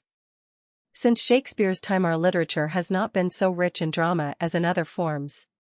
Some of our plays, those that have succeeded on the stage and those written in conventional dramatic form without regard to performance on the stage, are worth reading. But the public does not encourage the printing of them. Many of our writers shrewdly make double use of their ideas and turn them both into stage form and into prose fiction. The large number of dramatized novels and novelized dramas, Shakespeare himself dramatized novels, shows that in England and America we regard the playbook as something for the actor to learn and represent to us in spoken word and action. In France the latest play is for sale in the bookshops like the latest novel. If our stage is to return to high literary standards, there must grow up in our public an audience of intelligent play readers as well as playgoers. The more intelligently we read plays, the more there will be worth reading. We can help the stage to attain and hold a better level of excellence by demanding of it that its productions shall be literary, that is, readable. That Shakespeare is the single dramatist in our language whom we feel we ought to read is regrettable. It sets him apart in a solitude which is as artificial in its way as the attempt of some critics to group him in a school of playwrights. He is solitary in greatness, quite lonely among his many contemporaries, in drama, but the form he used, narrative dialogue, ought to be as familiar to us as the novel. If 10 people read The Vicar of Wakefield to one that reads She Stoops to Conquer, the reason is not that The Vicar is better work, but that the printed play looks strange to the eyes of our reading public. Plato put his philosophy in dramatic dialogue, apparently with the intention of choosing a popular and readable form. And the author of the Shakespearean drama seems to have felt that he had chosen the most popular and practical vehicle of ideas. Perhaps, if he had known to what a low condition Puritan prejudice, the social weaknesses of stage life and other causes were to bring dramatic literature, he might have turned his narrative genius into other than dramatic form. That we are not readers of plays is no special fault of this age. 100 years ago Charles and Mary Lamb found a wide audience for their tales from Shakespeare. The publisher announced in the second edition that the tales, intended primarily for children, had been found an acceptable and improving present to young ladies advancing to the state of womanhood. If Shakespeare was to be retold for the young, it was fortunate that Charles Lamb was selected as the emissary from the land of poetry to those who had never made the great adventure beyond the confines of prose. Yet it is hard to believe that Lamb's tales are necessary to any but lovers of Lamb. There is a danger that the young reader, for whom he designed the book as a door to Shakespeare, will linger in the vestibule, content with the genuine riches that are there, and will not go on to the greater riches of Shakespeare himself. Shakespeare told the stories better than another can tell them, and anyone who knows enough of the English language to read Lamb's tales will find Shakespeare's plays intelligible to read, just as when performed on the stage they are intelligible to the people in the gallery, even to those in the boxes. Repeated readings with some reference to simple explanatory notes will make the deep meanings and fine beauties ever more and more clear. The plays which a beginner should read are A Midsummer Night's Dream, The Merchant of Venice, As You Like It, Twelfth Night, The Tempest, Henry IV, Henry V, Richard III, Romeo and Juliet, Julius Caesar, Hamlet, Othello, King Lear, and Macbeth. The other plays and the poems may, for various reasons, be reserved for the time when one no longer needs advice about reading. We shall have gained much of the freedom of soul which is the necessary condition of reading poetry, if we make a New Year's resolution not to be frightened away from the real mysteries of Shakespeare by the false mysteries of his editors and critics. 2. Shakespeare speaks our language, but the scholars speak a language which they invented, as if they intended to hold their authority by wrapping themselves in impenetrable obscurities which common folk would not try to master. Let us not be deceived. The Tempest was not written for university professors. Let us open it with the same confident curiosity that we should bring to Robinson Crusoe or Ivanhoe. And after you have read The Tempest, what do you remember to have found difficult? Is it not clearer than daylight that enchanted island where Prospero, the exiled duke, has lived 12 years with his daughter Miranda? Is it not a simple and sweet romance that Prince Ferdinand should be wrecked on the island and should fall in love with Miranda and that she should fall in love with him, the first man she has seen except her father? Is it not clear that Prospero, a student of magic, has gained control of the spirits of the island and has his blithe servant, Ariel, and his brutal servant, Caliban? Did you find any difficulty in understanding that when the wicked brother, who cheated Prospero of his dukedom, is cast ashore upon the island, Prospero pardons him and gets his dukedom back? What is obscure in this wonder tale? Cinderella and the Sleeping Beauty are made of the same stuff, and we hear them at our mother's knees before we are able to read at all. Tennyson, but there is more in The Tempest than a childish fairy tale. Yes, much more, but that more is insinuated into the story, it is embroidered upon it, it comes to us without effort of ours, for the poet is a Prospero and teaches us, as Prospero taught Miranda, by art and nature and not by laborious counsel. You will feel as you follow the fairy story that the spirit of nature has stolen over you unawares, that Caliban represents the evil in the natural world and Ariel the good, and that both are obedient to the bidding of man's intelligence. So much philosophy will come to you of itself. It is not a dull lesson to knit your brows over, you need seek no lecturer to expound it to you. A song of Ariel will linger in your ear. All that is required of you is that your senses be wide awake and that your fancy be free from bookish anxiety and ready to be played upon. The miracle will be wrought for you.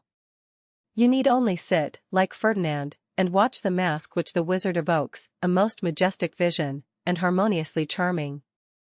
There will remain with you some speech, grave with philosophy and luminous with imagery, such as this: these are actors, as I foretold you, were all spirits, and are melted into air, into thin air, and, like the baseless fabric of this vision, the cloud-capped towers, the gorgeous palaces, the solemn temples, the great globe itself, yea, all which it inherit, shall dissolve, and, like this insubstantial pageant faded, leave not a rack behind. We are such stuff as dreams are made on, and our little life is rounded with a sleep. It is better, perhaps, to read the comedies and histories before the tragedies. The comedies and histories are simpler in motive, and through lighter thoughts give one the feeling for Shakespeare's diction and prepare one to enter the tragedies that treat of higher matters. It is because tragedy is concerned with greater ideas, not because it ends unhappily, that it is greater poetry than comedy. It deals with more important motives and more serious events, and its thought is complete. The career of Hamlet, or of Macbeth, is finished, and the ideas of life that informed the career and shaped the events are carried out to their fullest. Tragedy does not consist in the piling up of corpses in the last act. The end of the characters is nothing in itself. Shakespeare always rounds off the conclusion with rapid strokes. Having done with the ideas and motives that lead to the end, he has little interest in the mere death of his characters. It is the way to dusty death that interests him and us, and makes the tragedy profound. To those readers referred to in a previous chapter, who do not like sad endings, we can now give another answer. They put too much thought upon the ending and too little upon the story that leads to the end. Whoever does not like tragedy does not like serious ideas, and whoever does not read tragedy does not read the greatest poetry. For the greatest poetry must consist of the most important ideas. Not only upon beauty of form and magic of phrase, but on the heart, the content, depends the greatness of a poem. List of books of poetry, supplementary to Chapter 6, Collections and Anthologies of Poetry. The English Poets, edited by T. H. Ward, and published by Macmillan, in 4 volumes, at $1 each. On the whole, the most satisfactory collection of English poetry. Each of the chief poets is represented by several selections, and the introductory criticisms are in themselves a liberal education. Little masterpieces of poetry, edited by Henry Van Dyke, in 6 volumes, and published by Doubleday, Page & Company. The poems are divided according to form: one volume containing ballads, another, odes and sonnets, another, lyrics, and so on. This is a rational, but not a practical, principle of division, for it is better to have the selections, say, from Keats, together in one's anthology than to have his sonnets in one volume and his lyrics in another. A poet and his poetry are very definite units, but the lines between lyrics and ballads and odes are not sharp and, on the whole, not important. Lyra Heroica, edited by William Ernest Henley, and published by Charles Scribner's Sons.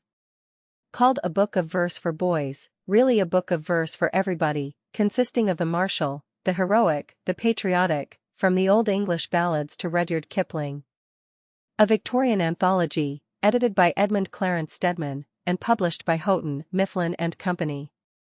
A remarkably adequate collection of English poems of the last 70 years. An American anthology, edited by Edmund Clarence Stedman, and published by Houghton, Mifflin and Company. Not only a wise selection of the best American poetry, but a complete survey of the poetic utterance of this country, from a biographical and historical point of view. The Golden Treasury, edited by Francis Turner Palgrave, and published by Macmillan, see page 109 of this guide. The Golden Treasury, 2nd series, edited by Francis Turner Palgrave. This continues the first Golden Treasury and includes the Victorian poets. It is not so complete as Stedman's anthology, but costs only half as much. The Children's Treasury of Lyrical Poetry, edited by Frances Turner Palgrave. The Children's Garland from the Best Poets, edited by Coventry Patmore. The two foregoing are in the Golden Treasury series, and published by Macmillan. Elizabethan Lyrics, edited by Felix E. Schelling. An inexpensive collection, published by Ginn and Company, covering the same period as is covered by about 1/6 of the Golden Treasury, but in larger type and so pleasanter to read. 17th-century lyrics, edited by Felix E. Schelling. Continues the volume mentioned above. The Blue Poetry Book, edited by Andrew Lang. A good collection of verse intended by the editor for young people, and selected by him wisely, but quite whimsically, from poets he happens to like. Golden Numbers, edited by Kate Douglas Wiggin and Nora Archibald Smith. An excellent anthology intended for youth. Oxford Book of English Verse, edited by Arthur T. Quiller Couch. A handsome book which represents, in less degree than most anthologies, the traditional standards of excellence or traditionally excellent poets, and in rather greater degree the fine taste of the editor for the best. English and Scottish Popular Ballads, edited by Francis James Child. This is a selection in a single volume from the great edition of the Ballads by Professor Child. It is equally for the student and the reader. In the Cambridge Poets, published by Houghton, Mifflin and Company. Specimens of English Dramatic Poets, edited by Charles Lamb. Passages that pleased Lamb in the works of Shakespeare's contemporaries. Interesting to a reader of Elizabethan drama and to a reader of Lamb. Individual Poets Aeschylus, 525 to 456 BC. Lyrical Dramas. In Every Man's Library. Thomas Bailey Aldrich, 1836 to 1907. Poems. Household Edition. Aldrich was a careful editor of his own work, and this volume is complete in its inclusions and its omissions. It is one of the few volumes of American poetry worth owning. Aristophanes, about 450 to 380 BC. Comedies. In 2 volumes of Bond's Library, translated by W. J. Hickey. Matthew Arnold, 1822 to 88. Poetical Works. The Globe edition, published by Macmillan, which costs $1.75, is the best. Most of the chief British poets can be had in this edition. The Cambridge edition, published by Houghton, Mifflin and Company, costs a little more the volume, but it is preferable on the whole in point of manufacture and readability. The young reader of Arnold may begin with the narrative poem, Sorab and Rustum. Francis Beaumont, 158-1616. Dramatic Works. The best selection of the plays of Beaumont and Fletcher is the 2 volumes, edited by J. Streetlow Strachey in the Mermaid series, published by Charles Scribner's Sons. In this series are, in the words of the title page, the best plays of the old dramatists.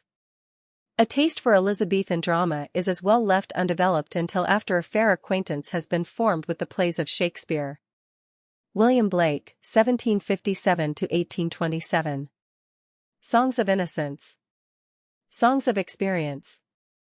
There are several collections of Blake's lyrics in single-volume editions. A good one is that with an introductory essay by Lawrence Houseman. Blake's lyrics of children and his Tiger, Tiger, Burning Bright will be found in many of the anthologies. Thomas Edward Brown, 1830 to 97. Collected Poems. A remarkable English poet, but little known to the general public until the posthumous publication of his work in 1900 by Macmillan and Company, in the single-volume Globe edition, which contains the works of Shelley, Tennyson, and other great poets. Brown is worthy of that distinguished company. Elizabeth Barrett Browning, 1809 to 61. Poetical Works. In 1 volume, in Macmillan's Globe edition. The sonnets from the Portuguese are to be found in a small volume by themselves. They are the best of Mrs. Browning's work.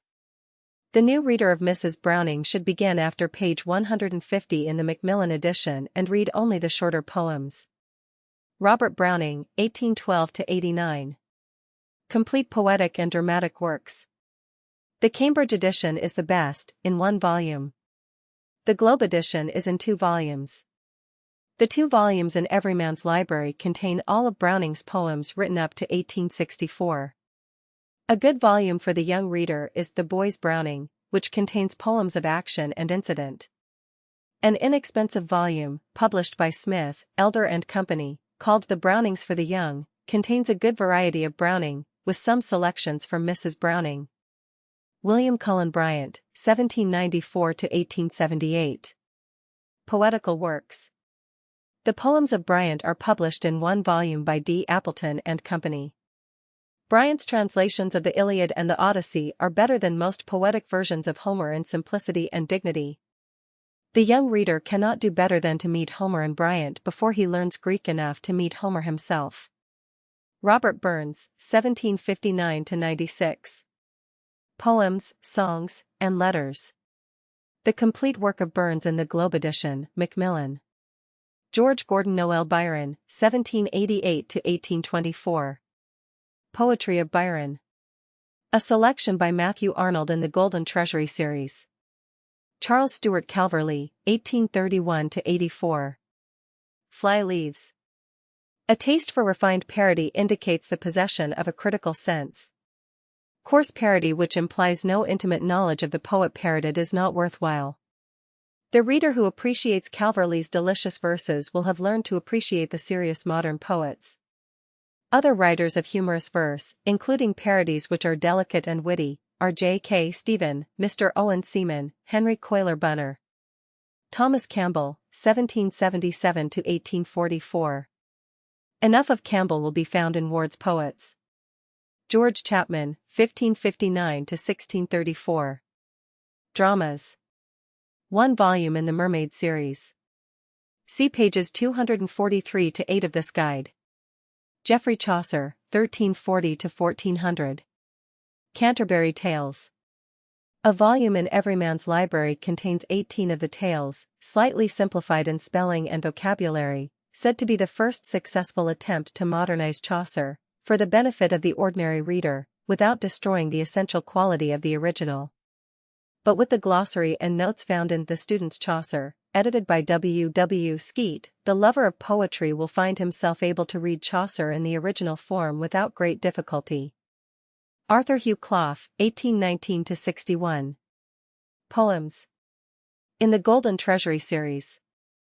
Readers of poetry who have not met Clough have an entirely new poetical experience before them in the Bothy, a narrative poem. It should be tried after Longfellow's Miles Standish and Evangeline. Clough was not among the greatest Victorian poets, but there is room for him in an age like ours which is said, whether justly or not, to be lacking in poetic voices. In this connection readers may turn to Clough's poem, Come, Poet Come. See page 107 of this guide. Samuel Taylor Coleridge, 1772–1834. Poetical Works. In the Globe edition. The single volume in Everyman's Library is adequate. William Cooper, 1731–1800. Poetical Works. In the Globe edition. Dante Alighieri, 1265–1321. Divina Commedia. Carey's translation is in Everyman's Library. The best way on the whole for English readers to learn their Dante is through Charles Eliot Norton's prose translation, see page 210 of this guide. Thomas Dekker, 157–163. Dramas. In the Mermaid series. John Donne, 1573–1631.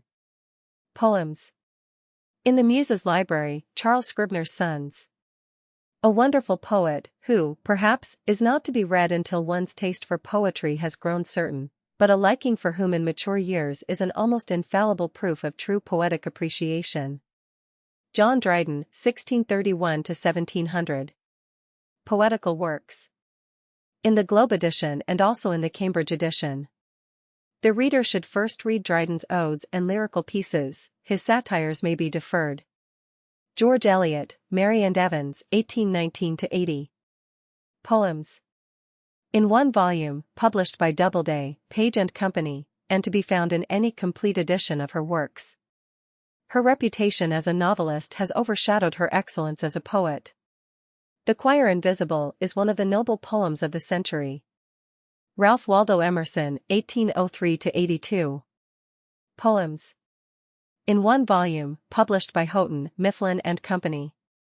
Emerson is the most exalted spirit of our literature, and his poems condense and refine the best ideas to be found in his prose. Euripides, 480 to 406 BC. Dramas. In 2 volumes in Everyman's Library. Everyman and Other Miracle Plays. In Everyman's Library. See also Specimens of Pre-Shakespearean Drama, edited by J. M. Manley, Ginn and Company. The recent stage production of Everyman has created a new popular interest in very early English dramas. The value of most of them is historical rather than intrinsically poetic. Eugene Field. A Little Book of Western Verse. Contains the familiar poems for and about children. Edward Fitzgerald, 1809-83. Translation of the Rubaiyat of Omar Khayyam. There are innumerable editions of this famous poem. An inexpensive one is published by Houghton, Mifflin and Company. John Fletcher, 1579-1625. Dramas. With Beaumont in the Mermaid series. Johann Wolfgang von Goethe, 1749-1832. Dramatic and poetic works. The dramas, translated by Walter Scott and others, are in Bond's library. American readers will be interested in Bayard Taylor's poetic version of Faust. Oliver Goldsmith, 1728-74. Poems, etc. Goldsmith's few poems are to be found in a good edition of his works in one volume, published by Crowell and Company. Thomas Gray, 1716-71. Poetical works. In one volume, in the Aldine edition, Macmillan. Readers of the familiar Elegy in a Country Churchyard need only to be told that a half-dozen of Gray's other poems are equally fine, and they should not overlook the delightful ode on the death of Mr. Walpole's cat. Kate Greenaway. Marigold Garden. Under the Window. Miss Greenaway's delightful pictures of children would entitle her to a place among the poets, even if she had not done the little rhymes that go with her drawings. Francis Bret Harte, 1839-1902. Poetical works. In one volume, published by Houghton, Mifflin and Company. Heinrich Heine, 1797-1856. Poems. Heine's lyrics have tempted the talents of many translators. The finest collection of verses from Heine in English is that by Emma Lazarus, herself a true poet. William Ernest Henley. Poems. Henley's one volume of poems, a slender volume, published by Scribner, places him high among the secondary poets of 19th-century England. George Herbert, 1593-1633. Poems. Herbert's poems with his life by Isaac Walton are published by Walter Scott, in one volume in the Canterbury Poets, and also, in a single volume, by Crowell and Company. Herbert is the finest of the religious lyric poets of the 17th century. Robert Herrick, 1591-1674. Poems. A fine selection, with an introduction by Thomas Bailey Aldrich, is published in one volume by the Century Company. Herrick is to be found also in the Canterbury Poets, in one volume, and in Morley's Universal Library, published by George Routledge and Sons. Thomas Heywood, 158-164. Dramatic works. In the Mermaid series. Oliver Wendell Holmes, 1809-94. Complete poetical works. In the Cambridge edition. Homer. The Iliad. The Odyssey. See pages 211-12 of this guide. Thomas Hood, 1799-1845. Poems. Hood's humorous poems are found in a pleasantly illustrated volume, published by Macmillan. His serious poems, Eugene Aram, The Bridge of Sighs, The Song of the Shirt, are well known, and are in many anthologies. Horace. Odes, Epodes, Satires, and Epistles. Selected translations from the best English poets and scholars in one volume of the Chandos Classics, published by Frederick Warne and Company. Longfellow Ben Jonson, 1573-1637. Plays. In the Mermaid series. Jonson's fine lyrics, including the perfect song Drink to Me Only with Thine Eyes, should be looked for in the anthologies. John Keats, 1795–1821. Poems.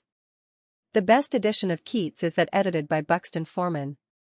Good editions are those in Everyman's Library and in the Golden Treasury series. Rudyard Kipling. Baroque Room Ballads. The Seven Seas. Sidney Lanier, 1842–81. Poems. In one volume, published by Scribner. An inspired poet, if ever one was born in America. Walter Savage Landor, 1775–1864. Poems, Imaginary Conversations, etc. A volume of selections from the prose and verse of Landor is to be found in the Golden Treasury series. Henry Wadsworth Longfellow, 1807–82. Complete Poetical Works. In the Cambridge edition. A good selection from Longfellow appears in the Golden Treasury series. James Russell Lowell, 1819–91. Complete Poetical Works. In the Cambridge edition. Maurice Maeterlinck. Plays. Translated by Richard Hovey. Christopher Marlowe, 1564–93. Plays. In the Mermaid series. George Meredith, 1828–1909. Poems. Published in one volume by Scribner. Meredith's Poems of Nature should be read first. John Milton, 1608–74. Complete Poetical Works. In the Cambridge edition and also in the Globe edition. There are many texts of Milton prepared for use in schools. The young reader will be fortunate if he can read and enjoy the shorter poems and 2 or 3 books of Paradise Lost, before he comes to the study of them in school. Molière, Jean-Baptiste Poquelin, 1622–73. Dramatic Works. There are many English versions of Molière, some prepared for the stage. The edition in 3 volumes in Bond's library is practically complete. Thomas Moore, 1779–1852. Irish Melodies. The complete poems of Moore are published in an inexpensive volume by T.Y. Crowell and Company. Moore's songs are his best work and many of them retain a sure place in the popular balladry of our race. William Morris, 1834–96. The Defense of Guinevere. Life and Death of Jason. The great fluency of Morris's poetry makes his longer narratives remarkably easy to read. Although he is a poet known and cherished by the few, his stories in verse are singularly well adapted to young readers. Edgar Allan Poe, 1809–49. Complete Poetical Works. The best edition is that edited by Stedman and Woodbury. There are several other single-volume editions. The dozen best poems of Poe should be known to every young American, and Mr. Andrew Lang is right in saying, preface to the Blue Poetry Book, that the youngest ear will be delighted by the beauty of the words. Alexander Pope, 1688–1744. Complete Poetical Works. In the Cambridge edition. A century that began with Keats and Shelley and ended with Swinburne and Meredith does not accord Pope the high place he enjoyed in his own century, but places him at best among the most brilliant of the comic poets. The Rape of the Lock is a humorous masterpiece. A surprisingly good anthology of Pope is the section given to him in Bartlett's Familiar Quotations. The large number of lines from his work is sure proof of his place in our literature. Only Shakespeare, Milton, and the Bible contribute so much that is familiar. James Whitcomb Riley. Old-Fashioned Roses. A natural and joyous singer about common things, deservedly popular in America and a truer poet than many critics suspect. Christina Georgina Rossetti, 1830–94. Poems. Published in one volume by Little, Brown and Company. Among English women only Mrs. Browning is so fine a poet as Christina Rossetti. Dante Gabriel Rossetti, 1828–82. Complete Poetical Works. In 2 volumes, published by Little, Brown and Company. The young reader should begin with Rossetti's songs, ballads, and simpler poems, The Blessed Damozel and My Sister's Sleep. The sonnet sequence, The House of Life, is for mature readers. Johann Christoph Friedrich von Schiller, 1759–1805. Dramatic Works and Poems. In several volumes of Bond's library, translated by Coleridge and others. Walter Scott, 1771–1832. Complete Poetical Works. In the Cambridge edition. Scott's narrative poems are preeminently adapted to the taste and understanding of young readers. There are many school editions of Scott's poetry, and innumerable reprints attest his continued popularity. William Shakespeare. The best one-volume edition of Shakespeare is the Cambridge edition. The best edition in many volumes is the Cambridge Shakespeare, published by Macmillan and Company. It gives the readings of the Elizabethan texts so that the reader can distinguish, and accept or reject, the emendations of scholars. A pocket edition such as the Temple, Macmillan, or the Ariel, Putnam, will prove a good friend. Percy Bysshe Shelley, 1792–1822. Complete Poetical Works. In the Cambridge edition or the Globe. In 2 volumes in Everyman's Library. Selected Poems in the Golden Treasury series.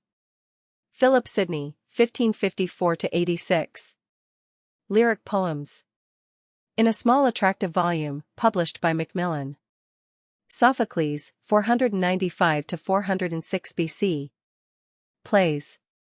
In the English translation of R. C. Jebb. The volume in Everyman's Library contains translations by Young.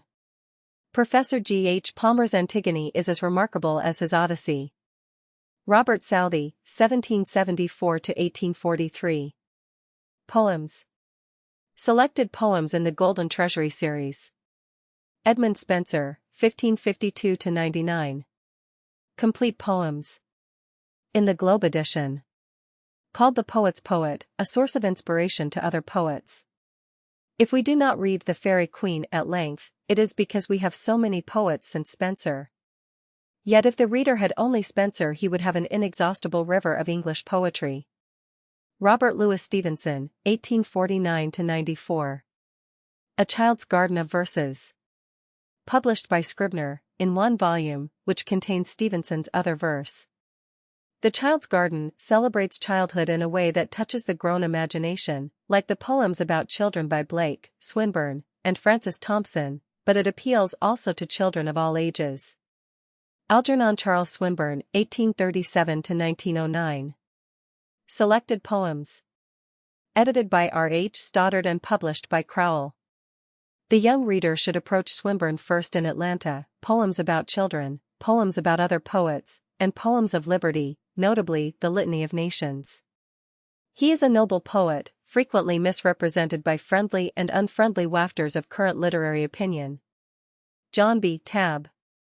Poems. In 2 or 3 small volumes, published by Small, Maynard and Company. The Purest Note Among Living American Poets. Alfred Tennyson, 1809–92.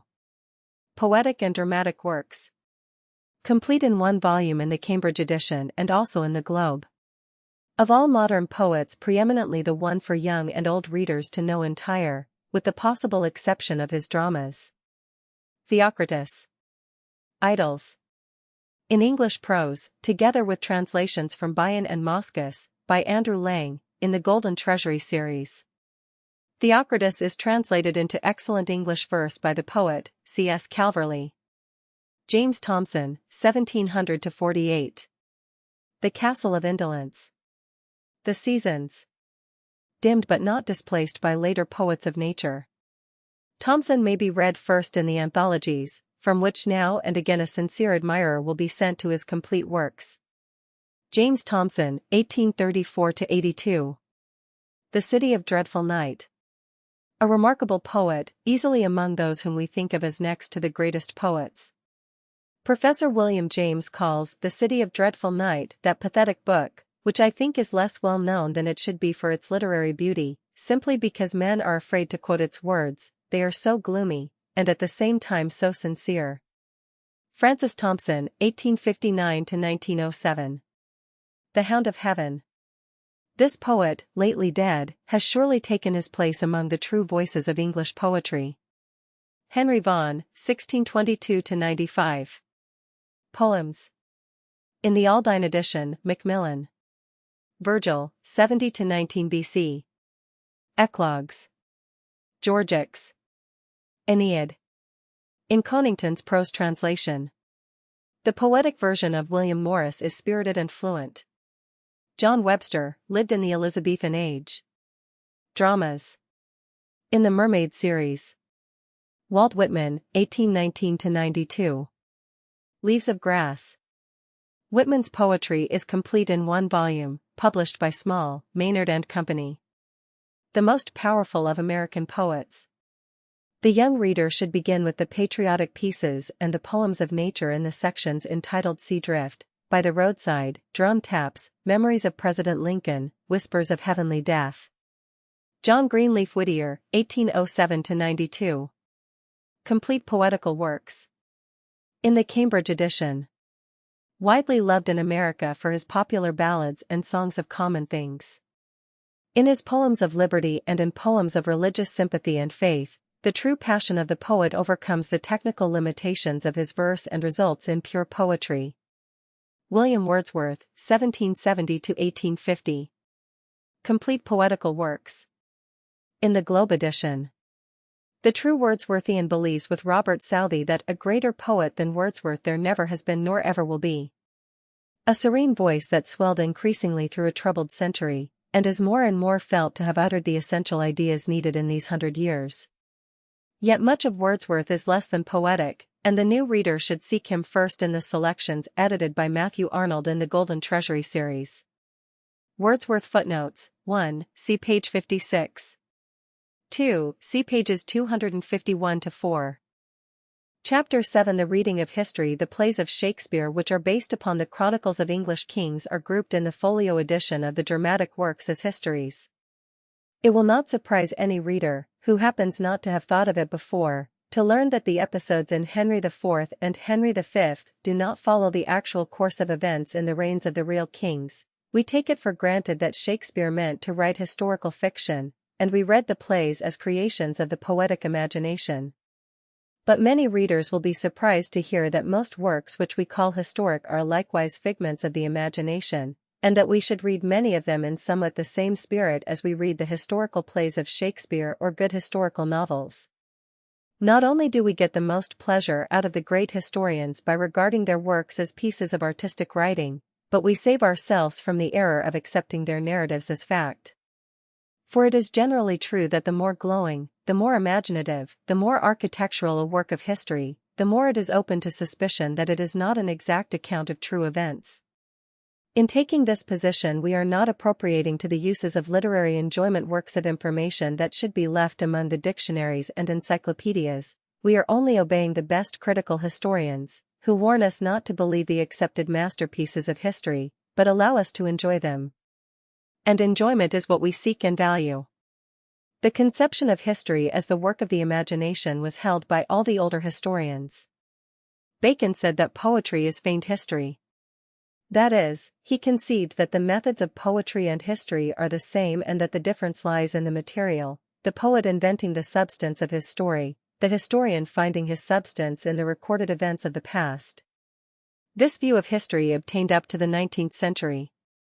Macaulay said that history is a compound of poetry and philosophy. And Carlyle thought it proper to designate as a history his French Revolution, a work based on certain facts in history but consisting in large part of dramatic fiction, philosophic reflection, and political argument.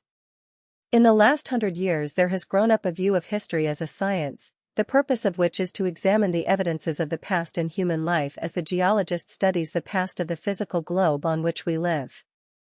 The new school of history is comparatively so young that it has not produced many writers of high rank in eloquence and literary power, whereas poetic history is as old as literature and includes the work of many great masters. These masters live by their eloquence, for it is eloquence rather than mere truth to fact that gives a work a permanent place in literature.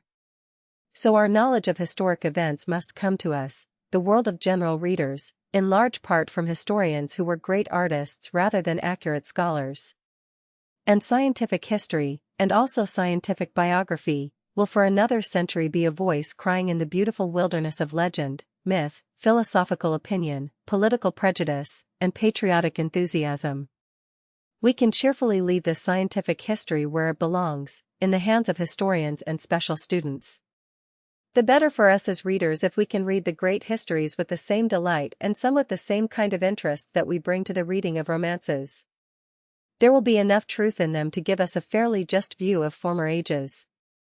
The culture and humanity will be there. Shakespeare's stories of English kings give us the spirit of England. Carlyle's French Revolution will never cease to be a splendid work of art. Bancroft's History of the United States will remain a noble celebration of democracy, even though he was not strict in his use of documents. In school we expect to learn true lessons in history, to get our dates right and keep our judgments impartial. Out of school we shall read history for pleasure and like it the better if it is informed with the eloquence, the prejudice, the philosophy, in short the personality of a great writer.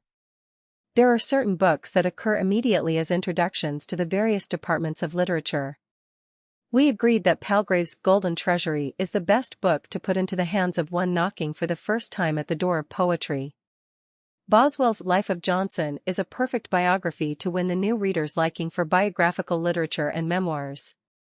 And so there is one volume of history that seems the best of all books in which English-speaking youth may read the great story of the race, Green's Short History of the English People. One might wish from patriotic motives that there were an American history equally good, but there is none, so far as I know, none which covers our national life as a whole. We can, however, be content with Green, for the American cannot know his own history or his own literature and traditions without knowing those of England. Our literature is English literature and must be for centuries to come, and in most of our reading of poetry and fiction we shall find that the history of England is involved more deeply than the history of our country.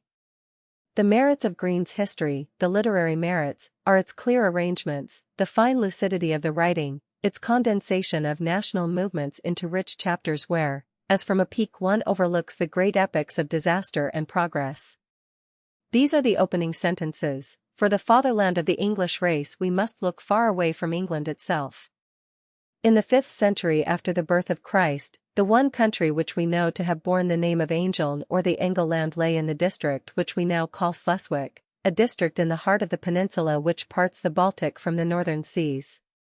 Its pleasant pastures, its black-timbered homesteads, its prim little townships, looking down on inlets of purple water, were then but a wild waste of heather and sand, girt along the coast with sunless woodland, broken here and there by meadows which crept down to the marshes and the sea. Could any historic novel, we may say could any other historic romance, open more enticingly?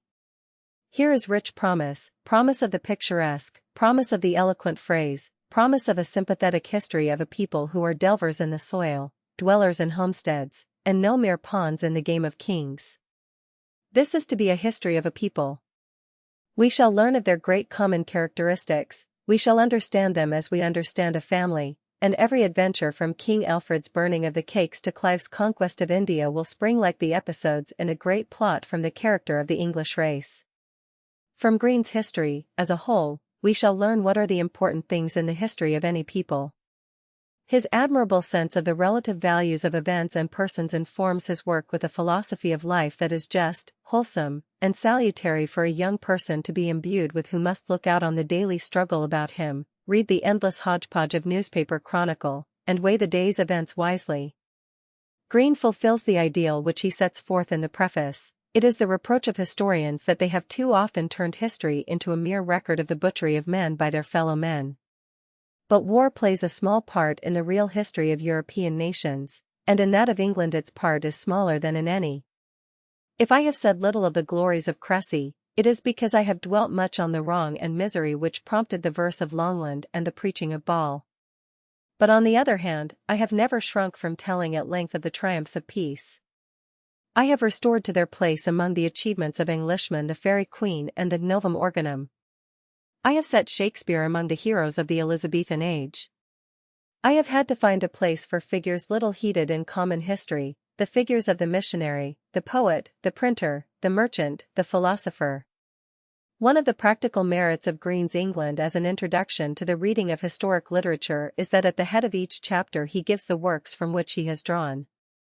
And as his nature and ideals of history led him to the most fertile and interesting of other historians, his lists contain the titles of readable books rather than dry and obscure sources. so that if a reader finds one part of the story of England especially fascinating, he can turn aside to those historians who have treated it more fully, to the authorities whom Green read and enjoyed. For instance, see the wealth of books which Green mentions at the head of the chapter that most concerns us, the independence of America.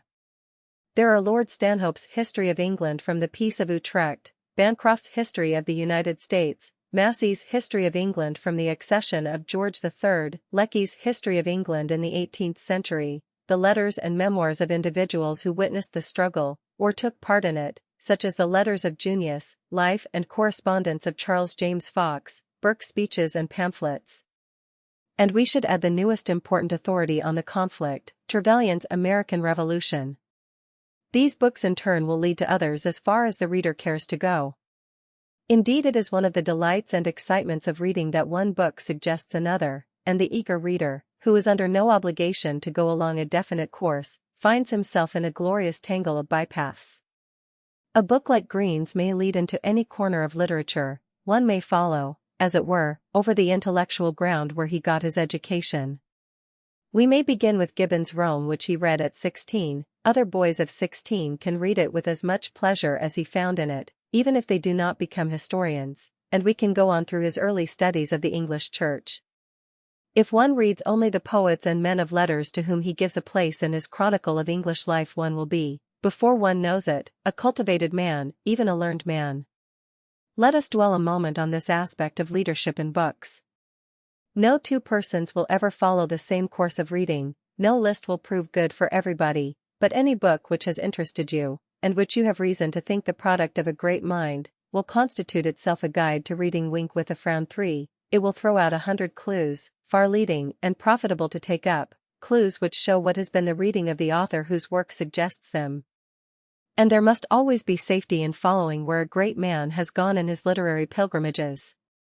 If there is no history of America comparable in scope and style to Green's short history of the English people, there are several American historians of high rank. Perhaps because they were endowed with dramatic imagination, or were influenced by the literary rather than the scientific masterpieces of history, American historians of genius have applied their talents to romantic periods in the story of foreign nations, or to those early navigations and settlements which resulted in the founding of our nation.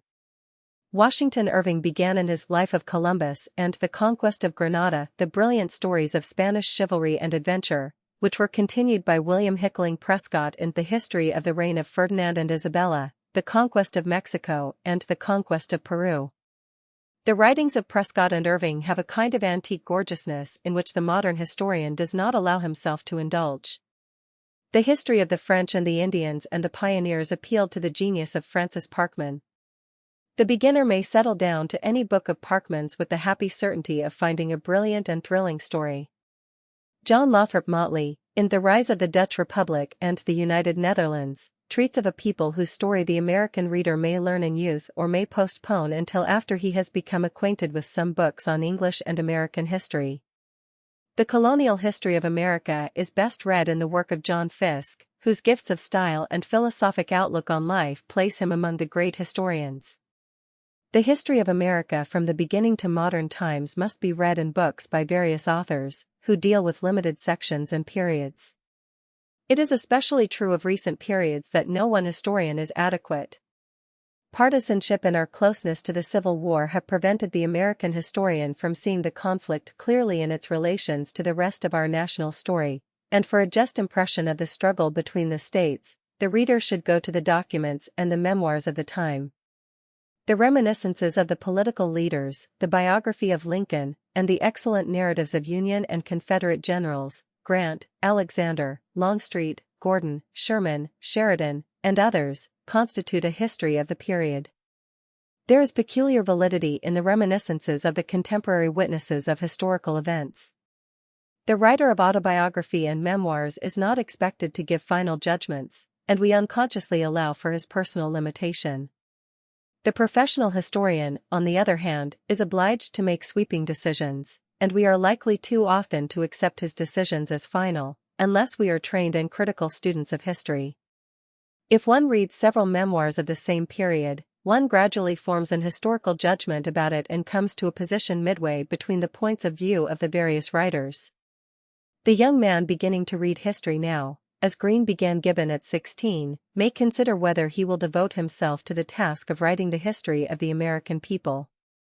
Even if his ambitions are not so high, he may be sure that as a citizen of the Republic he can never know too much about the history of his nation and of the men who helped to make it. As aids to historical reading, it is well to have some books of bare facts, a short history of America, a dictionary of dates, and a compact general encyclopedia of events, such as Plotz's Epitome. But these are for reference and not for entertainment. As a rule, textbooks of history prepared for schools, however excellent they may be for the purposes of study, are not entertaining to read. They have not space for all the elaborate plots, political intrigues, biographical interludes, accounts of popular movements of thought, which appeal to the imagination of the leisurely reader. Our school teachers will take care that we learn the salient facts which everyone must know. By ourselves we shall dip into Parkman's Montcalm and Wolfe or Prescott's Conquest of Mexico or Carlyle's French Revolution. In reading these masterpieces for pleasure, we shall be supplementing our work in school and making our daily lessons easier. List of works of history supplementary to Chapter 7. The following list of titles is not intended to outline an adequate reference library for the student of history. It includes principally books that have taken their place in literature by virtue of their readability and their imaginative power, and may therefore be supposed to interest the general reader. A few books are included which deal with current historical problems and politics. American History. Henry Adams. History of the United States. Covers exhaustively the period immediately following the Revolution. George Bancroft, 1800–91. History of the United States from the discovery of the continent to 1789. James Bryce. The American Commonwealth. The recognized authority on American political institutions. Edward Channing. Student's History of the United States. Said to be the best of the one-volume histories of this country. John Fiske, 1842–1901. Discovery of America, with some account of ancient America and the Spanish conquest. New France and New England. Old Virginia and her neighbors. The beginnings of New England. The Puritan theocracy in its relations to civil and religious liberty. Dutch and Quaker colonies in America. American Revolution. Critical period of American history, 1783–89. War of Independence. Mississippi Valley in the Civil War. Civil government in the United States. John Brown Gordon. Reminiscences of the Civil War. Albert Bushnell Hart and collaborators. American history told by contemporaries. 4 volumes of extracts from diaries and writers who lived in the epochs under consideration. A rich source of information and enjoyment, as are also the following books: How Our Grandfathers Lived. Colonial Children. Camps and Firesides of the Revolution. Romance of the Civil War. William Edward Hartpole Lecky. American Revolution. Selected from his History of England in the 18th Century. This with Trevelyan's American Revolution will give American readers the history of the conflict from a British point of view. James Longstreet. From Manassas to Appomattox. To be read in conjunction with the memoirs by Grant, Porter, Sherman, Gordon, Alexander, and other Union and Confederate generals. Francis Parkman, 1823–93. The Oregon Trail. France and England in North America. France and England in North America is divided into 7 parts under the following titles: Pioneers of France in the New World, the Jesuits in North America in the 17th Century, La Salle and the Discovery of the Great West, the Old Regime in Canada, Count Frontenac and New France under Louis XIV, a half-century of conflict, Montcalm and Wolfe. James Ford Rhodes. History of the United States from the Compromise of 1850. Theodore Roosevelt. American Ideals. The Naval War of 1812. The Winning of the West. Ellen Churchill Semple. American History and its Geographic Conditions. Goldwin Smith. Canada and the Canadian Question. The United States, An Outline of Political History. George Otto Trevelyan. American Revolution. Woodrow Wilson. Congressional Government, A Study in American Politics. History of the American People. The second work, in 5 volumes, covers the history of the country from the beginnings to the present time, both readable and trustworthy. Great Britain. Francis Bacon, 1561 to 1626. History of the reign of Henry VII. The first great piece of critical history in our language. Henry Thomas Buckle. History of Civilization in England. Thomas Carlyle, 1795 to 1881. Cromwell's Letters and Speeches, with elucidations. Earl of Clarendon, 1608 to 74. History of the Great Rebellion. A vivid account of the Cromwellian Wars by a royalist. Interesting to read in connection with Carlyle's elucidations of the letters and speeches of Cromwell. Mandell Creighton. Age of Elizabeth.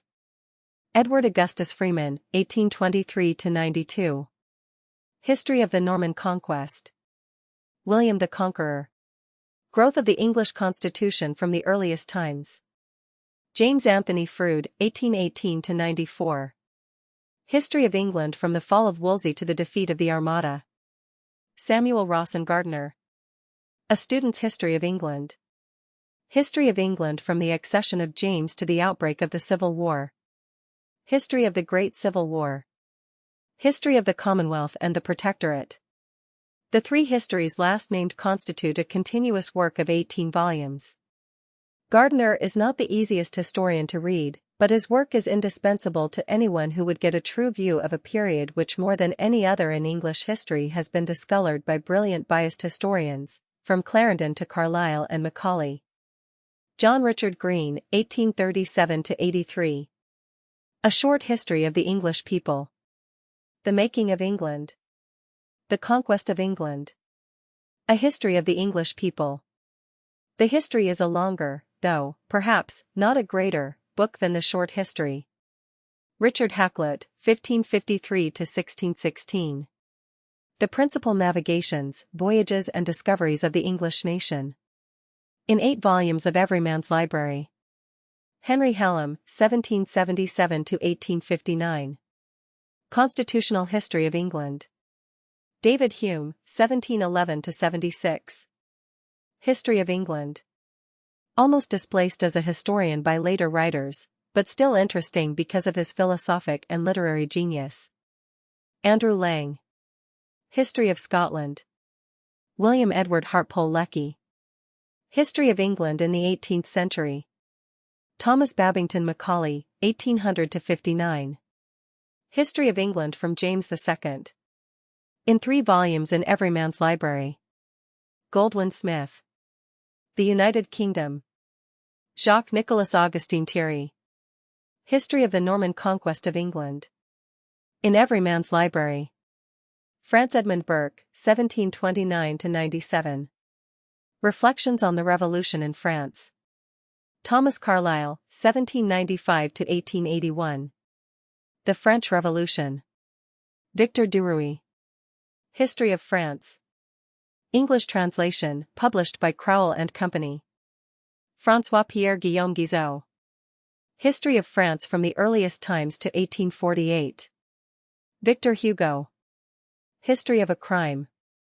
Deals with the coup d'état of 1851, of which Hugo was a witness. Vivid, powerful writing, easy to read in the French. Henry Moore Stephens. History of the French Revolution. The work of a modern scientific historian may be read after Carlyle's French Revolution as a corrective and for the sake of comparing 2 historical methods. Hippolyte Adolphe Taine. The Ancient Regime. The French Revolution. The Modern Regime. The application to French history of somewhat the same philosophic methods and principles that inform his history of English literature. Germany. Samuel Rawson Gardiner. The 30 Years' War. Ernest Flagg Henderson. A Short History of Germany. Helmuth Karl Bernhard von Moltke. The Franco-German War. Ancient Greece. Alfred John Church. Pictures from Greek Life and Story. Especially adapted to young readers. Ernst Curtius. History of Greece. A monumental German work to be found in a readable translation. Thomas Davidson. Education of the Greek People and Its Influence on Civilization. George Finley. Greece under the Romans. In Every Man's Library. George Grote. History of Greece. The Standard English Work in Greek History. In 12 volumes of Every Man's Library. Herodotus. Stories of the East from Herodotus. Extracts retold by Alfred John Church, especially for young readers. John Pentland Mahaffey. Greek Life and Thought from the Age of Alexander to the Roman Conquest. A Survey of Greek Civilization. Ancient Rome Samuel Dill. Roman Society in the Last Century of the Western Empire. Edward Gibbon, 1737–94. History of the Decline and Fall of the Roman Empire. The supreme contribution of England to historical literature, in its combination of distinguished style and scientific method. Theodore Mommsen. History of Rome. A great German work, in 5 volumes, to be found in a readable English translation. Other Histories Cambridge Modern History. Of this great history planned by the late Lord Acton, 10 volumes have been published. It is the work of many writers and will be a storehouse of the most competent historical writing of our time. James Bryce. Holy Roman Empire. Readers of Bryce's American Commonwealth will seek this other excellent work. Jean Froissart. Chronicles. In Every Man's Library. There are several translations and condensations of Froissart's chronicles, notably The Boys Froissart, edited by the American poet, Sidney Lanier. Mary Henrietta Kingsley. The Story of West Africa. Henry Hart Milman, 1791–1868. History of Latin Christianity. Robert Louis Stevenson. A Footnote to History, 8 Years of Trouble in Samoa. A fine piece of historical writing showing that Stevenson had the gifts of the historian as well as the gifts of the poet and romancer. William Hickling Prescott, 1796–1859. Conquest of Mexico. Conquest of Peru. Reign of Philip II. Reign of Ferdinand and Isabella. John Lothrop Motley, 1814–77. Rise of the Dutch Republic. History of the United Netherlands. Archibald Forbes. The Afghan Wars. A mixture of history and vivid reporting by a great war correspondent. Pierre Lodi. Last Days of Pekin. Washington Irving, 1783–1859. Knickerbocker's History of New York. The Conquest of Granada. These books demonstrate the wide range of Irving's genius from burlesque, mingled with genuine study of racial characteristics, to sober and poetic history. François-Marie Arouet, Voltaire. History of Charles XII of Sweden. Accompanied in the English translation by the critical essays of Macaulay and Carlyle. Easy to read in the French. John Addington Symonds, 1840–93. Renaissance in Italy. A work of rare beauty on the men, the history, and the art of Italy. Walter Raleigh, 1552–1618. The Discovery of the Empire of Guiana. A History of the World. Raleigh's History of the World is not so large as it sounds in scope, but in imagination it almost lives up to its title. Thoreau says, "He is remarkable in the midst of so many masters." There is a natural emphasis in his style, like a man's tread, and a breathing space between his sentences. Frederick Harrison. The Meaning of History. An excellent guide to the reading of history. Footnotes 3. See also page 244 of this guide. Chapter 8. The reading of biography. Since literature is, broadly, the written record of human life, biography, the life story of real men, lies at the core and center of literature. On one side, biography is allied to history, which is the collective biography of many men. On the other side, it is related to fiction. In our discussion of history, we found that there are two ideals or methods of writing it, one the picturesque, the other the scientific. The scientific historian accuses the picturesque historian of falsifications and disproportions. Scientific history is new and aggressive, and it accentuates its differences from the old ideals. Yet there is no essential opposition between fact and an imaginative representation of fact. Gibbon is picturesque, yet he is one of the first great historians to make exhaustive study and accurate use of documents. Carlyle can be as eloquent when he is telling the truth as when he is misled by his love of color and his partisan passions. The great historian of the future will not falsify or distort facts except as human nature must always intervene before the facts which it presents in human language. The true historian will have great imagination, great vision, and yet have scrupulous care to precisions of truth. For the present, history is recovering from its traditional eloquence and trying to learn to present facts honestly and clearly. Never again will the spirit of history and historical criticism tolerate such a magnificent fabrication as the end of De Quincey's Flight of a Tartar Tribe, in which he gives, with all the paraphernalia of a learned note, the inscription carved on the columns of granite and brass to commemorate the migration of the Kalmucks. The columns are a structure of De Quincey's fancy, and the inscription is in such prose as he alone among white men or Chinamen knew how to write. In De Quincey's time it was not considered an ethical aberration to invent facts.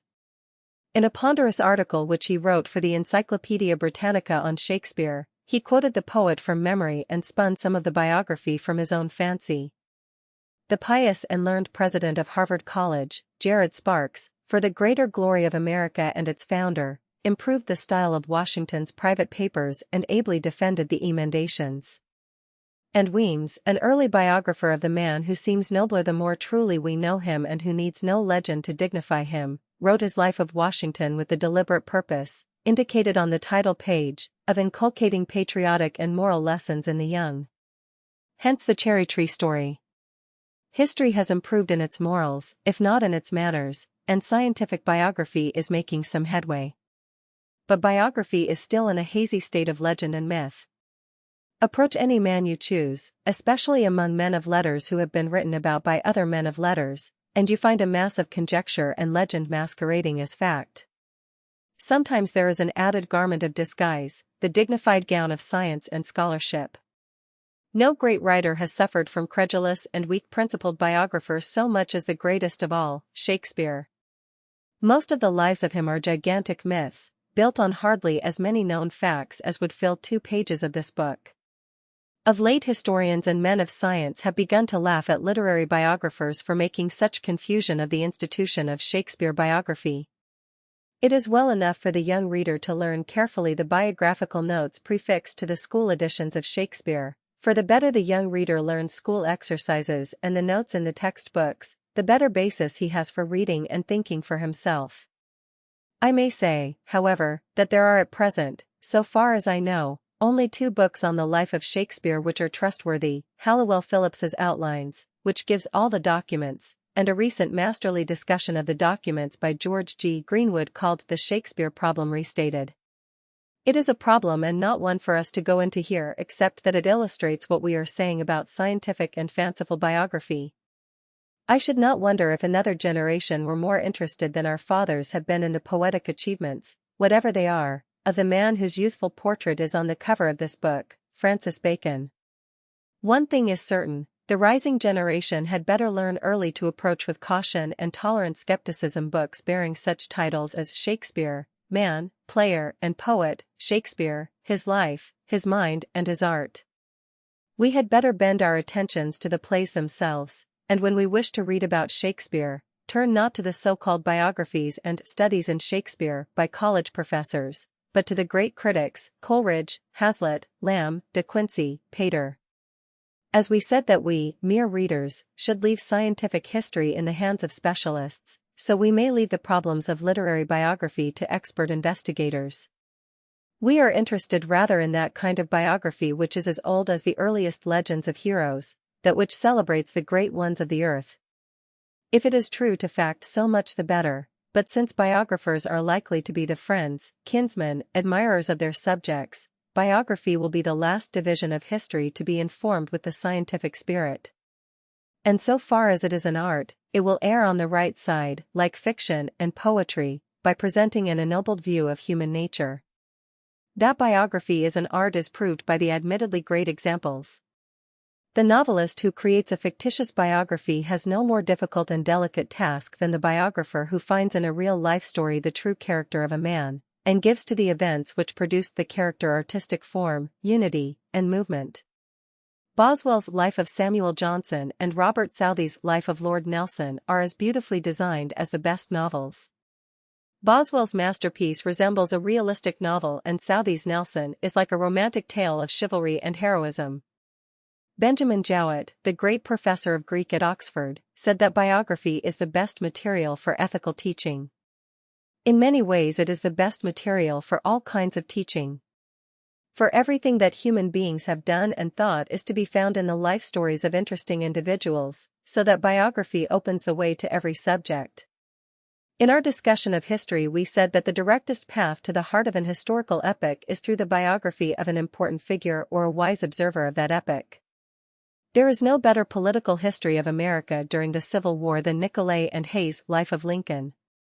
Grant's memoirs contains all that an ordinary reader needs to know of the movements of the Northern armies after Grant took command. The memoirs and reminiscences of Davis and Confederate generals give us an adequate account of the civil and military movements of the Southern side. Carlyle's Cromwell, no matter how biased and overwrought it seems to discriminating students, will open the 17th century for those of us who cannot be specialists in history.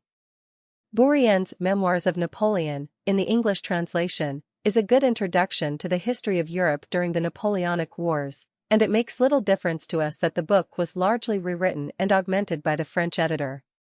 Morley's Life of Gladstone is a history of Victorian England. The Life of Luther is the heart of the Protestant Reformation. The layman who would know something of the tendencies of modern science cannot do better than to read the biographies of men of science in which sympathetic pupils have told in a style more simple than the master's treatises the intellectual principles and human conditions of the master's work. Such biographies are the Life and Letters of Darwin, of Huxley, of Agassiz.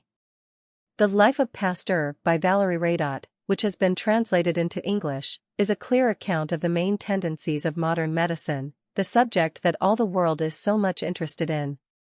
Anyone who reads it will know better how to make his way through the masses of popular articles on medicine and public health in the current magazines. Since literary men are the most interesting of all heroes to other makers of books, it is natural that the lives of the masters of literature should have been written in greater abundance and usually with greater skill and charm than the lives of any other class of men. A good way, perhaps the best way, to study literature is to read the lives of a dozen or a score of great writers. An ambitious youth, determined to lay the foundations of a knowledge of literature, might begin to read in any order the biographies in the series called English Men of Letters.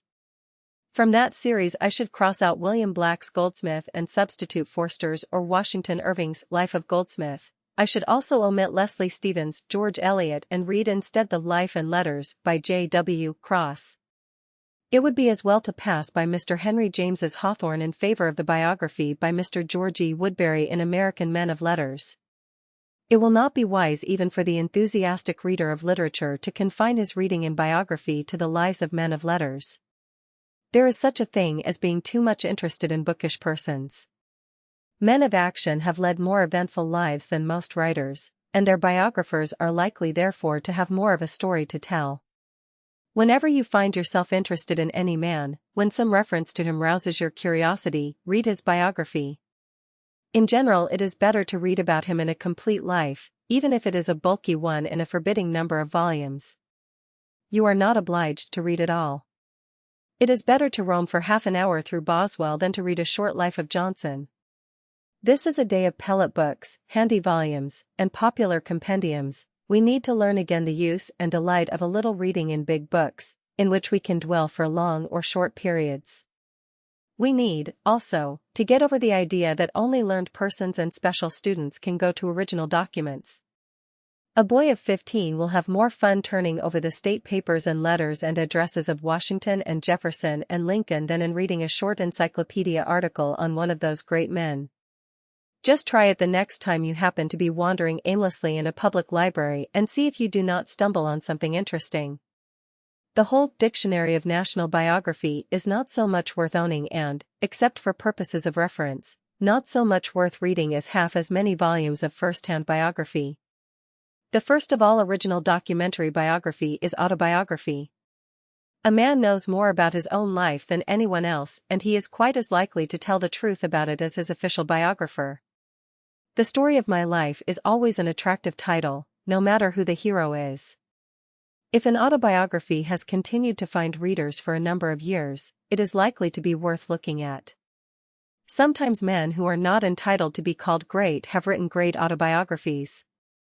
The autobiography of Joseph Jefferson is full of delightful humor and sweetness. At a time when the theater is not an institution of which we are proud and actors as they appear in the public prints are usually boors and vulgarians, Jefferson's autobiography will give the reader a new sense of the potential dignity of the stage and of the humanity of the actor's profession. Among the great men who have written autobiographies we have mentioned Mill and Franklin and Grant. Others who have written delightful volumes of self-portraiture are Goethe, Gibbon, Trollope, Mrs. Oliphant. As a working rule, I should suggest that when you are interested in a man, you should first read his autobiography if he wrote one. If he did not, turn to the most complete story of his life, the one that contains whatever letters and documents have survived. And as a third choice, try to find a life of him by some writer who was intimate with him during his life, or who is an expert in the subject to which his life was devoted, or who is a master in the art of biography. List of biographies supplementary to Chapter 8. This list of biographies does not constitute a catalogue of great men. It merely gives some biographies that have literary quality or some other quality that makes them important. The subject of the biography is given first whenever the person written about would naturally come into the mind before the author of the book, thus, Samuel Johnson, Life by James Boswell. In other cases the author comes first, thus, Plutarch, Lives. John and Abigail Adams. Familiar letters of John Adams and his wife, Abigail Adams, during the Revolution. Joseph Addison. Life, by William John Courthope. In English Men of Letters. Thomas Bailey Aldrich. Life, by Ferris Greenslet. Alfred the Great. Life, by Walter Besant. Henri Frederick Amiel. Journal, translated by Mrs. Humphrey Ward. Aurelius Augustinus. Confessions of St. Augustine. A remarkable autobiography. Pusey's translation is in every man's library. Francis Bacon. Life and Letters, edited by James Spedding. James Matthew Barrie. Margaret Ogilvy. Barrie's Life of His Mother, a delicious book. George Henry Borrow. The Bible in Spain. The subtitle defines this interesting book, the journeys, adventures, and imprisonments of an Englishman in an attempt to circulate the scriptures in the peninsula. Readers of Borrow, see page 75 of this guide, will be interested in his Life and Letters, edited by William I. Knapp. Robert Browning. Life and Letters, by Alexander Leighton or James Bryce. Studies in Contemporary Biography. Edmund Burke. Life, by John Morley. In English Men of Letters. Robert Burns. Life, by John Gibson Lockhart. Julius Caesar. Life, by James Anthony Froude. Commentaries on the Gallic and Civil Wars. Thomas Carlyle and Mrs. Carlyle. Life and Letters, by James Anthony Froude. Thomas de Quincey. Autobiographic Sketches. Confessions of an English Opium Eater. Reminiscences of the Lake Poets. Charles Dickens. Life, by John Forster. In the edition abridged and revised by the English novelist, the late George Gissing. George Eliot. Letters and Journals, edited by John Walter Cross. Ralph Waldo Emerson. Life, by Oliver Wendell Holmes. In American Men of Letters. See also Emerson's letters to Carlyle and John Sterling. Francis of Assisi. Life, by Paul Sabatier. In the English translation. Benjamin Franklin. Autobiography. William Ewart Gladstone. Life, by John Morley. Johann Wolfgang von Goethe. Autobiography. Translated in Bond's Library. Oliver Goldsmith. Life, by Austin Dobson. See also the biographies by John Forster and Washington Irving. Ulysses Simpson Grant. Personal memoirs. Life, by Owen Wister, in the Beacon Biographies. Thomas Gray. Letters, edited with a biographical sketch by Henry Milner Rideout. Alexander Hamilton. Life, by Henry Cabot Lodge. In American Statesman. Nathaniel Hawthorne. Hawthorne and His Circle, by Julian Hawthorne. Life, by George Edward Woodberry, in American Men of Letters. Oliver Wendell Holmes. Life and Letters, edited by John Tory Morse, Jr. Thomas Henry Huxley. Life and Letters, edited by Leonard Huxley. Washington Irving. Life and Letters, edited by Pierre Monroe Irving. Life, by Charles Dudley Warner, in American Men of Letters. Jeanne d'Arc. Life, by Francis Cabot Lowell. Life, by Andrew Lang. Condemnation and Rehabilitation of Jeanne d'Arc, by J.E.J. Kishrat, in the English translation. Samuel Johnson. Lives of the Poets, selected by Matthew Arnold. Life of Johnson, by James Boswell, in 2 volumes in Everyman's Library. John Keats. Life, by Sidney Colvin. In English Men of Letters. Charles Lamb. Letters, edited by Alfred Anger. Robert Edward Lee. Life, by Philip Alexander Bruce. Life and Letters, by John William Jones. Recollections and Letters, by R. E. Lee, Jr. Life, by Thomas Nelson Page. Abraham Lincoln. Life, by John George Nicolay and John Hay. A Short Life of Abraham Lincoln, by John George Nicolay. Lincoln, Master of Men, by Alonzo Rothschild. David Livingstone. Last Journals in Central Africa. How I Found Livingstone, by Henry Morton Stanley. Henry Wadsworth Longfellow. Life and Letters, edited by Samuel Longfellow. Thomas Babington Macaulay. Life and Letters, by George Otto Trevelyan. John Stuart Mill. Autobiography. John Milton. Life, by Mark Pattison. In English Men of Letters. Napoleon. Life, by John Gibson Lockhart. Life, by William Milligan Sloane. Memoirs of L. A. F. de Bourrienne. Life, by John Holland Rose. Margaret Oliphant. Autobiography and Letters. Charles William Chadwick Oman. 7 Roman statesmen of the later Republic, the Gracchi, Sulla, Crassus, Cato, Pompey, Caesar. Samuel Pepys. Diary. 2 volumes in Everyman's Library. Plutarch. Lives. In the Elizabethan translation by Thomas North, or the modern translation by Arthur Hugh Clough. An abridged edition of this is published for schools by Ginn and Company. Jacob August Rees. The Making of an American. Walter Scott. Memoirs of the Life of Sir Walter Scott, by John Gibson Lockhart. There is an abridged edition of Lockhart, edited by J. M. Sloane. William Shakespeare. The Shakespeare Problem Restated, by George G. Greenwood. Outlines of the Life of Shakespeare, by James Orchard Hallowell Phillips. At the present time the most reliable works on Shakespeare's life. William Tecumseh Sherman. Memoirs.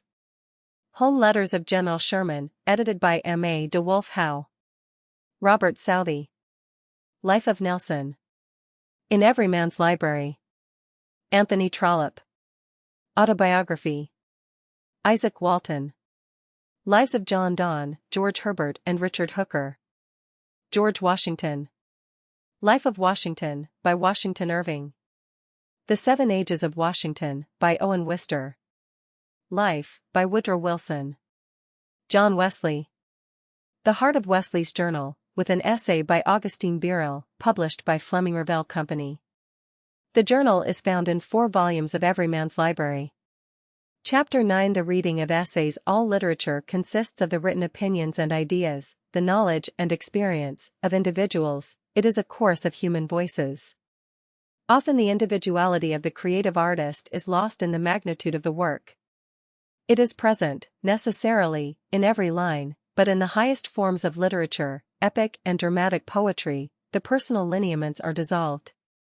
Shakespeare, sincerest of poets, did not in his dramas reveal his heart or directly utter a single belief that we can feel sure was the private conviction of the author, and the attempts to associate lines from Shakespeare with the personal experiences of the actor of Stratford are invariably grotesque. Homer, who, according to Mr. Kipling, smote his bloomin' lyre and winked back at us, was no such living man. It is likely that even if there was a Homer, a poet who made the nucleus of Iliad, many hands during several centuries produced the Greek epics, the Iliad and the Odyssey, as we have them. Although Dante writes in the first person, his adventures in worlds beyond the earth are those of a disembodied spirit, a universal soul seeing visions in regions where he must put off something of his personality before he can enter.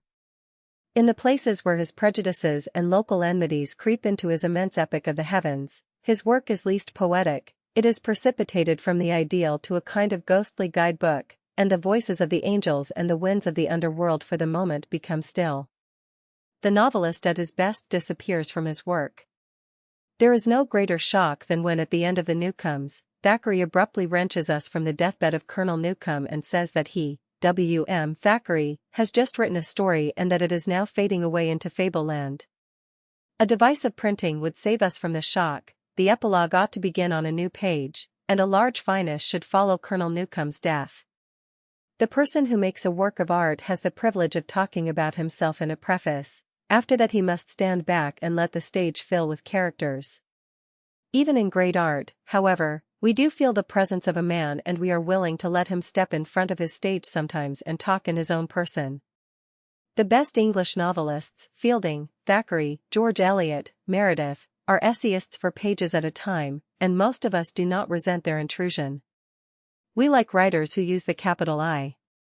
So we take peculiar delight in that kind of literature which is avowedly a talk, a monologue in which an author discourses, not through poetic forms, or through fiction in which other characters are the speakers, but directly to us as in a private letter or a spoken lecture. This kind of discourse is called an essay. The man who talks may pretend to be something that he is not, and the essayist is often a writer of fiction portraying only one character.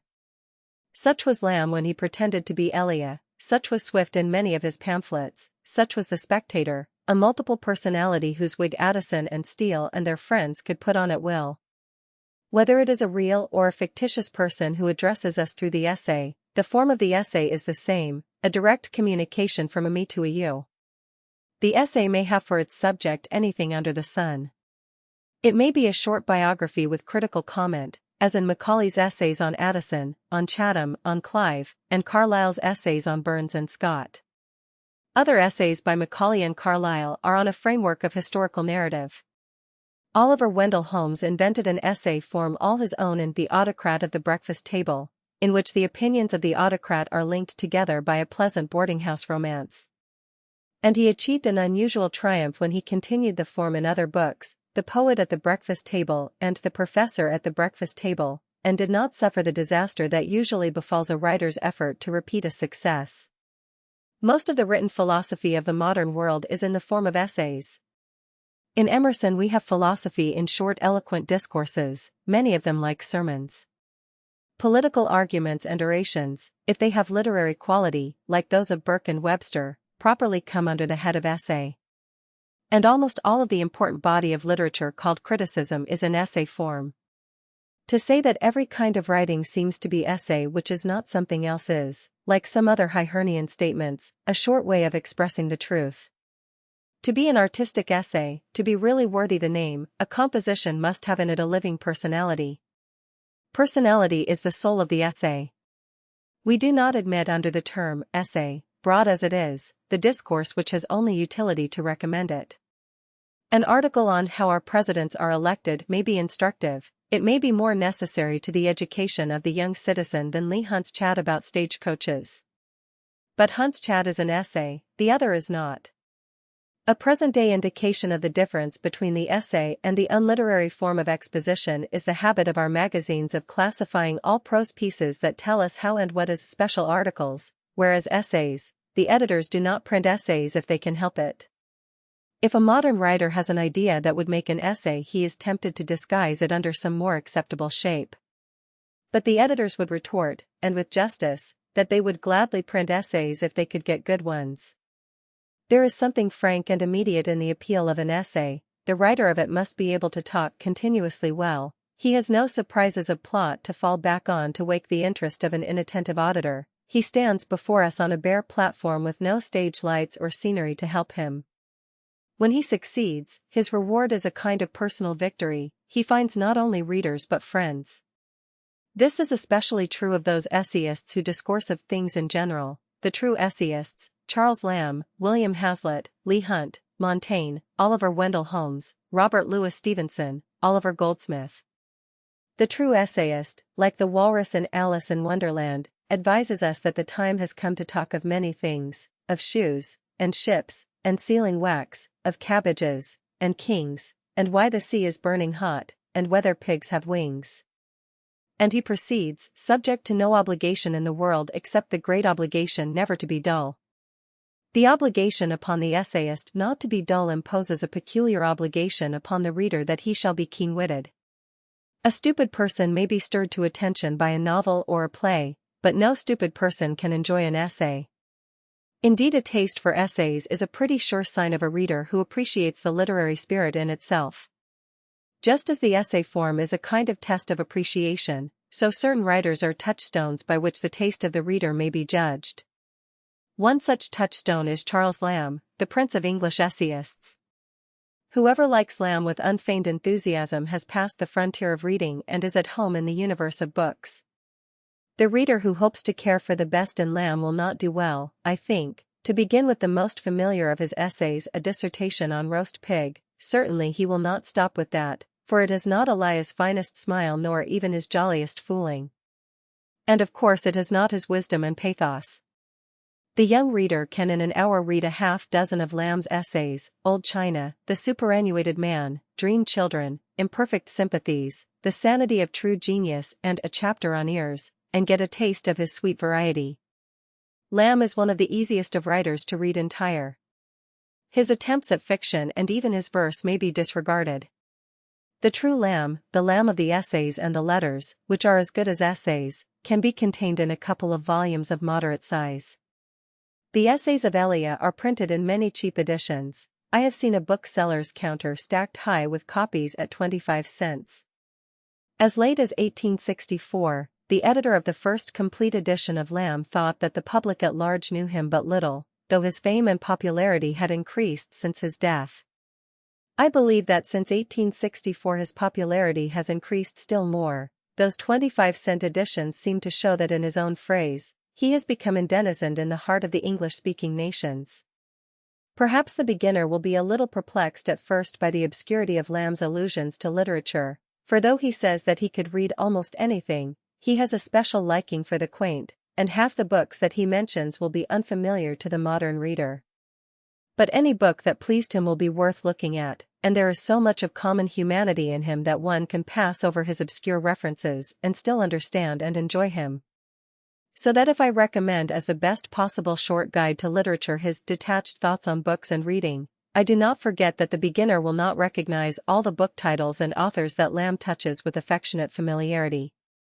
Yet the thoughts are clear enough and have more of the true spirit of reading packed into them than is to be found in many a thick volume of literary criticism. The essays that touch the heart of the simplest reader, such as Dream Children, may be read first, and they will lead to the literary essays, which are the best of all criticisms in the English language. Knowledge of Lamb is knowledge of literature. He opens the way not only to the choicest old books, but to the finest of his contemporaries. No man knew better than he the value of those friends of his whom we have set high in literature. He measured their altitude while they were swinging into place among the poetic stars. As the chief master of literary ceremonies of his time, Lamb will be found at his best not only in his essays but in his letters. His essays have the informality of letters, and his letters have much of the choiceness of phrase, the original turn of thought that distinguish his essays. In his friendly letters you can meet almost everybody worth knowing in that great period of English literature. Lamb is among the fine few whose correspondence is a work of literary art. The literature of private letters stands somewhere between essays and biography and partakes of the interest of both. The good letter writer is as rare in printed books as in the mail bags that are now hurrying over the world. and the delight of reading good printed letters by a distinguished man is somewhat like the delight of reading a well-written letter from a friend. To be sure, a book of letters is not a masterwork of art, but it often brings pleasure when the reader is not just in mood for the artistic masterpiece, for the great poem or novel. I can recommend for a place in a library even of very limited dimensions such a collection of letters as Mr. E. V. Lucas's The Gentlest Art, or Scoons's English Letters. It is said that the modern modes of communication, the telegraph, the telephone, the unpardonable postcard, have caused or accompanied a decline in the art of letter writing. But the mail of the day has not yet been sorted. There may be great letter writers even now sending to their friends epistles that we shall someday wish to read in print. It hardly seems as if the world could be growing so unfriendly that it will let polite correspondence go the way of some other old-fashioned graces. Certainly the young man and the young woman can do nothing better for the pleasure of friends and family, and nothing better for their own self-cultivation, than to develop the habit of careful and courteous letter writing. Better than most school courses in literature and composition would be the daily practice of writing to some brother, sister, or friend. One of the most remarkable young writers of the present day owes much of her purity of style, much of her education, to the practice of writing, of rewriting letters to her many friends. Our friendly letters need not be stiff compositions written with the nose to the paper and the tongue squeezed painfully between the lips. But they should be written with care. A rewritten letter need not be an artificial thing. Why should we not take pains in phrasing a message to a friend? Neither sincerity nor naturalness enjoins us to send off the first blotted drafts of our communications, any more than freedom and naturalness oblige us to go out in public hastily dressed. Candor and spontaneity do not suffer from a care for our phrases and some thought in grooming our style.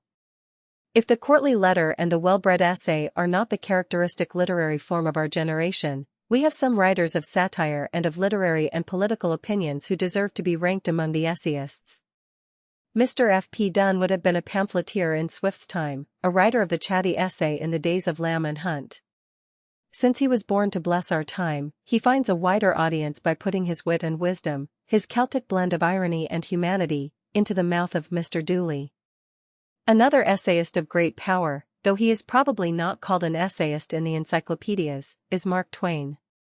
He promises us an interminable autobiography, some parts of which have been published.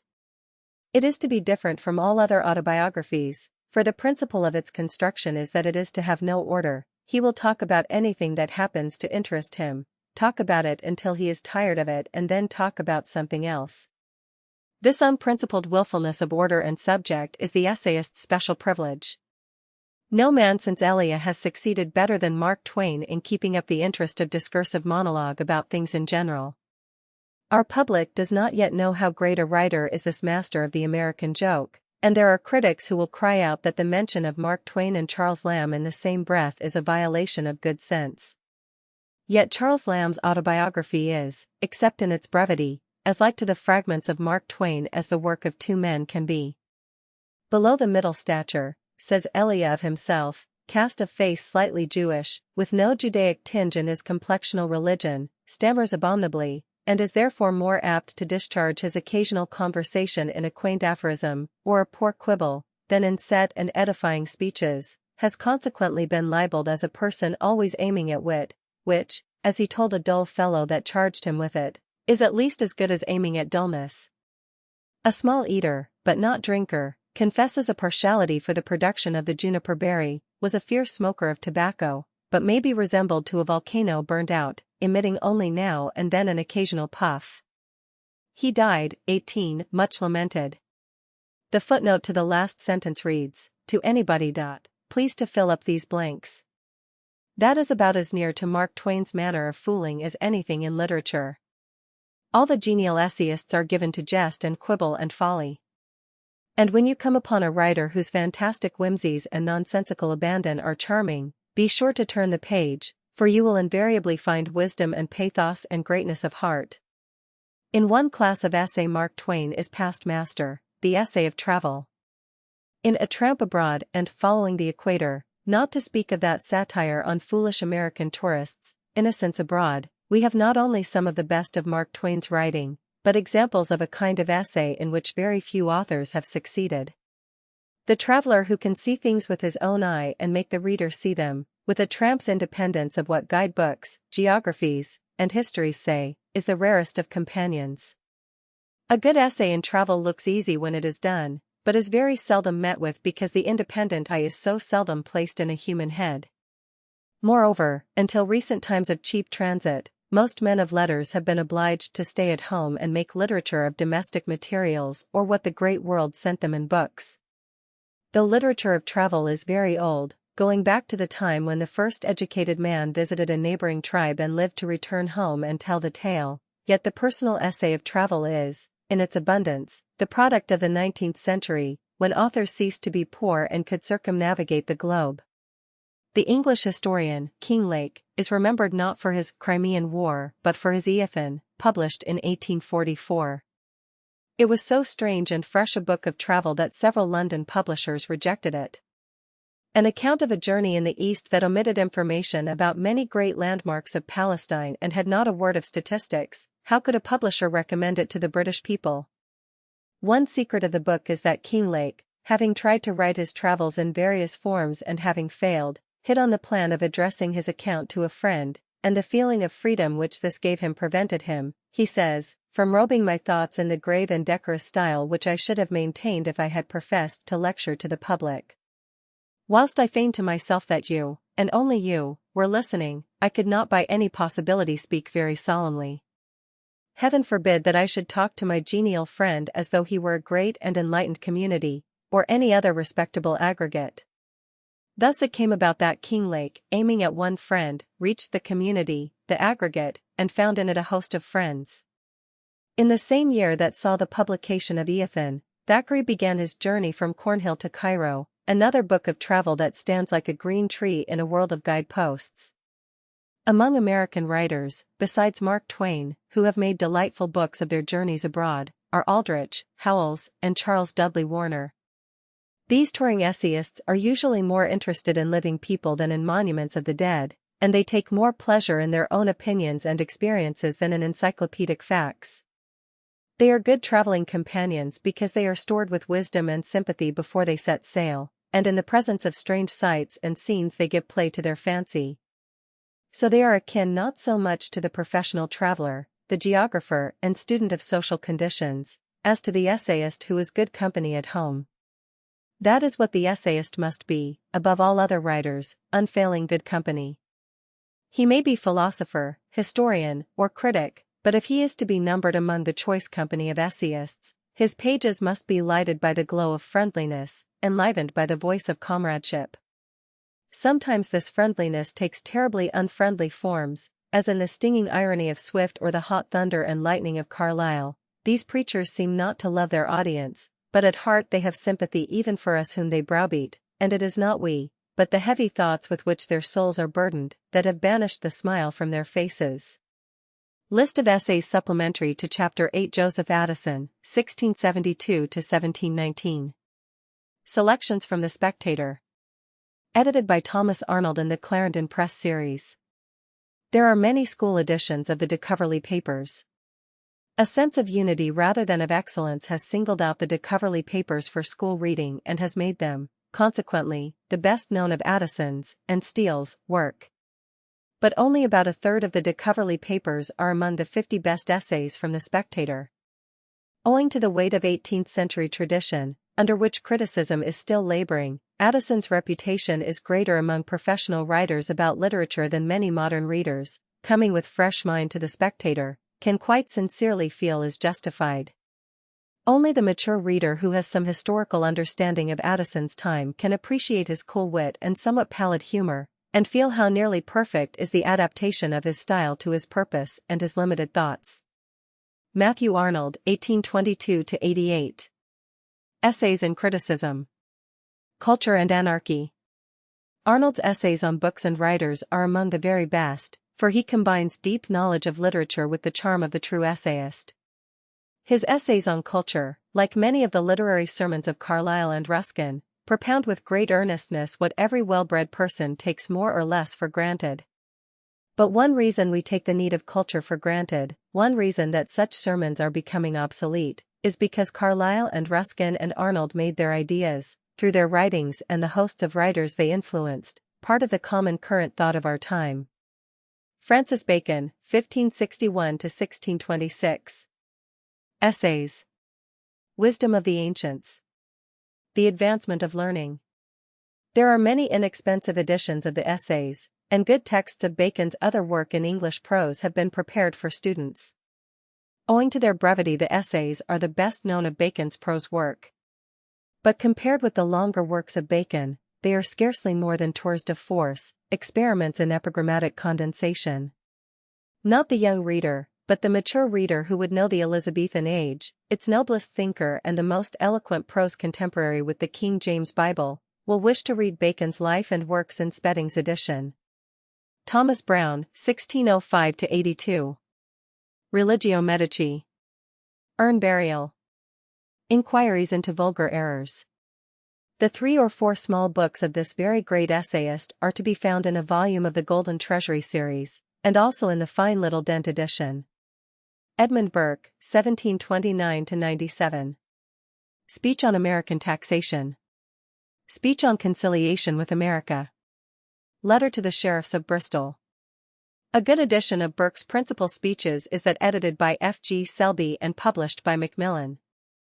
The prescriptions of the schools have made the speech on conciliation familiar as a difficult thing to analyze rather than as a magnificent essay, for essay it is, though delivered as a speech. Burke's other philosophic and political essays are among the great prose of his century and should be sought both by the student of history and by the reader of literature. John Burroughs. Birds and Poets. Locusts and Wild Honey. Wake Robin. After Thoreau, Mr. Burroughs is the most distinguished of modern writers on nature and out-of-door life. Thomas Carlyle, 1795–1881. Sartori Sartis. Heroes and Hero Worship. Past and Present. Critical and Miscellaneous Essays. Heroes and Hero Worship is, for the beginner, the best, because the clearest, of Carlyle's work. Carlyle's opinions become of less and less consequence as time passes, and he remains great by virtue of the superbly eloquent passages in which the poet overcomes the preacher. He is an illustrious example of the fact that nothing passes so rapidly as the beliefs of a day which a preacher hurls at the world about him, and at posterity, and also of the fact that eloquence and beauty survive the original burning question which gave them life and which later generations are interested in only from a biographic and historic point of view. The essay carries in it the journalistic bacteria that make for its speedy dissolution, but the poetic thought, whatever the occasion of its utterance, outlives circumstance and changes of ideas and taste. Cicero. Letters and Orations. In English, in Every Man's Library. Samuel McCord Crothers. The Gentle Reader. The most charming and humorously wise of living American essayists. Samuel Taylor Coleridge, 1772–1834. Biographia Literaria. Lectures on Shakespeare. Both in Bond's Library and in Every Man's Library. Coleridge's detached opinions on books are golden fragments of criticism. His Lectures on Shakespeare are, for a reader with imagination, the most inspiring notes on Shakespeare that we have, though the many and patent inaccuracies make his comments distasteful to modern scholars, who prefer to commit their own inaccuracies. William Cooper, 1731–1800. Letters. In the Golden Treasury series. Daniel Defoe, 1661–1731. Essay on Projects. The Shortest Way with the Dissenters. Defoe was a journalist and pamphleteer who lacked the charm of the true essayist, but whose prose in essay form is worth reading for its vigor and variety of idea. Thomas de Quincey, 1785–1859. Selections. In one volume, published by Houghton, Mifflin and Company, The Confessions of an English Opium Eater is in Every Man's Library, and also the Reminiscences of the Lake Poets. De Quincey's beautiful poetic prose is unlike anything before or since. The Opium Eater belongs perhaps under biography, but may stand here. Its somewhat sensational subject has secured for it, fortunately, a wide reading and so kept De Quincey from passing into the shadowy company of distinguished writers known only to the few. His essays fill many volumes. Those in the inexpensive volume in the Camelot series, published by Walter Scott, include some of the best and should be read, perhaps, before the Opium Eater. John Dryden, 1631–1700. There are collections of Dryden's prose, but the best way to become acquainted with the father of modern English prose is to run through his complete works and read the remarkable prefaces to his plays and poems. In them English criticism, for all the merit of some essays earlier in the 17th century, really begins. Emerson Finley Peter Dunn. Mr. Dooley in Peace and War. Mr. Dooley in the Hearts of His Countrymen. Mr. Dooley's Philosophy. Ralph Waldo Emerson, 1803–82. Essays. Representative Men. The Conduct of Life. Society and Solitude. Emerson's essays, including The American Scholar, which is as fresh and pertinent to our time as if written yesterday, have been printed in inexpensive editions by Houghton, Mifflin and Company. The volumes named above should be owned in American households. More than Carlyle or Ruskin or any other of the preaching essayists of the 19th century, Emerson emerges as the prophetic, visionary spirit who seized and phrased the best moral and spiritual ideas that his time had to offer to future times. John Florio, 1550–1625. Translation of Montaigne's Essays.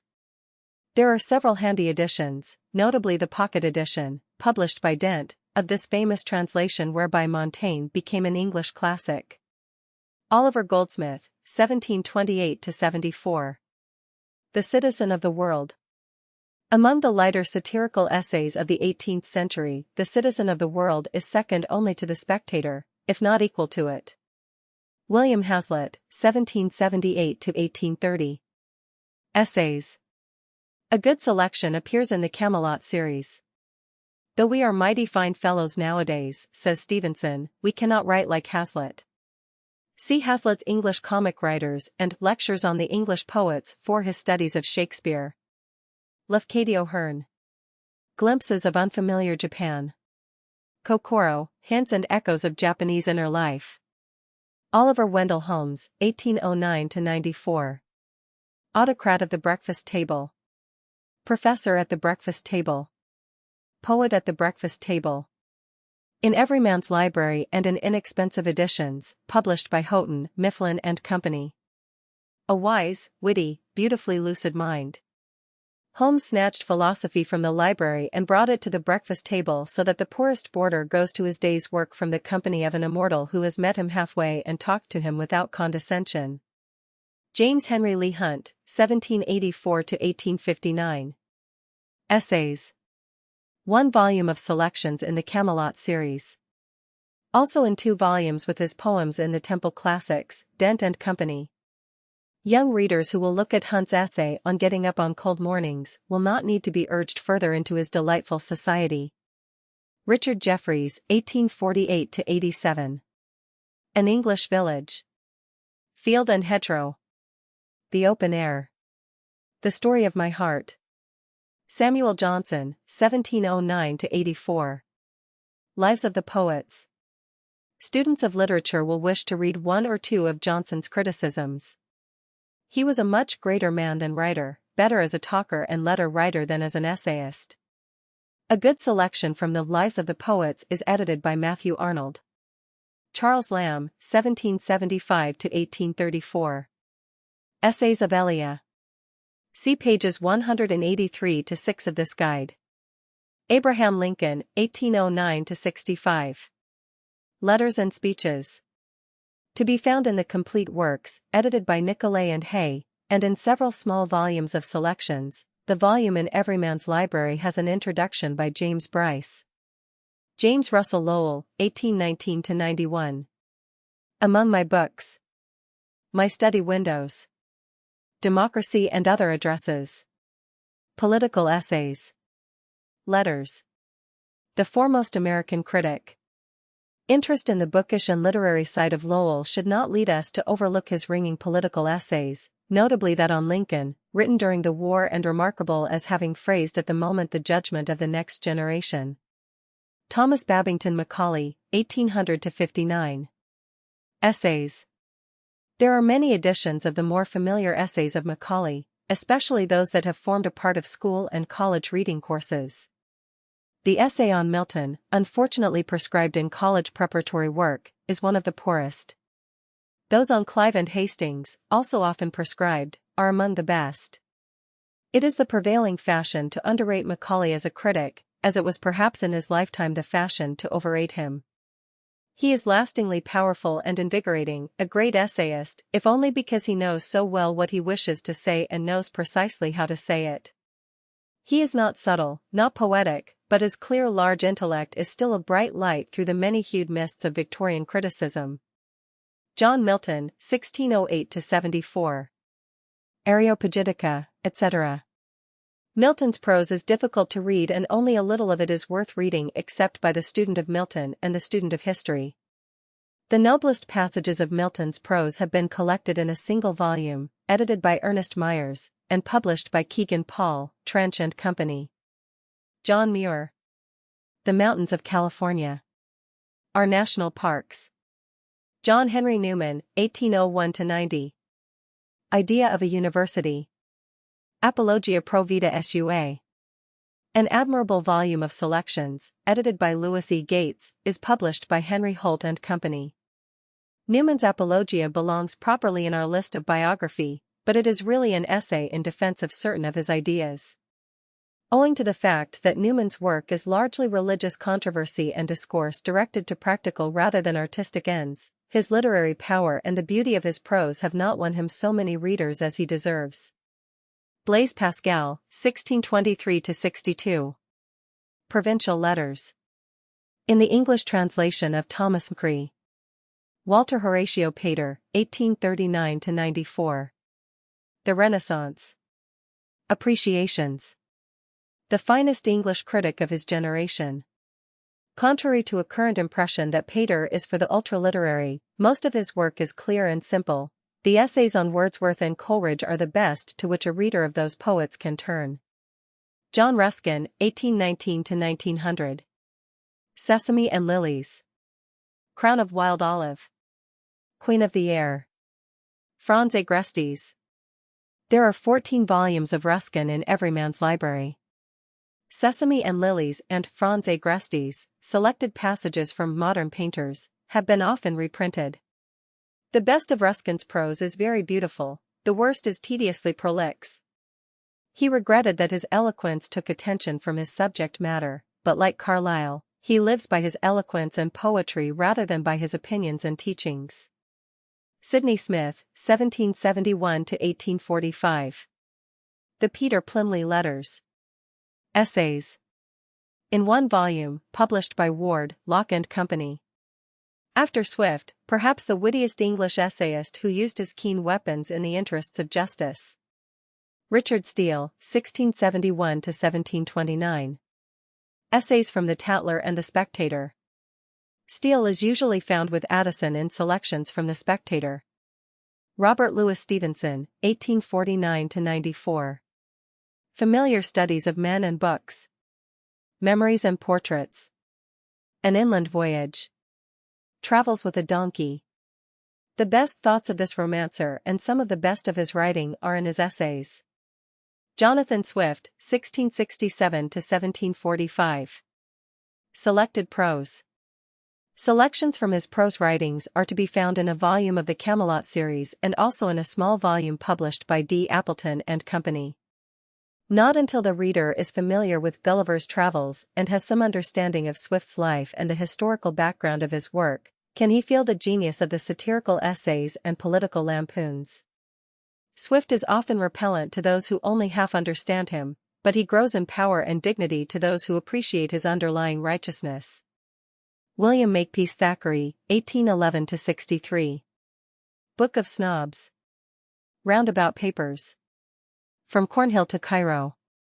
English Humorists. Thackeray is an essayist by temperament and shows it in his novels. His satirical and literary essays may be reserved until after one has read his novels, but they will not be overlooked by anyone who likes Thackeray or who likes good essays. Henry David Thoreau, 1817–62. A Week on the Concord and Merrimack Rivers. Walden. Excursions.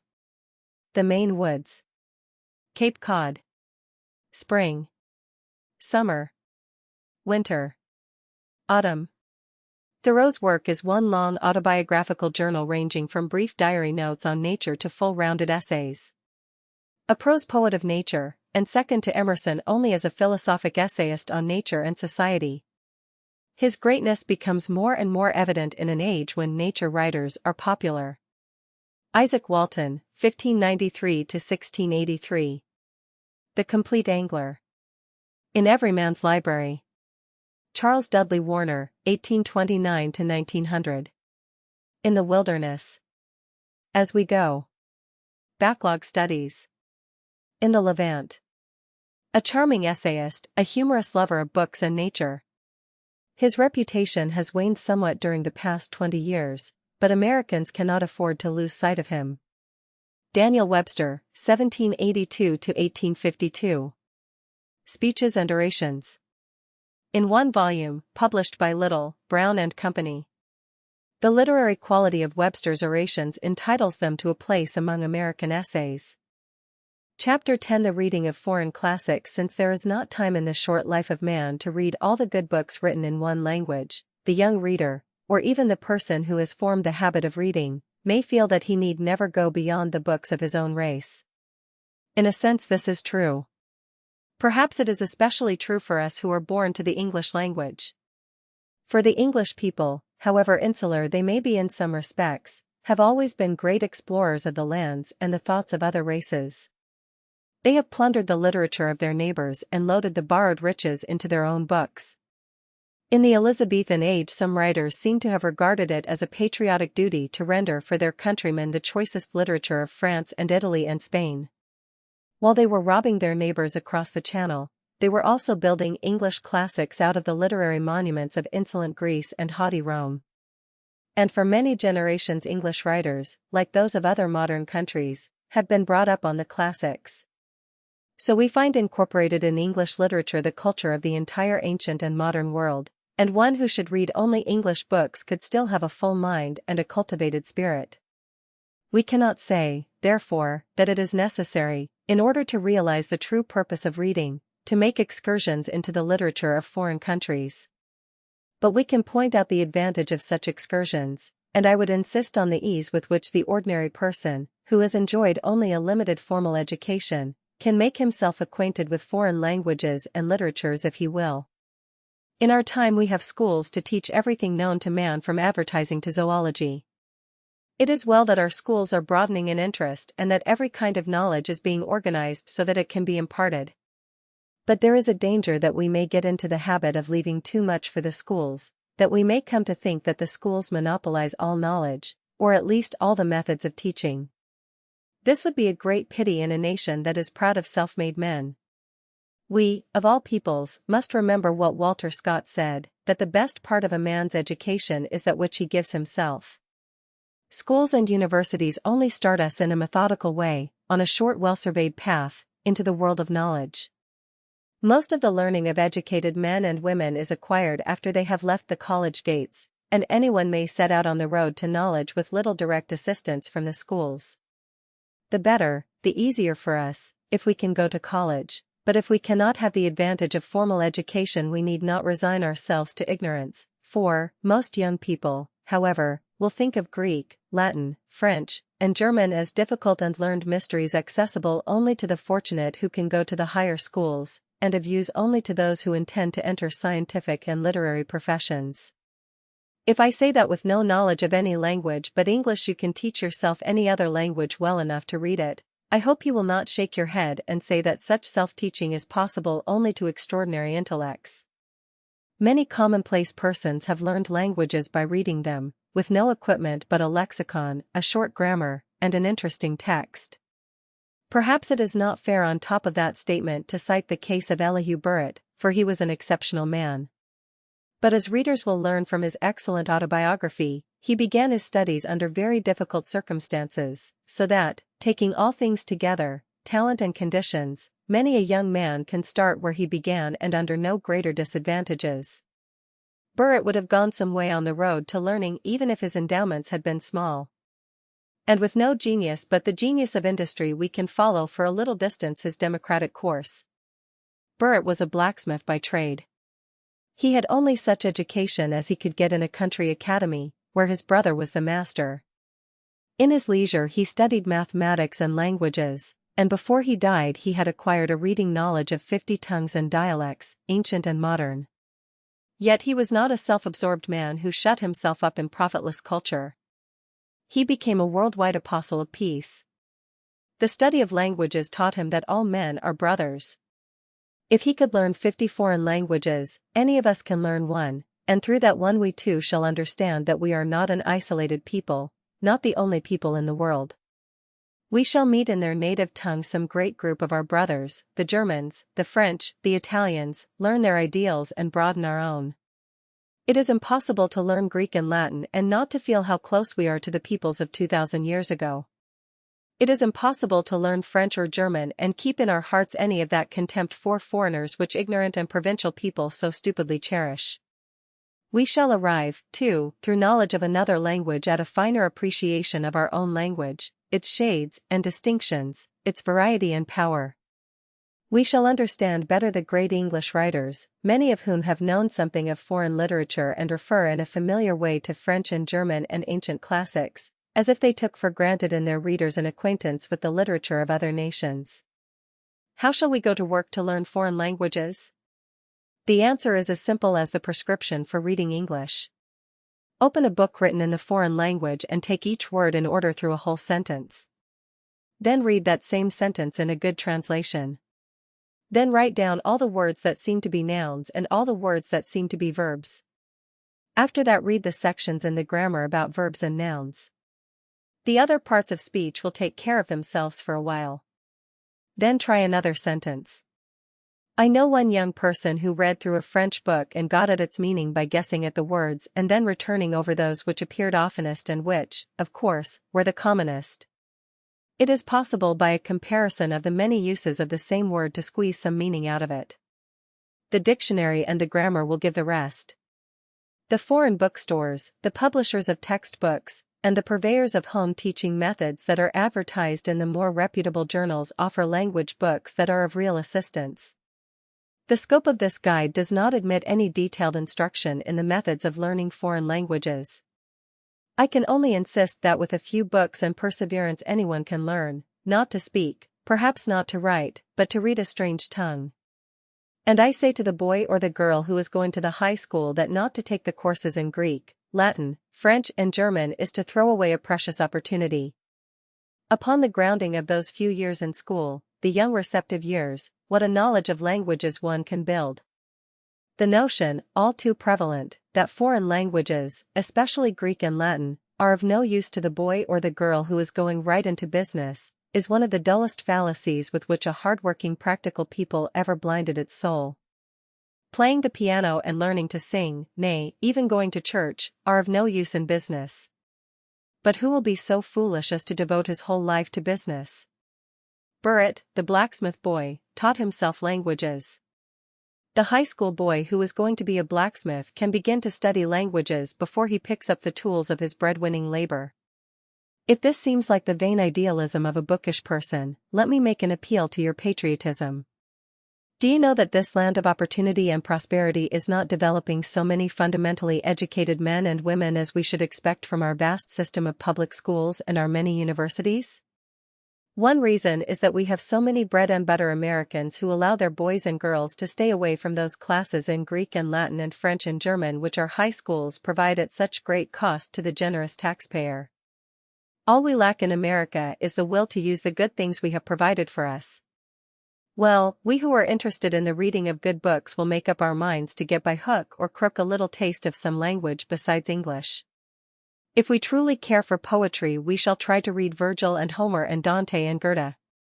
To become gradually familiar with one great foreign poet, so that we know him as we know Shakespeare, is to conquer a whole new world. The easiest books to read in a foreign tongue are prose fictions, in which the interest of the story spurs the reader on and makes him eager for the meanings of the words. Textbook publishers issue inexpensive editions of modern French and German fictions, which are, of course, selected by the editors with a view to their fitness for young readers. The French or German book which has become a recognized classic in its native land and is considered by editors of school books to be a good classroom text is likely to have universal literary qualities, simplicity, purity of style, and right-mindedness. I find in admirable inexpensive texts representative stories by Dumas, Zola, George Sand, Halévy, Daudet, Pierre Loti, Balzac, Hugo, About, and other French masters, and by Freytag, Baumbach, Sudermann, and Heise among modern German writers. French and German drama and history lie but a step beyond. I, for one, have read more of these school editions of foreign classics since I left school than when they were part of school day duty, and I am still grateful for the convenient notes and lists of hard words. As one with only an imperfect reading knowledge of foreign languages, I can testify with the right degree of authority to the pleasure of the ordinary person in reading unfamiliar tongues. If one has a fair grounding of Latin, the exploration of Italian and Spanish is a tour through a cleared and easy country. With Professor Norton's wonderful prose translation and with the text of Dante in the Temple Classics, where the English version faces the Italian, page for page, one can read Dante as one would read Chaucer. And there could be no better way to learn the difference between prose and poetry than to turn now and again to Longfellow's truly poetic translation and feel how his verse lifts in places to something that the prose cannot quite attain. If we are not persuaded that our soul's good depends on a knowledge of foreign languages, we can make the acquaintance of the classics of other nations in the best English renderings. Our greatest book, the King James Bible, is a translation, so great a translation that in point of style it is said by some critical scholars to be better than its Greek and Hebrew originals. In general, it is true that translation falls below the original or radically changes its character. Until the 19th century, when the scholars of our race began to give us literal translations of the classics, which although literal are still idiomatic English, translators in our tongue have been, as a rule, willful conquerors who dominated the native spirit of their originals with the overwhelming power of the English language and spirit. They anglicized the foreign masterpiece so that its own father would not recognize it. The result was often, as in Pope's Iliad, a new English classic but not a good pathway to the house of the foreign poet. Pope's Iliad is a classic but it is poor Homer and not the best of Pope. His genius is much better expressed in The Rape of the Lock. And Homer's genius is much better preserved for us in the simple prose of Leaf, Myers, Butcher, and Lang. Professor G. H. Palmer's Odyssey is so good that no translator hereafter has a right to plead as excuse for the failure of his version of any classic that the English language will not do it. Matthew Arnold's essay on translating Homer will stimulate the reader's interest in the art of translation and help bring him near to the Greek spirit. But this essay goes into subtleties which may baffle the beginner. Any beginner, old enough to read at all, can read Professor Palmer's Odyssey. Many books of Greek stories and legends of the heroes have been prepared for young readers. Old Greek Stories, by C. H. Hansen, or A. J. Church's books of Greek life and story, together with Bulfinch's Age of Fable, will initiate one into the Homeric mysteries. 5. After the reader has advanced far enough to be interested in philosophy, he will wish to read Epictetus and Plato. Jowett's Plato is one of the great translations of the 19th century. The reader of Browning will not omit his noble, if somewhat difficult translation of the Agamemnon of Aeschylus. From the early Elizabethans to the late Victorians, the works of the English poets are starred with bits from the Latin and Greek poets. One of the finest of translations from the Greek is the Theocritus of Charles Stewart Calverley, the English poet, who loved all things beautiful and enjoyed all things absurd. Calverley's translations from the classics and his delicious burlesques and parodies will give one a new sense of how close together the different moods of literature may lie in the same heart, both the heart of the poet and the heart of the reader. If an artistic translation of a foreign work has not been made or is not easily accessible, a literal translation is of great service to the casual reader. Even in the preparation of lessons in Latin and Greek, a literal translation, honestly used, helps one to learn the original language and extends one's English vocabulary. The reason there is a ban upon the pony in school is that people ride it too hard and do not learn to walk on their own feet. Out of school we can get much from literal renderings of the classics, such as are to be found in the cheap series of handy literal translations, published by Hines and Company. Their fault is that they are printed in tryingly small type, but this is a defect due to their merits of compactness and low cost. The best translation of Virgil is Conington's prose version, which has become an English classic. The introduction is one of the best essays on translating. There are several renderings of Virgil into English verse. Dryden's is the best known, and is of interest to the reader of English principally because Dryden did it. He brought to Virgil somewhat the same ideals of translation and the same kind of skill that Pope brought to the Iliad. William Morris's version is probably the most fluent and poetic of modern translations of Virgil into English verse. The Latin poet who has been most often translated, and by the greatest variety of talent, is Horace, whom our forefathers thought that every gentleman should be able to quote. The accomplished translator likes to match his skill against the clever Roman, to render his light philosophy, his keen phrase, his beautiful brevity.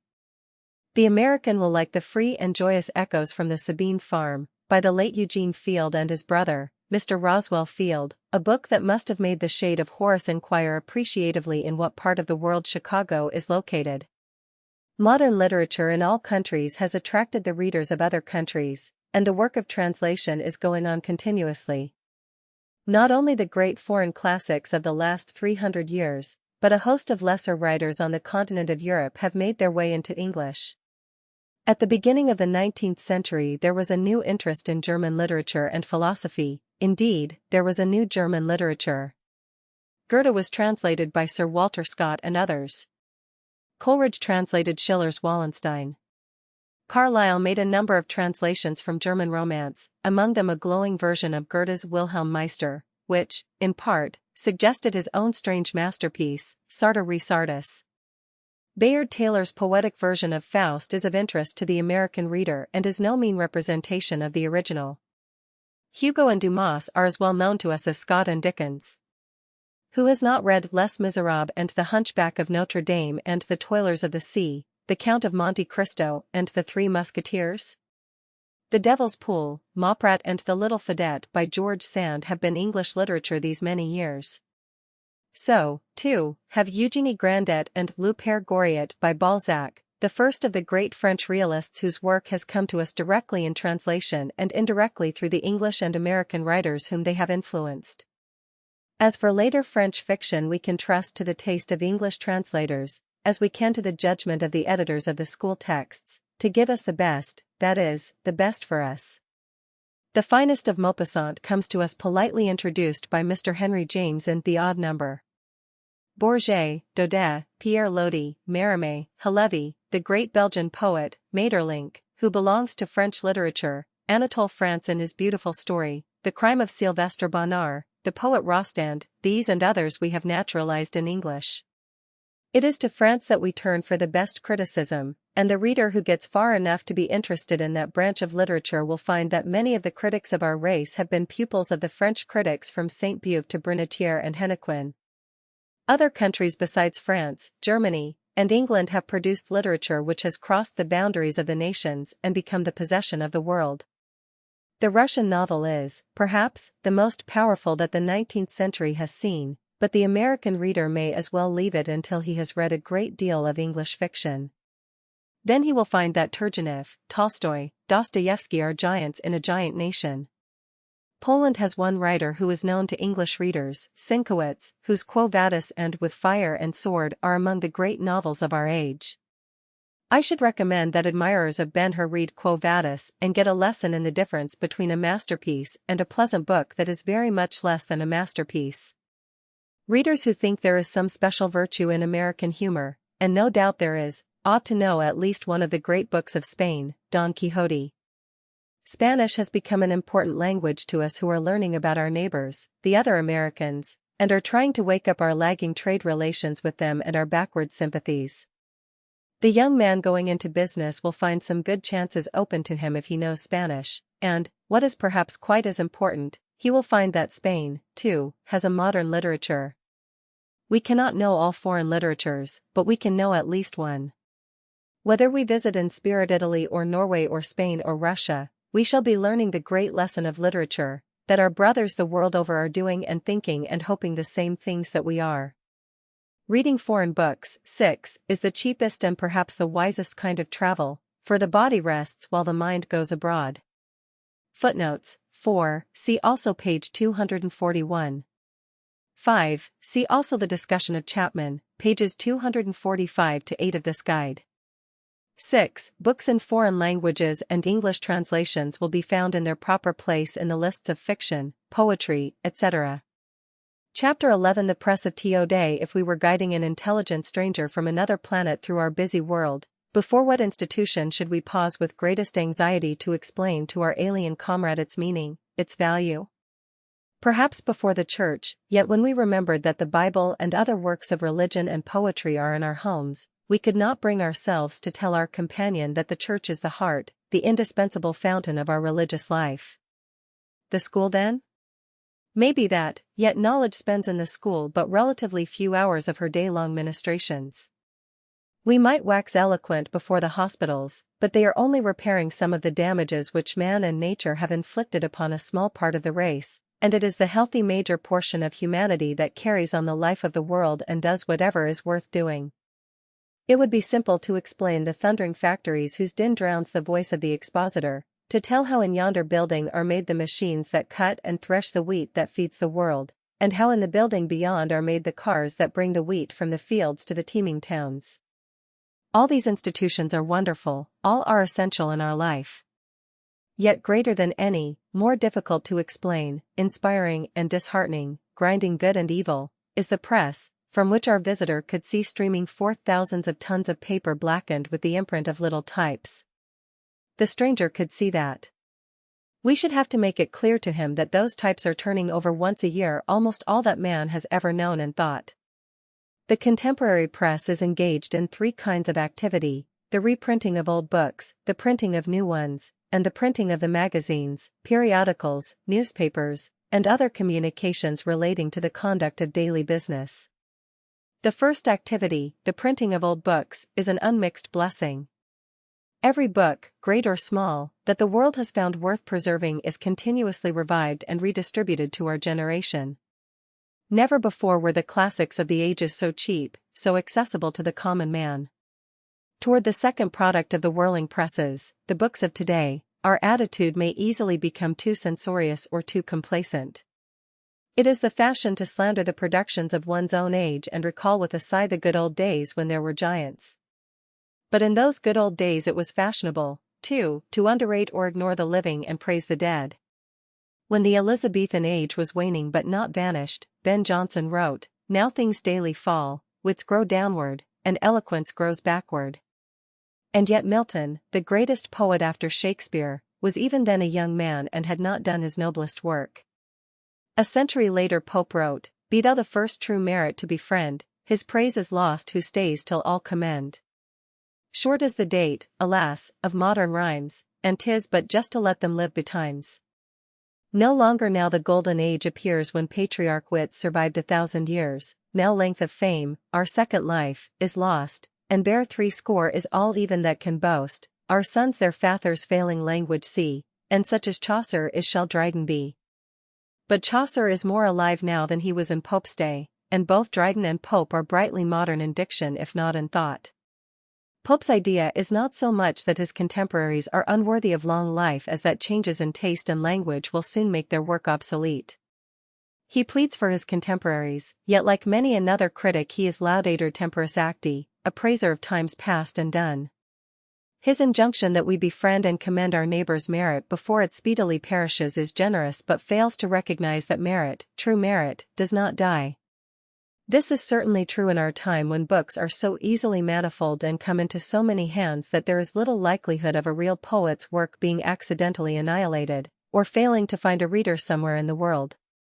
In the 19th century pessimism about current literary productions was almost chronic, at least among professional critics. The Edinburgh Reviewers and the other Scotch terrier, Thomas Carlyle, set the whole century to growling at itself.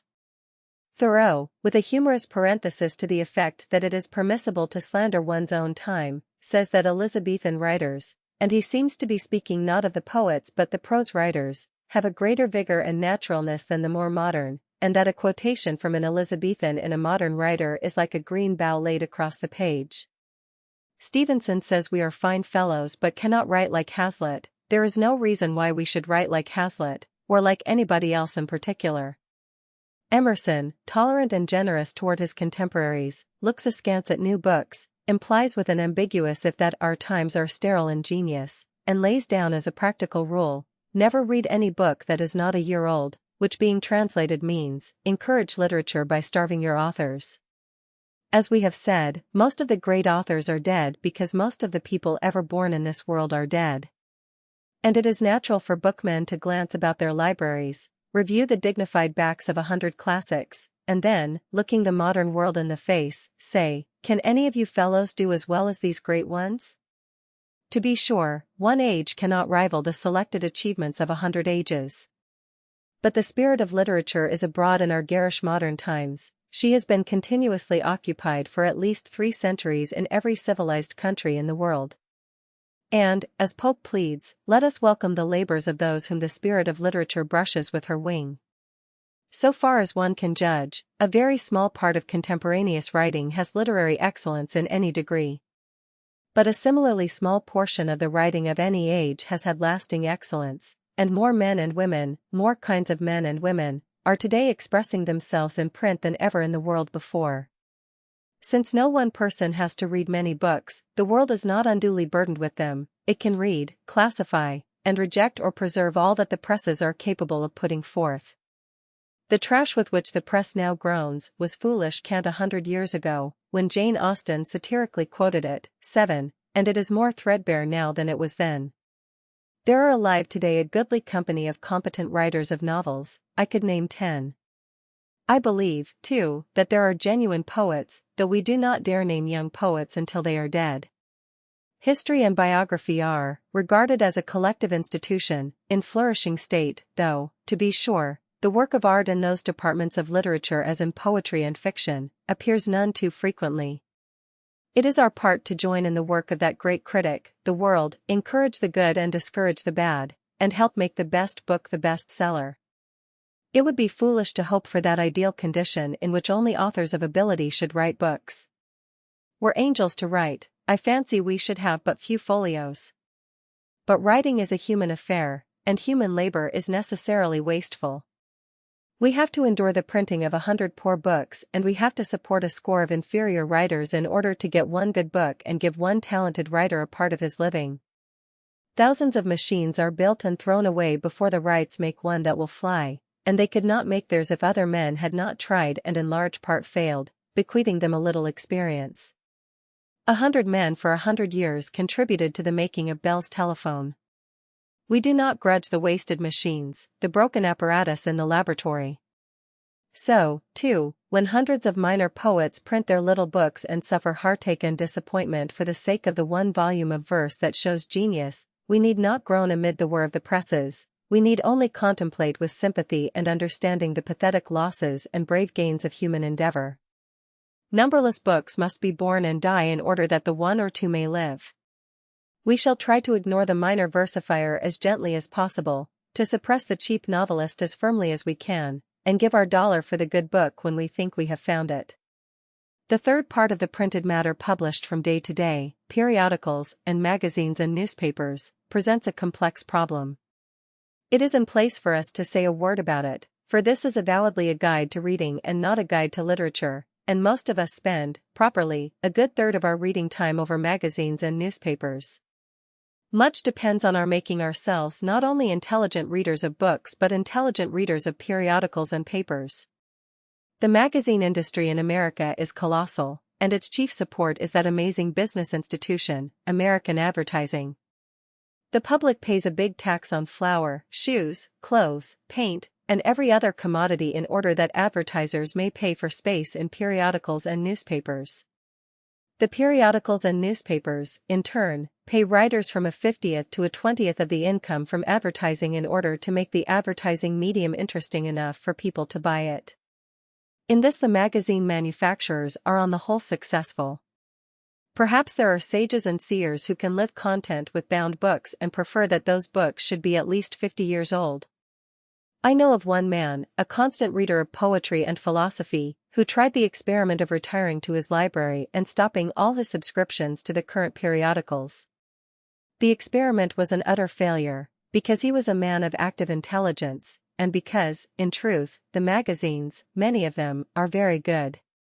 No less a philosopher than Professor William James said in a recent article, McClure's magazine, the American magazine, Collier's Weekly and in its fashion, the world's work, constitute together a real popular university. It would be a pity if any future historian were to have to write words like these. By the middle of the 20th century, the higher institutions of learning had lost all influence over public opinion in the United States. But the mission of raising the tone of democracy, which they had proved themselves so lamentably unfitted to exert, was assumed with rare enthusiasm and prosecuted with extraordinary skill and success by a new educational power, and for the clarification of their human preferences, the people at large acquired the habit of resorting exclusively to the guidance of certain private literary ventures, commonly designated in the market by the affectionate name of 10-cent magazines. Must not we of the colleges see to it that no historian shall ever say anything like this? The possible failure, here implied, of universities to lead in the subjects which they profess to study has already become actual in the departments of English literature. Of this we shall say something in the next chapter. It is, however, the other side of the matter that is important. Our best magazines are vital. They are enlisting the services of every kind of thinker and teacher and man of experience, and they are printing as good fiction and verse as they can get. Certainly they are not willfully printing inferior work. But it is not the fiction or the verse in the magazines that is of greatest moment, even when it is good. The value of the magazine lies in the miscellaneous contributions on science, politics, medicine, and current affairs, which seem to me of continuously good substance from month to month.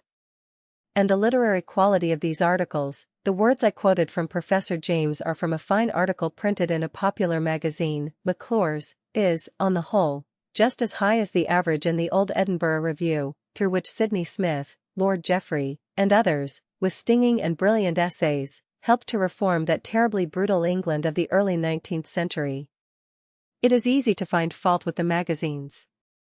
You may say that the Atlantic Monthly is pseudo-literary and seems to be living on the sweepings of a New England culture of which all the important representatives died 20 years ago.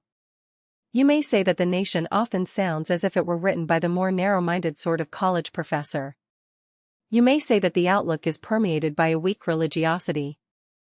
All the same, if you see on a man's table the Atlantic Monthly, the Nation, and the Outlook, and the copies look as if they had been read, you may be reasonably sure that that man appreciates good writing and has a just-minded view of public questions. Of the lighter, more entertaining magazines there are, from an ideal point of view, too many, and the large circulation of some of the sillier ones indicates what we all know and need not moralize about, that there are millions of uneducated people who want something to read. It is, however, a matter for congratulation that some of the best magazines, McClure's, Collier's, The Youth's Companion, Everybody's, have large circulations, and that our respectable and well-bred old friends, Scribner's, Harper's, The Century, are national institutions. 8. It is difficult to understand how the American magazine and the American newspaper are products of the same nation. The magazine is so honest and so able, the newspaper so dishonest and so ignorant except in its genius for making money and sending chills up the back. We will not waste our time by turning the rest of this chapter into an article demanding a reform of the newspapers, but in the spirit of a conscientious guide of young readers we will make 2 or 3 observations. The advertising departments of the American newspaper, with few exceptions, differ from the advertising departments of all reputable magazines, in that the newspaper proprietors take no responsibility for the character of the advertisements. The magazines reject all advertisements that the managers know to be fraudulent. The newspapers do not reject them. Let the reader draw his own conclusions as to the trustworthiness of his daily paper as a business institution and a purveyor of the truth. When we have a generation of Americans who understand the business dishonesty of the newspaper and what it implies about the character of the news and the editorials, the newspapers will be better in all departments. Meanwhile, all our writing about the low quality of our daily press will have little effect. In the matter of journalistic honesty in the news and editorial departments, let us understand this: with few exceptions, American newspapers are so irresponsible that no unsupported statement appearing in them is to be counted on as the truth or as a fair expression of what the men in the editorial offices believe to be the truth. Of course, much of every daily paper is true, because the proprietors have no motive in most cases for telling anything untrue. In order to give some weight to these opinions, I may say that for a number of years I was an exchange editor and read newspapers from all parts of America. Also, for a number of years I acted as private secretary to a distinguished person whose name is often in the newspapers, and whose position is such that no editor can have any motive, except the desire to print a story, for connecting the name with any untrue idea. From a collection of 50 clippings made from American newspapers in a period of 2 years, I find over 30 that are mainly incorrect and contain ideas invented at the reporter's or the editor's desk, more than 10 that are entire fabrications, and 5 that are not only untrue, but damaging to the peace of mind of the subject and other interested persons. And under all this is not a touch of malice, for toward that person the entire press and public are friendly. Imagine the lies that are told about a person to whom the editors, or, rather, the owners, are indifferent or unfriendly. When one considers the energy and enterprise of the newspaper, it is difficult to understand why there is not more literary ability, at least of the humbler kind, in the news columns, the reviews and the editorial comments. One reason is, perhaps, that the magazines take all the best journalistic ability, so far as that ability consists in skill in the use of language. Any journalist or writer on special subjects prints his work in the magazines if he can, and the newspapers get what is left. Editorial writing is at such a low pitch that there are only 2 or 3 real editorial pages in the daily press of the nation. The reporting is often clever and quite as often without conscience. The machinery for gathering world news is amazingly well organized. Other kinds of ability are abundant in the newspaper office, and it is a natural economic fact that the most debased papers, making the most money, can hire the most talented men, and debauch them, while the more conscientious paper, struggling in competition with its rich and dishonest rivals, cannot afford to pay for the best editors and reporters. If the rising generation will understand this and grow up with an increasing distrust of the newspaper will reform in obedience to the demand of the public, the silent demand expressed by the greater circulation of good papers and the failure of these that are degrading and degraded. We called in the opinions of one philosopher, Professor James, to support our view of the American magazine. Let us summon another philosopher to corroborate in part our view of the newspapers, to show that the foregoing opinions are not, as some newspapers would probably affirm if they noticed the matter at all, the complaints of a crank who does not understand practical newspaper work. Our philosopher will confirm, too, the belief of this guide that the ethics of the newspaper is of importance to the young reader. The newspaper is ours. We must have it. It renders indispensable service to all departments of our life: business, education, philanthropy, politics. We cannot turn our backs on it. We cannot in lofty scorn reject the newsboy at the door. It is for us to understand the constitution and methods of the daily press and not be duped by its grosser treacheries as our fathers have been. I quote from the Outlook a letter from Professor George Herbert Palmer, whose name will be found elsewhere in this book as philosopher and translator of the Odyssey. To the editor of the Outlook: Sir, may I make use of your columns for a personal explanation and also to set forth certain traits in our press and people which manifest themselves, I believe, in an equal degree in no other country? The personal facts are these. On June 16 I delivered a commencement address at a girls' college in Boston, taking for my subject the common objections to the higher education of women, objections generally rather felt than formulated by hesitating mothers. 5 were mentioned: the danger to health, to manners, to marriage, to religion, and to companionship with parents in the home. These I described from the parents' point of view, and then pointed out the misconceptions on which I believed them to rest. In speaking of manners, I said that a mother often fears that attention to study may make her daughter awkward, keep her unfamiliar with the general world, and leave her unfit for mixed society. To which I replied that in the rare cases where intellectual interests do for a time overshadow the social, we may well bear in mind the relative difficulties of subsequent repair. A girl who has had only social interests before 21 does not usually gain intellectual ones afterwards, while the ways of the world are rapidly acquired by any young woman of brains. To illustrate, I told of a strong student of Radcliffe who had lived much withdrawn during her course there, alarming her uncollegiate parents by her slender interest in social functions. At graduation they pressed her to devote a year to balls and dinners and to what they regarded as the occult art of manners. She came to me for counsel, and I advised her to accede to their wishes. "Flirt hard, Em," said I, "and show that a college girl is equal to whatever is required of her." This was the only allusion to the naughty topic which my speech, an hour in length, contained. That evening one of the yellowest of the Boston papers printed a report of my address on flirtation, and the next day a reporter came from the same paper requesting an interview.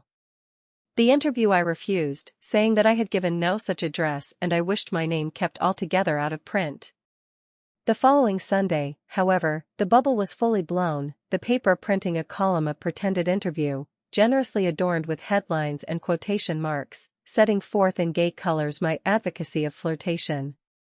And now the dirty bubble began to float. Not being a constant reader of this particular paper, I knew nothing of its mischief until a week had gone by. Then remonstrances began to be sent to me from all parts of the country, denouncing my hoary frivolity. From half the states of the Union they came, and in such numbers that few days of the past month have been free from a morning insult. My mail has been crowded with solemn or derisive editorials, with distressed letters, abusive postal cards, and occasionally the leaflet of some society for the prevention of vice, its significant passages marked. During all this hullabaloo I have been silent. The story was already widespread when my attention was first called to it.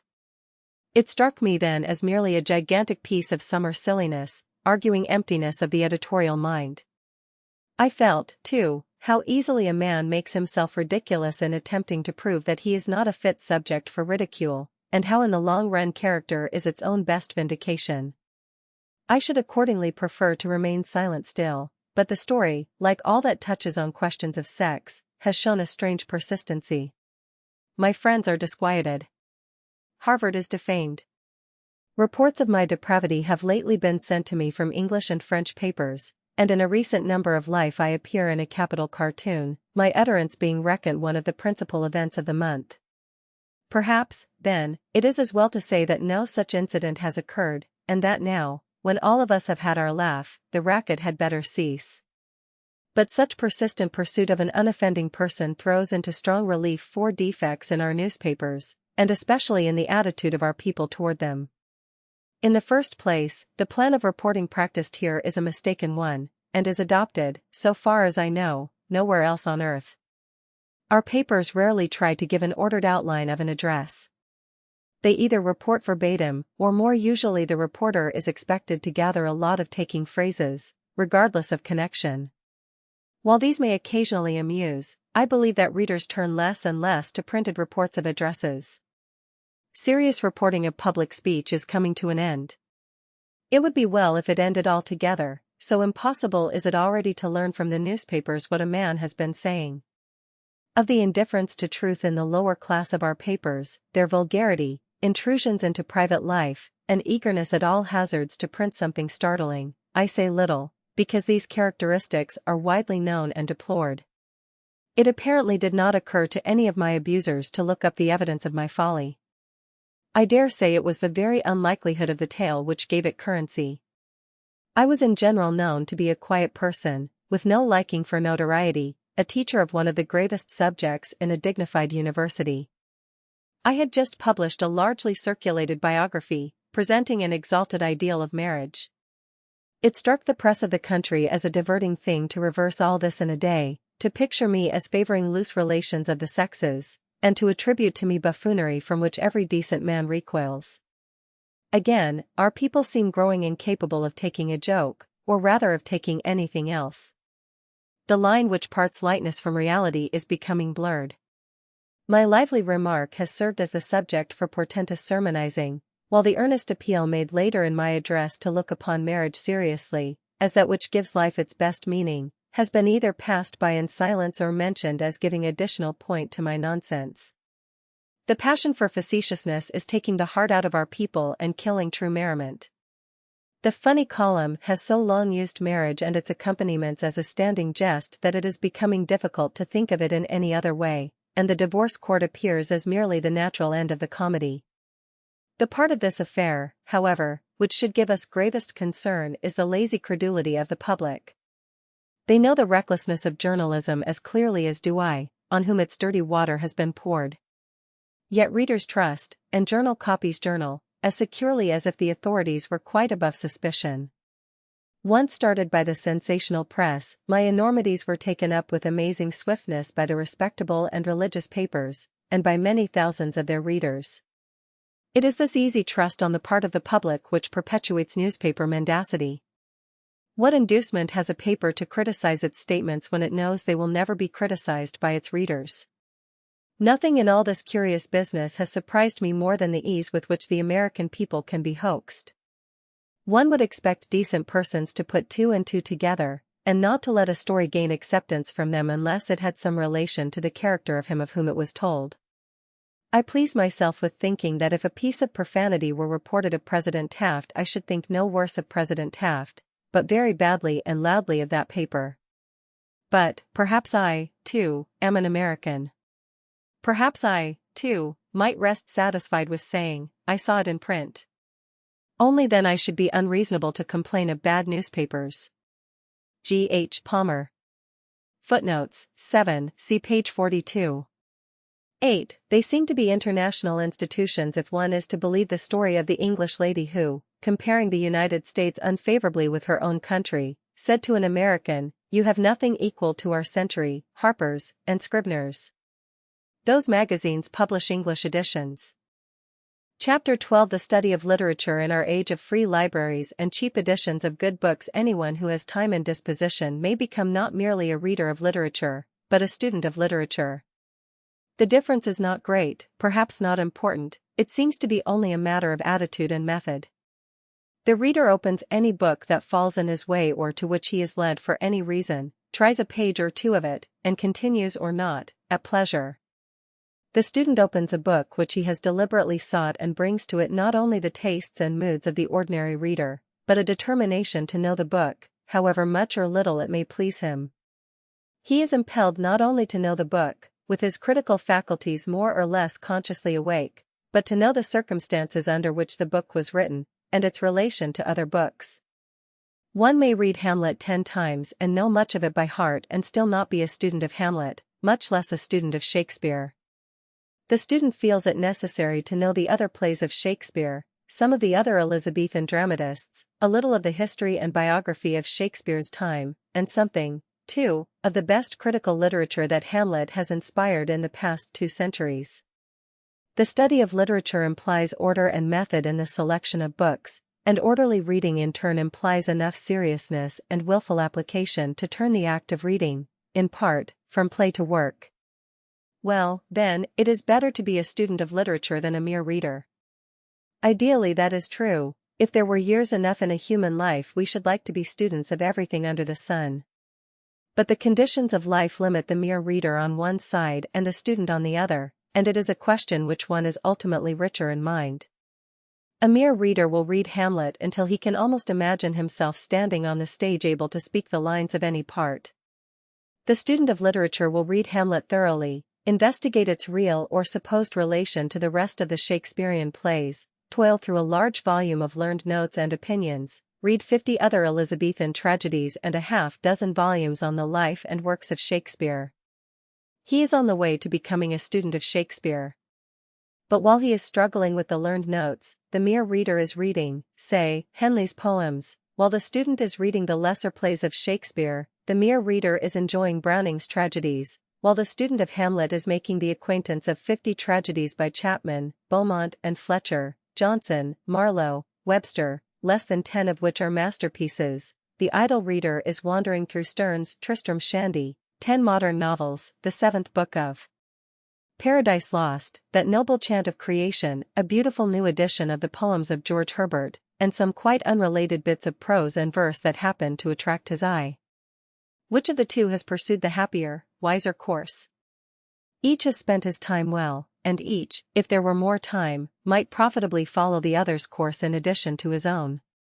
Intensive, orderly reading, like that of the student, tends to make the mind methodical and certainly furnishes it with a coherent body of related ideas on which to meditate. Extensive reading, such as we assume the readers will be, seems to engender superficiality, and yet such is the nature of books and human thought that scattered reading may disclose unexpected and vital relations of idea. Greater effort of will is required to keep the student on his narrower course, and effort of will is profitable to the spirit. On the other hand, the mind is likely to have keener appetite for what it meets on a discursive course, and it assimilates and absorbs more exhaustively what it approaches with natural, unforced interest. It is better, says Johnson, when a man reads from immediate inclination. It would be educational anarchy to depreciate orderly intensive study of any subject, and we shall presently consider some helpful introductions to the methodical study of literature. But I believe that human nature and human conditions favor the unmethodical reader, and that he, on the whole, discovers the best uses of books in the world as it is.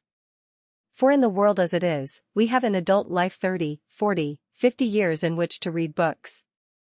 If we consider everything a book from the little volume which occupies half an hour to the Bible which cannot be read through once intelligently in under 6 months, we see that 3 books a week is a liberal number for an assiduous reader. So that in a lifetime one cannot expect to know more than 5,000 or 6,000 books. 5,000, or 2,000, or 1,000 are plenty for a life of wisdom and enjoyment. The 5,000 or the 1,000 books of the discursive reader are likely to be at least as good a collection as the 5,000 or the 1,000 of the student of literature. Reader and student are both restricted to a small picking from the vineyard of books. The ordinary reader will have spent a third of his reading hours on books that have meant little to him. The student will have spent a third of his time in digging through sapless, fiberless volumes. But the free wandering reader is not disturbed by the number of books he has read in vain or by the vast number of interesting books he has not read at all, whereas the student of literature is lured by his ideal of exhaustive knowledge to hurry through books that he ought to know, and in desperation is tempted to insincere pretensions. In no class of readers does the tendency to unwarranted assumptions of knowledge show more comically than in those advanced students of books who are called professors of English literature. Properly speaking, no one is a professor of literature except the man who can produce something worth reading. But as the term is used, it defines a class of teachers who have spent much time in study, not as writers but as readers of books, and who then set themselves up, or are set up in spite of individual modesty by the artificial university systems, to teach literature. The professional teacher of literature can know only a limited number of books. And while he has been reading his kind, his unprofessional neighbors, even his students, are reading their kind. He knows some literature that they do not, they know some literature that he does not. The chances are that the professor and not the lay reader will have departed the farther from the true uses of literature.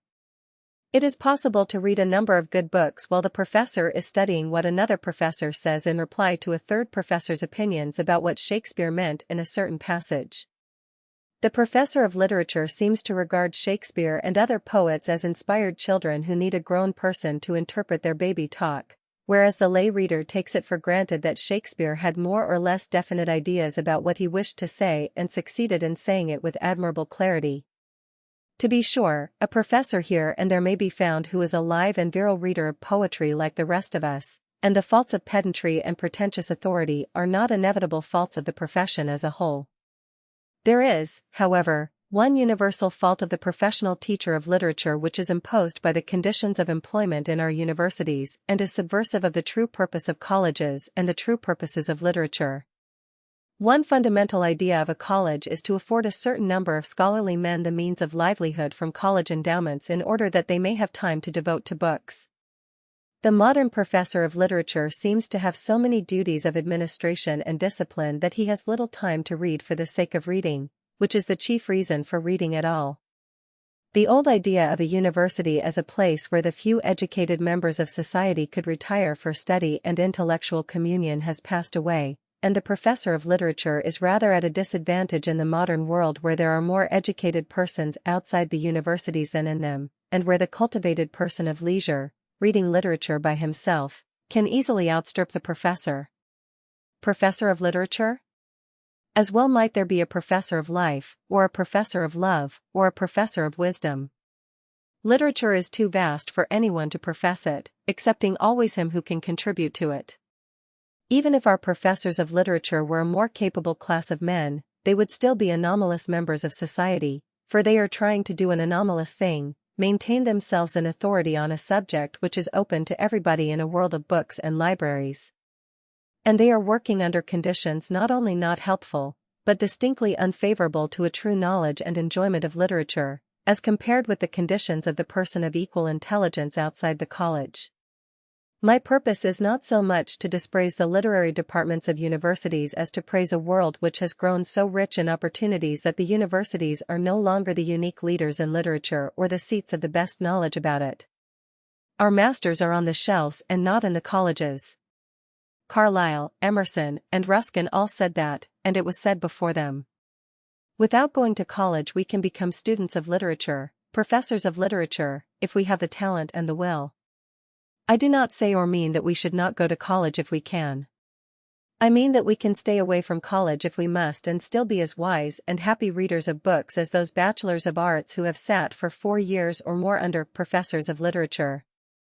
If my advice were sought on this point, I should advise every boy and girl to go to college if possible, but to take few courses in English literature and English composition. One great advantage of a college course is that it offers 4 years of comparative leisure, of freedom from the day's work of the breadwinner, and in those 4 years the student, with a good library at hand, can read for himself. I should advise the student to take courses in foreign languages, history, economics, and the sciences, things which can be taught in classrooms and laboratories and are usually taught by experts. There is no need of listening to a professor of English who discourses about Walter Scott and Shakespeare. We can read them without assistance. Literature is a universal possession among people of general intelligence. It is made, fostered, and enjoyed by men who are not professors of literature in the meaningless sense. It is written for and addressed to people who are not professors of literature, and it is understood and appreciated, I dare affirm, by no intelligent, cultivated class in the world less certainly, less directly, less profitably than by professors of literature in the modern American college. Well, we may leave our little declaration of independence from those who are supposed to be authorities in literature, and turning from them not too disrespectfully, go our own way. Let us be readers of literature. The study of literature will take care of itself. We cannot expect to know as much about the sources of Hamlet as Professor Puppendorf thinks he knows. Neither can we hope to bring as much imagination to our reading as Lamb brought to his. But of the two masters we shall follow Lamb, who was not a professor, nor even, it seems, a student of literature, but only a reader. If we happen to be interested in Professor Smith's ideas of Milton, we can in 3 or 4 hours read his handbook on the subject, or, better, the other handbook from which he got his ideas. For the professors do not keep their wisdom for their students in class, they live, in spite of themselves, in a modern world and publish for the general reader all the knowledge they have, and a little more. We can follow the professors, if we choose, in the libraries. But probably there will be more wisdom and happiness in following Lamb or Stevenson, or some other reader who was not a professor. They tread a broader highway and never forget what books are made for. We may well follow Drive S.M. Crothers, the gentle reader, who seems to have been enjoying books all his life and still enjoys them, though he lives near a great university. Another genial guide and counselor, whose company the younger generation might well seek often, is Mr. Howells. He is a professor of literature in the real sense, because he makes it. He is also a reader whose enthusiasms are fresh and individual. Many of his recorded impressions of contemporaneous books are buried in an obscure magazine, and his reticence has its disadvantages in an age when too many inept voices chatter about books. But he reads books and writes about them because he likes them, and so his accounts of his reading are rich in suggestion. Most of the authentic professors of literature, that is, the men who have produced literature, have been readers rather than students of books. Keats, I am quite sure, had neither opportunity nor inclination to make a formal study of books, even of the old poets from whom his genius drew its sustenance. He seems not to have studied Homer or the English translation by the Elizabethan poet, George Chapman. He calls his sonnet on first looking into Chapman's Homer. You see, he only read it, only looked into it, just like an ordinary reader. But he was not ordinary, he was a poet, and so he could write this of his experience as a reader. Much have I travelled in the realms of gold, and many goodly states and kingdoms seen, round many western islands have I been, which bards in fealty to Apollo hold. Oft of one wide expanse had I been told, that deep-browed Homer ruled as his domain, yet never did I breathe its pure serene till I heard Chapman speak out loud and bold. Then felt I like some watcher of the skies when a new planet swims into his ken, or like stout Cortez when with eagle eyes he stared at the Pacific, and all his men looked at each other with a wild surmise, silent, upon a peak in Darien. Something like that experience ambushes the road of any reader, the most commonplace of us. We, too, can travel in the realms of gold. Only 3 or 4 men are born in a century who could express the experience so finely as that. But the breathless adventure can be ours, even if we cannot write about it. The great writers themselves are the best guides to one another, for they have kept the reader's point of view. They had too much imagination, as a rule, to descend to any other point of view. We conjecture that Shakespeare was an omnivorous reader. And so, certainly, were Milton, Browning, Tennyson, Shelley, Carlyle, George Eliot, Macaulay. Nearly all the great writers have been, of course, lifelong, assiduous students of the technical characteristics of certain kinds of literature from which they were learning their art. The poet must study the poets, the novelist must study the novelists. But the creative artist is usually far from being a scientific or methodical student of literature as it is laid out, suggestive words, in handbooks and courses. The nature of literature and the experience of the makers of it seem to confirm us in the belief that books are to be read, to be understood and enjoyed as they come to one's hands, and not jammed into textbook diagrams of periods and cycles and schools. The great writers of our race, those obviously who know most about literature, seem to have taken their books as they took life, just as they happened to come. They were wanderers, not tourists. And though we shall never see as much by the way as they did and have not the power to travel so far, we can roam through many goodly states and kingdoms and be sure of inspiring encounters, if only a small corner of our nature is capable of being inspired. But as travelers in lands of beauty and adventure may profitably spend an hour a day in searching the guidebooks for facts about what they have seen and directions for finding the most interesting places, so the reader, without sacrificing his spirit of freedom, may well equip himself with a few handbooks of literature. Suppose that Keats has interested us in Chapman's Homer. Let us find out who Chapman was and when he lived. A fairly reliable book in which to seek for him is Professor George Saintsbury's History of Elizabethan Literature. It is one of a series of histories in which the volume on early English literature is by Mr. Stopford Brooke, and the volume on English literature of the 18th century is by Mr. Edmund Gosse. We find in Saintsbury's handbook 10 pages of biography and criticism of Chapman and extracts from his poetry. This is enough to give a little notion of Chapman's place in literature and to suggest to the ordinary reader whether Chapman is a writer he will wish to know more fully. We find among Mr. Saintsbury's comments on Chapman the following: the splendid sonnet of Keats testifies to the influence which his work long had on those Englishmen who were unable to read Homer in the original. A fine essay of Mr. Swinburne's has done, for the first time, justice to his general literary powers, and a very ingenious and, among such hazardous things, unusually probable conjecture of Mr. Minto's identifies him with the rival poet of Shakespeare's sonnets. But these are adventitious claims to fame. What is not subject to such deduction is the assertion that Chapman was a great Englishman who, while exemplifying the traditional claim of great Englishmen to originality, independence, and versatility of work, escaped at once the English tendency to lack of scholarship, and to ignorance of contemporary continental achievements, was entirely free from the fatal Philistinism in taste and in politics, and in other matters, which has been the curse of our race, was a royalist, a lover, a scholar, and has left us at once one of the most voluminous and peculiar collections of work that stand to the credit of any literary man of his country. Here, in this paragraph, we stand neck-deep in the study of literature, its exhilarating eddies of opinion, its mind-strengthening difficulties, and also, we must confess, its harmless dangers and absurdities. Let us run over Mr. Saintsbury's sentences again and see whither they take us.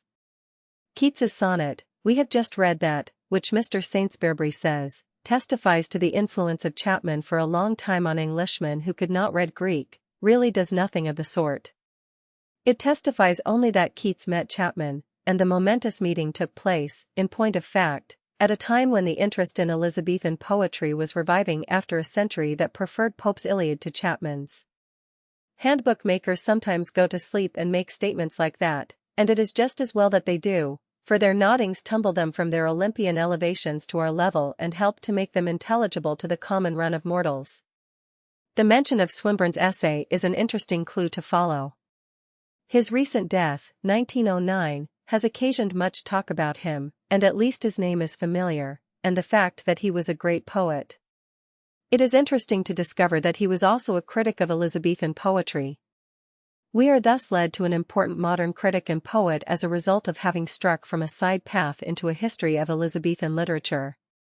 Mr. Minto's conjecture that Chapman was the rival poet of Shakespeare's sonnets is valuable because it will take us to those sonnets, and will give us our first taste of the great hodgepodge of conjectures and ingenious guesses which constitute a large part of the study of literature and are so delightful and stimulating to lose oneself in.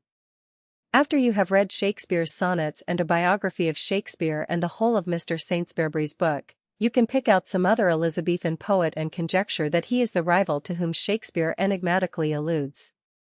Neither you nor anyone else will ever be sure who has guessed right. But that matters little.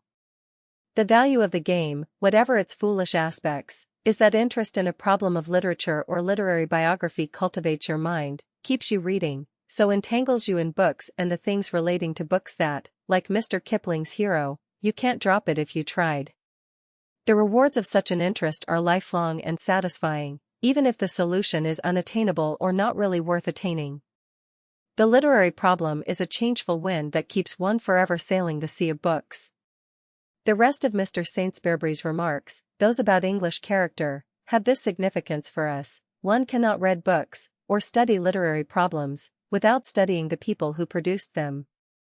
The study of literature is the study of national characteristics. The reason we Americans know so much more about the English than the English know about us, is that we have been brought up on English literature, while the Englishman has only begun to read our literature. Mr. Saintsbury's reflections on the Philistinism of the English open at once to the reader large questions, philosophic in their nature, but not too philosophic for any ordinary person to think about, the question of the relation of English literature to continental literature, and the question whether the English, who have produced the greatest of all modern poetry, are in comparison with their neighbors a notably poetic race. One of the best works on English literature for the student to read and possess, that by the Frenchman Taine, the English translation is excellent, is based on a philosophic inquiry into the nature of the English people. There is, so far as I know, no analogous study of American literature, though Professor Barrett Wendell's Literary History of America might have developed into such a book if the author had taken pains to think out some of his clever, fugitive suggestions. The best books on the literature of our country which I have seen are Professor Charles F. Richardson's American Literature and the Manual, edited by Mr. Theodore Stanton for the German Tauchnitz edition of British and American authors, and published in this country by the Putnams. Well, we have entered the classroom in which Mr. Saintsbury is discoursing of Elizabethan literature. We have entered, so to speak, by the side door. If our nature is at all shaped to receive profit and enjoyment from the study of books, we shall be curious to see from reading the whole of Mr. Saintsbury's book what has led up to Chapman and what writers succeed him. Of the various ways in which authors may be grouped for analysis, the historical is the best for the young student, and it is on the historical scheme of division that most studies of literature are based. A very useful series of books has been begun under the editorship of Professor William A. Neilson, in which each volume deals with a class of literature, one with the essay, one with the drama, one with ballads, and so on. This series, intended for advanced students, will probably not be the best for the beginner, though it is often true that works intended for advanced readers are the very best for the young, and that books for young readers entirely fail as introductions to more thorough studies. The reader who is really interested in tracing out the relations between writers will in good time wish to read studies of literature made on the historic plan and also some which survey generic divisions of literature. The two methods intersect at right angles. the main thoroughfare of literary study which runs from the early storytellers through Fielding and Thackeray to Hardy and George Meredith, crosses the other great thoroughfares, the one which follows the relations between Fielding, Gray, Johnson, and Burke and other great men of that age, the one which makes its way through the age of Wordsworth and passes from Burns's Cottage to Scott's Abbotsford, and the one through the age of Victoria. This has been surveyed as far as George Meredith, and the critics are busily putting up the fences and the signposts. In view of the limitations which mere time imposes on the number of books which any individual may study, we shall resolve early not to attempt the impossible, not to try to study with great intimacy the entire range of literature. The thing to do is to select, or to allow our natural drift of mind to select for us, one period of literature, or one group, or one writer in a period. In 10 years of leisurely but thoughtful reading, after the day's work is done, one can know, so far as one's given capacity will admit, as much about Shakespeare as any Shakespeare scholar, that is, as much that is essential and worth knowing. Not that 10 years will exhaust Shakespeare or any other great poet, but they will suffice for the laying of a foundation of knowledge complete and adequate for the individual reader, and on that foundation the individual can build his personal knowledge of the poet, a structure in which the materials furnished by other students become of decreasing importance. There is a story of a French scholar who made up his mind to write a great book on Shakespeare. In preparation he resolved to read all that had been written about the poet. He found that the accumulation of books on Shakespeare in the Paris libraries was a quarry which he could not excavate in a lifetime, and more appalling still, contemporary scholars and critics were producing books faster than he could read them. This story should console and instruct us. We cannot read all that has been written about Shakespeare, neither can the professional Shakespeareans. But we can all read enough. 2 or 3 books a year for 10 years will, I am sure, put any student in possession of the best thought of the world on Shakespeare or any other writer. The multitude of works are repetitious, one volume repeats the best of 100 others, and most of them are waste matter, even for the specialist who vainly strives to digest them. The thing for us to learn early is not to be appalled by the miles of shelves full of books, but to regard them in a cheerful spirit, to look at them as an interminable supply of spiritual food and drink, a comforting abundance that shall not tempt us to be gourmands. I am convinced that young people are often deterred from the study of books by professional students who preside over the long shelves in the twilight of libraries, blinking high priests of literature who seem to say, "Ah, young seeker of knowledge, here is the mystery of mysteries, where only a few of us after long and blinding study are qualified to dwell. For 45 years I have been studying Shakespeare, whisper the name in reverence, not for him, but for me, and I have found that in the Winter's Tale a certain comma has been misplaced by preceding high priests, and the line should read thus and so."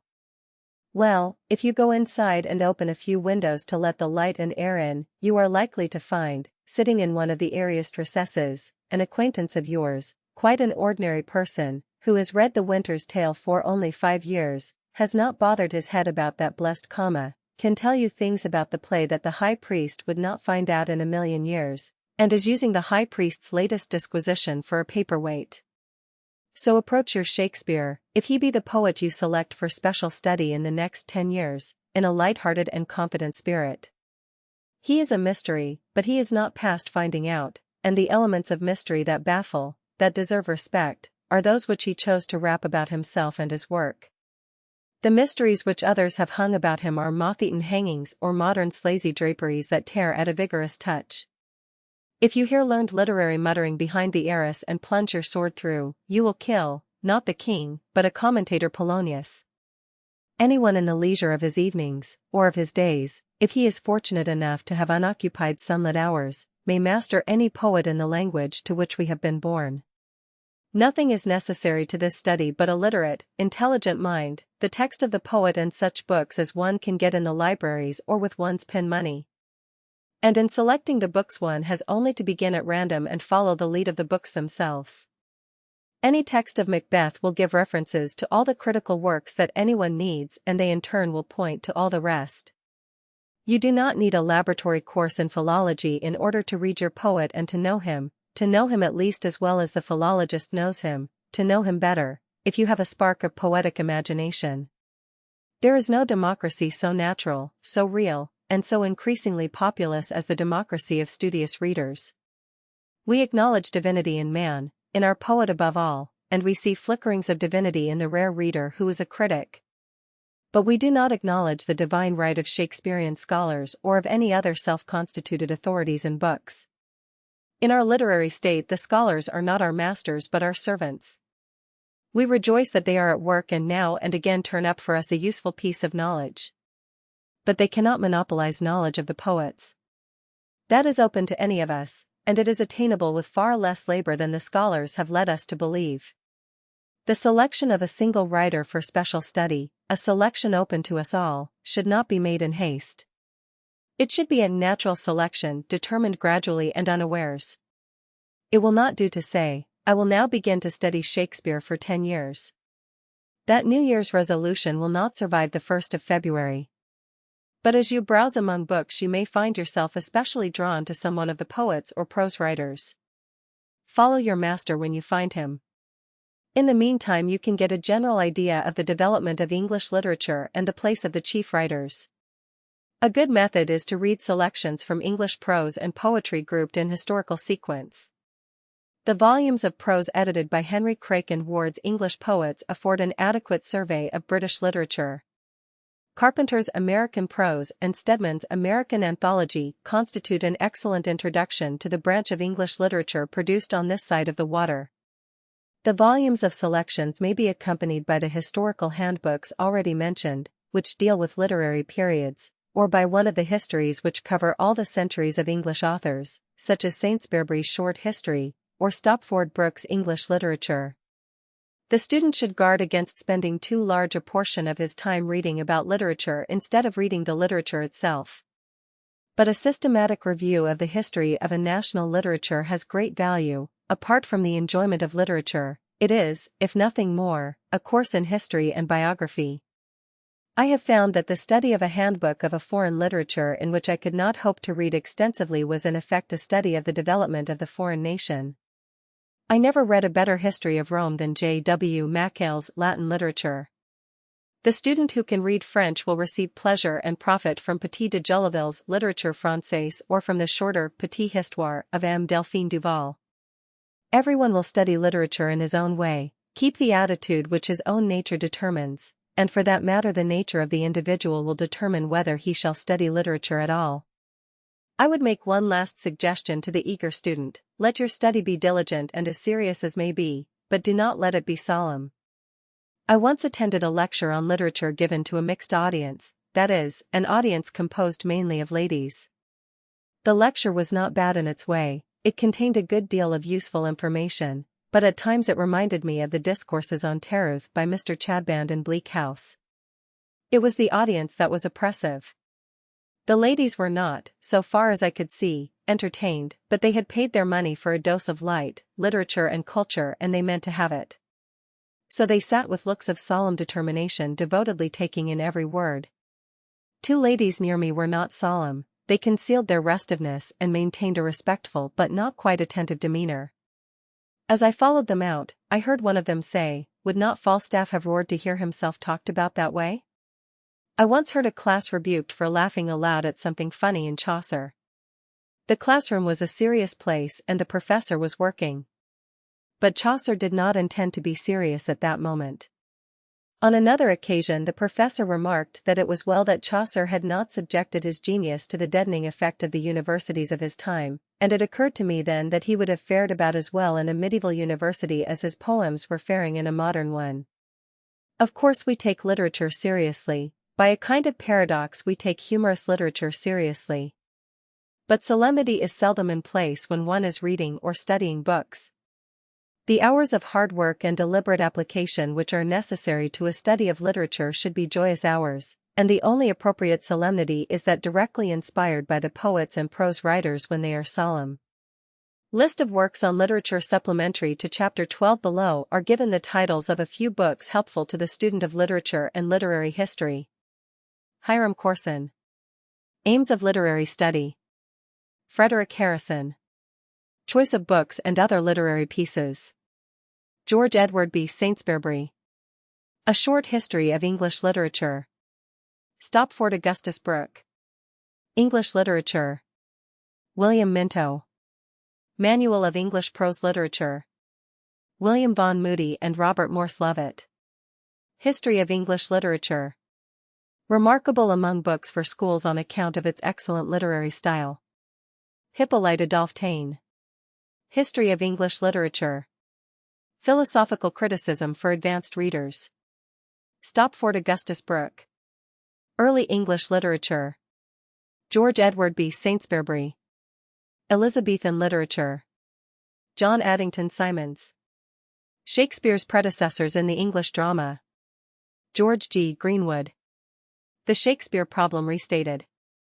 This work gives a trustworthy appraisal of many modern works on Shakespeare. See page 166 of this guide. John Chilton Collins. Studies in Shakespeare. Edmund William Gosse. Jacobean Poets. From Shakespeare to Pope. A History of 18th-Century Literature. Francis B. Gummere. Handbook of Poetics. Thomas Seckham. The Age of Johnson. Walter Bagehot. Literary Studies. Charles Francis Richardson. American Literature. In one volume, in the popular edition. Theodore Stanton, and others. Manual of American Literature. Edward Dowden. History of French Literature. Ferdinand Brunetière. Manual of the History of French Literature. In the English translation. Delphine Duval. Petite Histoire de la littérature française. In Heath's Modern Language Series. Petit de Joliville. Literature Française. Both the foregoing works are in easy French. René Dumic. Contemporary French Novelists. In the English translation. Henry James. French Poets and Novelists. Kuno Frank. History of German Literature. Gilbert Murray. History of Ancient Greek Literature. John Pentland Mahaffey. History of Classical Greek Literature. John William Mackail. Latin Literature. Chapter 13 Science and Philosophy. If there is one central idea which it is hoped a young reader might find in the foregoing pages, it is this, that literature is for everyone, young or old, who has the capacity to enjoy it, that no special fitness is required but the gift of a little imagination, that no particular training can prepare us for the reading of books except the very act of reading. For literature is addressed to the imagination, that is, a work which touches the imagination becomes literature as distinguished from all other printed things. By virtue of its imagination it becomes permanent, it remains intelligible to the human being of every race and age, the only conditions of intelligibility being that the reader shall be literate and that the book shall be in the language in which the reader has been brought up or in a foreign tongue which he has learned to read. We have insisted on a kind of liberty, equality, and union in the world of writers and readers, and have, perhaps needlessly, made a declaration of independence against all scholars, philosophers, and theorists who try to put obstacles in our way and arrogate to themselves exclusive rights and privileges, special understandings of the world's literature.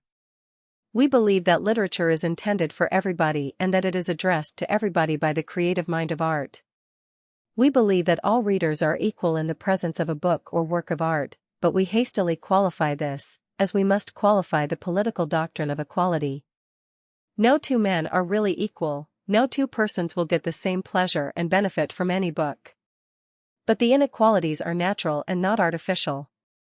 Of 1,000 persons of all ages who read the Iliad, the 100 who get the most out of it will include men, women, and children, some who have higher education and some who have not, well-informed men and uninformed boys. The 100 will be those who have the most imagination. The boy of 14 who has an active intelligence can understand Shakespeare better than the least imaginative of those who have taken the degree of Doctor of Philosophy in English at our universities. The man of imagination, even if he has taken the degree of Doctor of Philosophy, will find deeper delight and wisdom in Shakespeare than the uninformed boy. Readers differ in individual capacities and in the extent of their experience in intellectual matters. But class differences, especially school-made differences, are swept away by the power of literature, which abhors inessential distinctions and goes direct to the human intelligence. The direct appeal of literature to the human intelligence and human emotions is what we mean by our principle of union. Nothing can divorce us from the poet if we have a spark of poetry in us. The contact of mind between poet and reader is immediate, and is effected without any go-between, any intercessor, or critical negotiator. Now, what happens to the principles of our Declaration of Independence and the constitution of our democracy of readers when we open to a page of one of Darwin's works on biology, or a page of the philosopher Plato, and find that we do not get the sense of it at all? We can understand the Iliad, the Book of Job, Macbeth, Faust, they mean something to us, even if we do not receive their whole import. But here, in two great thinkers who have influenced the whole intellectual world, Plato and Darwin, we come upon pages that to us mean absolutely nothing. The works of Plato and Darwin are certainly literature. But they are something else besides, they are science, and the understanding of them depends on a knowledge of the science that went before the particular pages that are so meaningless to us. Here is a kind of literature, the mere reading of which requires special training. We may call this the literature of information as distinguished from the literature of imagination. The distinction is not sharp, a book leans to one side or the other of the line, but it does not fall clear of the line. A work of imagination, a poem, a novel, or an essay, may contain abundant information, may be loaded with facts. On the other hand, the greatest of those who have discovered and expounded facts, Darwin, Gibbon, Huxley, have had literary power and imagination.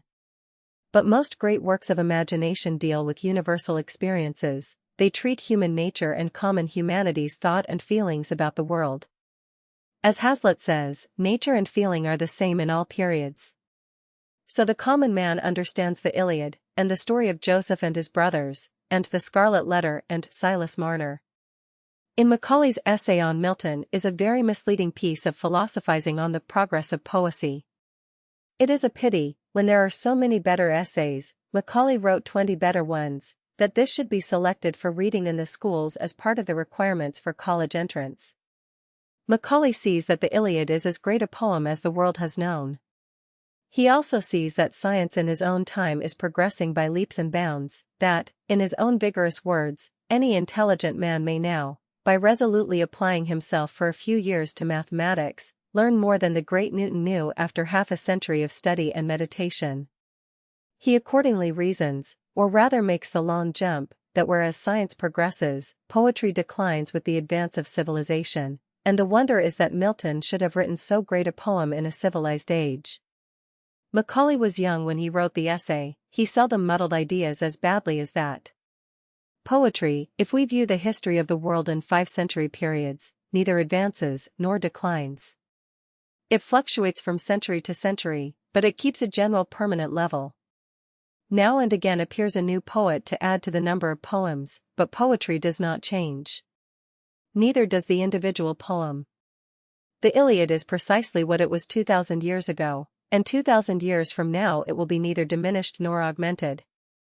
Creative art, dealing with universal ideas and feelings and needing only a well-developed language to work in, can produce a masterpiece in any one of 40 countries any time the genius is born capable of doing the work. This statement is too simple to exhaust a large subject. The point is that once man has reached a certain point of culture, has come to have a language and a religion and a national tradition, more civilization or less, more science or less, neither helps nor hinders his art. The arrival of a great poet can be counted on every 2 or 3 centuries. It is because poetry and other forms of imaginative literature are independent of time and progress that the reader's ability to understand them is independent of time and progress. Our boys can understand the Iliad. Fetch a Greek boy back from ancient Athens and give us his Greek tongue and we can interest him in Milton's story of Satan in half a day. But it will take a year or 2 to make him understand an elementary school book about electricity. The great ideas about human nature and human feelings and about the visible world and the gods men dream of and believe in, these are the stuff of imaginative literature. They have been expressed over and over again in all ages and are intelligible to a Chinaman or an Englishman of the year 1000 or the year 2000. That is why we are all citizens in the democracy of readers. That is why we do not need special knowledge to read Hamlet, why the most direct preparation for the reading of Hamlet is the reading of Macbeth and Lear. Now, all special subjects, biology, geology, zoology, political economy, are continually being forced by the imaginative power of great writers into the realm of imaginative literature. Poetry is full of philosophy. Our novels are shot through and through with problems of economics. Great expositors like Huxley and Mill are working over and interpreting the discoveries of science, relating them to our common life and making, not their minute facts but their bearing, clear to the ordinary man. So that there is a great deal of science and philosophy within the reach of the untrained reader. And a wide general reading prepares any person, by giving him a multitude of hints and stray bits of information, to make his way through a technical volume devoted to one special subject. The moral talks of Socrates to Athenian youths lead one on, as Socrates seems to have intended to lead those boys on, into the uttermost fields of philosophy. The genial essayists, Stevenson, Lamb, Emerson, are all tinged with philosophy and science, at least the social and political sciences. And when an idle reader approaches a new subject, economics, chemistry, or philosophy, he often finds with delight that he has been reading about it all his life. He is like the man in Molière's comedy who was surprised to find that he had always been speaking prose. Yet there remains a good deal of the literature of information which can be understood only after a gradual approach to it through other works. You must learn the elements of chemistry before you can understand the arguments of the modern men of science about radium. You must read some elementary discussions of economics before you can take part in the arguments about protection and free trade, socialism, banking, and currency. At this point the guide to reading parts company with you and leaves you in the hands of the economists, the historians, the chemists, the philosophers. Special teachers and advisors will conduct you into those subjects. They are organized subjects. The paths to them are steep but well graded and paved. If you wander upon these paths without guidance you will not harm yourself, and, if you do not try to discuss what you do not understand, you will not harm anyone else. The list of works in philosophy and science which I append includes some that I, an errant reader, have stumbled into with pleasure and profit. I do not know surely whether any one of them is the best in its subject or whether it is the proper work to read first. I only know in general that a civilized man should for his own pleasure and enlightenment set his wits against a hard technical book once in a while for the sake of the exercise, and that although for purposes of wisdom and happiness the literature of the ages contains all that is necessary, everybody ought to go a little way into some special subject that lies less in the realm of literature than in the realm of science. List of works in science and philosophy. Supplementary to Chapter 13 in this list are a few volumes of scientific and philosophic works, notable for their literary excellence, or for their clearness to the general reader, or for the historical and human importance of the author. There is no attempt at order or system except the alphabetical sequence of authors. Some philosophic and scientific works will be found in the list of essays, on page 192. Grant Allen. The Story of the Plants. In Appleton's Library of Useful Stories. Marcus Aurelius Antoninus. Thoughts or Meditations. In Everyman's Library and many cheap editions. John Lubbock, Lord Avebury. The Beauties of Nature and the Wonders of the World We Live in. The Use of Life. A popular writer on scientific and philosophic subjects. Liberty Hyde Bailey. First Lessons with Plants. Garden Making. Robert Stowell Ball. The Earth's Beginning. Starland, Being Talks with Young People. John Burroughs. Birds and Bees and Other Studies in Nature. Squirrels and Other Fur Bearers. These books are especially suitable for young readers. Charles Tripler Child. The How and Why of Electricity. For the Uninformed Reader. James Dwight Dana. The Geological Story Briefly Told. Charles Robert Darwin. On the Origin of Species. What Mr. Darwin Saw in His Voyage Round the World in the Ship Beagle. The second of the two books named is especially for young readers. The book from which it is taken, Darwin's Journal of the Voyage, is in Everyman's Library.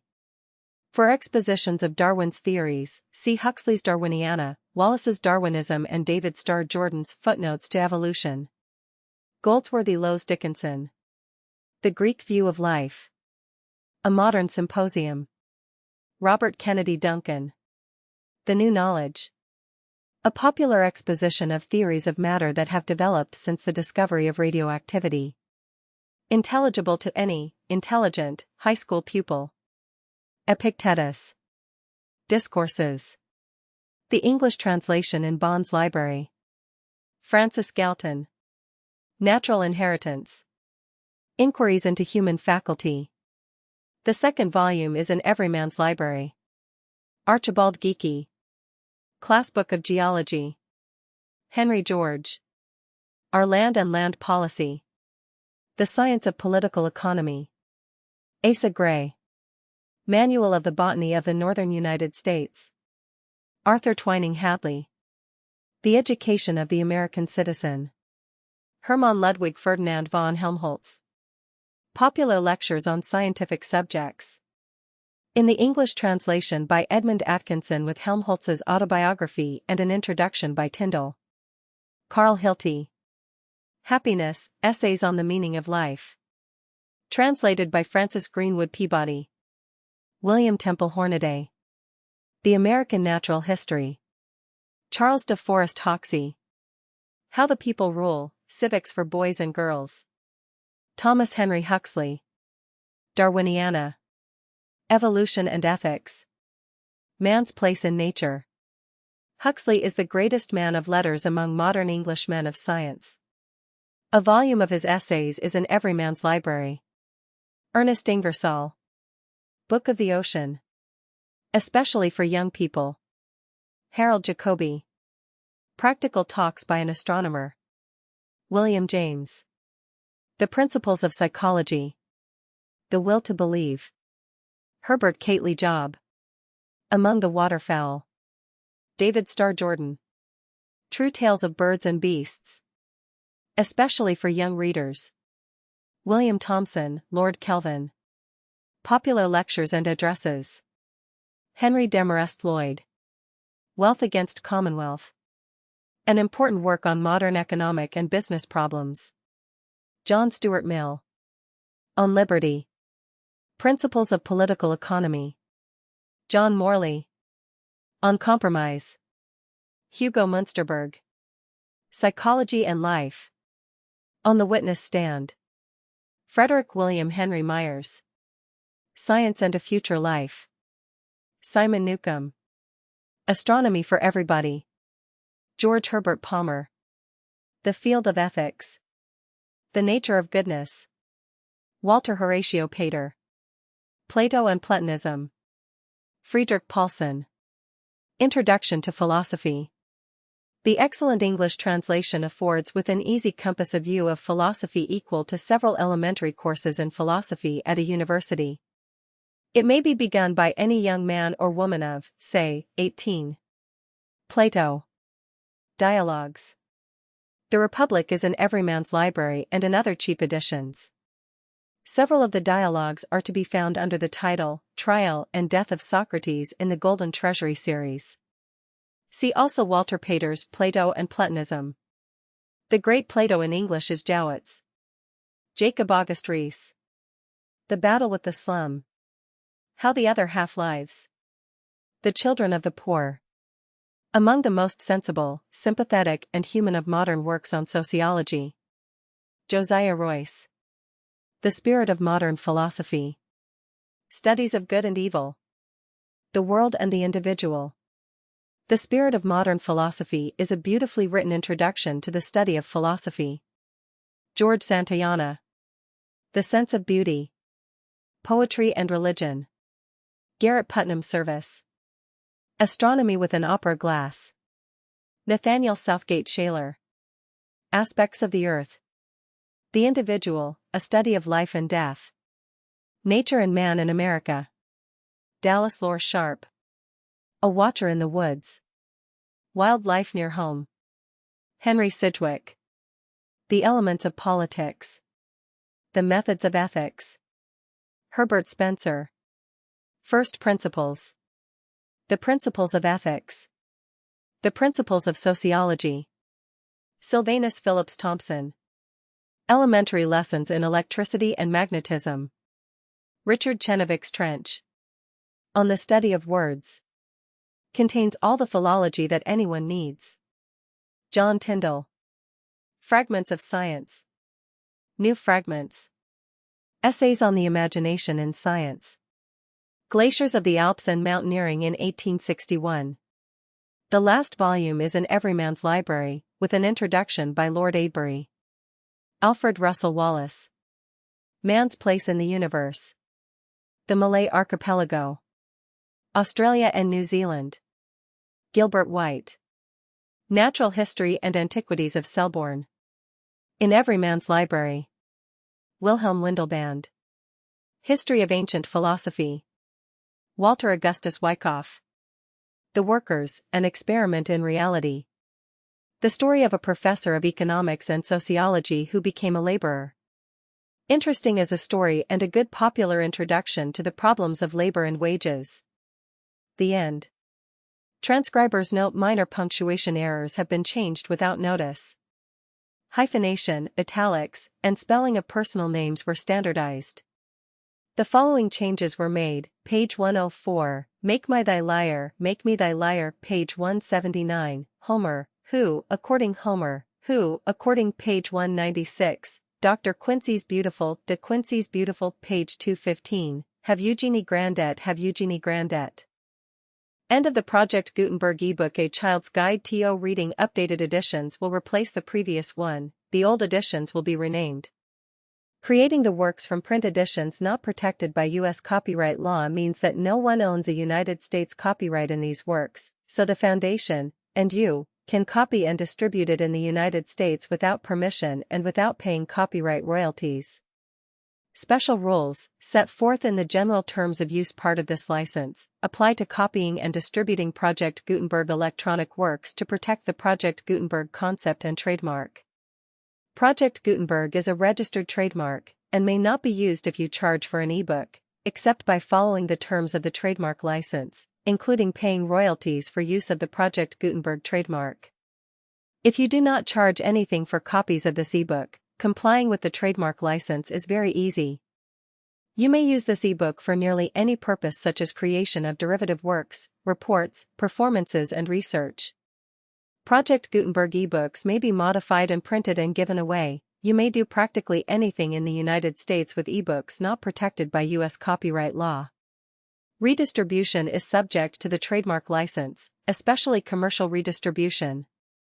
Start. Full license. The full Project Gutenberg license. Please read this before you distribute or use this work to protect the Project Gutenberg mission of promoting the free distribution of electronic works, by using or distributing this work, or any other work associated in any way with the phrase Project Gutenberg. You agree to comply with all the terms of the full Project Gutenberg license available with this file or online at www.gutenberg.org/license. Section 1. General Terms of Use and Redistributing Project Gutenberg Electronic Works 1.a. By reading or using any part of this Project Gutenberg electronic work, you indicate that you have read, understand, agree to and accept all the terms of this license and intellectual property, trademark/copyright, agreement. If you do not agree to abide by all the terms of this agreement, you must cease using and return or destroy all copies of Project Gutenberg electronic works in your possession.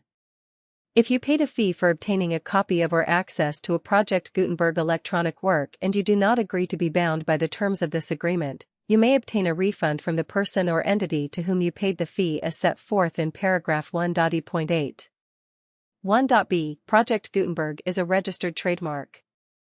It may only be used on or associated in any way with an electronic work by people who agree to be bound by the terms of this agreement. There are a few things that you can do with most Project Gutenberg electronic works even without complying with the full terms of this agreement. See paragraph 1.c below. There are a lot of things you can do with Project Gutenberg electronic works if you follow the terms of this agreement and help preserve free future access to Project Gutenberg electronic works. See paragraph 1.e below. 1.c. The Project Gutenberg Literary Archive Foundation, the Foundation or PGLAF, owns a compilation copyright in the collection of Project Gutenberg electronic works. Nearly all the individual works in the collection are in the public domain in the United States. If an individual work is unprotected by copyright law in the United States and you are located in the United States, we do not claim a right to prevent you from copying, distributing, performing, displaying, or creating derivative works based on the work as long as all references to Project Gutenberg are removed. Of course, we hope that you will support the Project Gutenberg mission of promoting free access to electronic works by freely sharing Project Gutenberg works in compliance with the terms of this agreement for keeping the Project Gutenberg name associated with the work. You can easily comply with the terms of this agreement by keeping this work in the same format with its attached full Project Gutenberg license when you share it without charge with others. 1.d. The copyright laws of the place where you are located also govern what you can do with this work. Copyright laws in most countries are in a constant state of change. If you are outside the United States, check the laws of your country in addition to the terms of this agreement before downloading, copying, displaying, performing, distributing, or creating derivative works based on this work or any other Project Gutenberg work. The Foundation makes no representations concerning the copyright status of any work in any country other than the United States. 1.e. Unless you have removed all references to Project Gutenberg. 1.e.1. The following sentence, with active links to, or other immediate access to, the full Project Gutenberg license must appear prominently whenever any copy of a Project Gutenberg work, any work on which the phrase Project Gutenberg appears, or with which the phrase Project Gutenberg is associated, is accessed, displayed, performed, viewed, copied, or distributed. This ebook is for the use of anyone anywhere in the United States and most other parts of the world at no cost and with almost no restrictions whatsoever. You may copy it, give it away, or reuse it under the terms of the Project Gutenberg license included with this ebook or online at www.gutenberg.org. If you are not located in the United States, you will have to check the laws of the country where you are located before using this ebook. 1.e.2. If an individual Project Gutenberg electronic work is derived from texts not protected by U.S. copyright law, does not contain a notice indicating that it is posted with permission of the copyright holder, the work can be copied and distributed to anyone in the United States without paying any fees or charges. If you are redistributing or providing access to a work with the phrase Project Gutenberg associated with or appearing on the work, you must comply either with the requirements of paragraphs 1.e.1 through 1.e.7 or obtain permission for the use of the work and the Project Gutenberg trademark as set forth in paragraphs 1.e.8 or 1.e.9. 1.e.3. If an individual Project Gutenberg electronic work is posted with the permission of the copyright holder, your use and distribution must comply with both paragraphs 1.e.1 through 1.e.7 and any additional terms imposed by the copyright holder. Additional terms will be linked to the Project Gutenberg license for all works posted with the permission of the copyright holder found at the beginning of this work. 1.e.4. Do not unlink or detach or remove the full Project Gutenberg license terms from this work, or any files containing a part of this work or any other work associated with Project Gutenberg. 1.e.5. Do not copy, display, perform, distribute, or redistribute this electronic work, or any part of this electronic work, without prominently displaying the sentence set forth in paragraph 1.e.1 with active links or immediate access to the full terms of the Project Gutenberg license. 1.e.6. You may convert to and distribute this work in any binary, compressed, marked up, non-proprietary or proprietary form, including any word processing or hypertext form.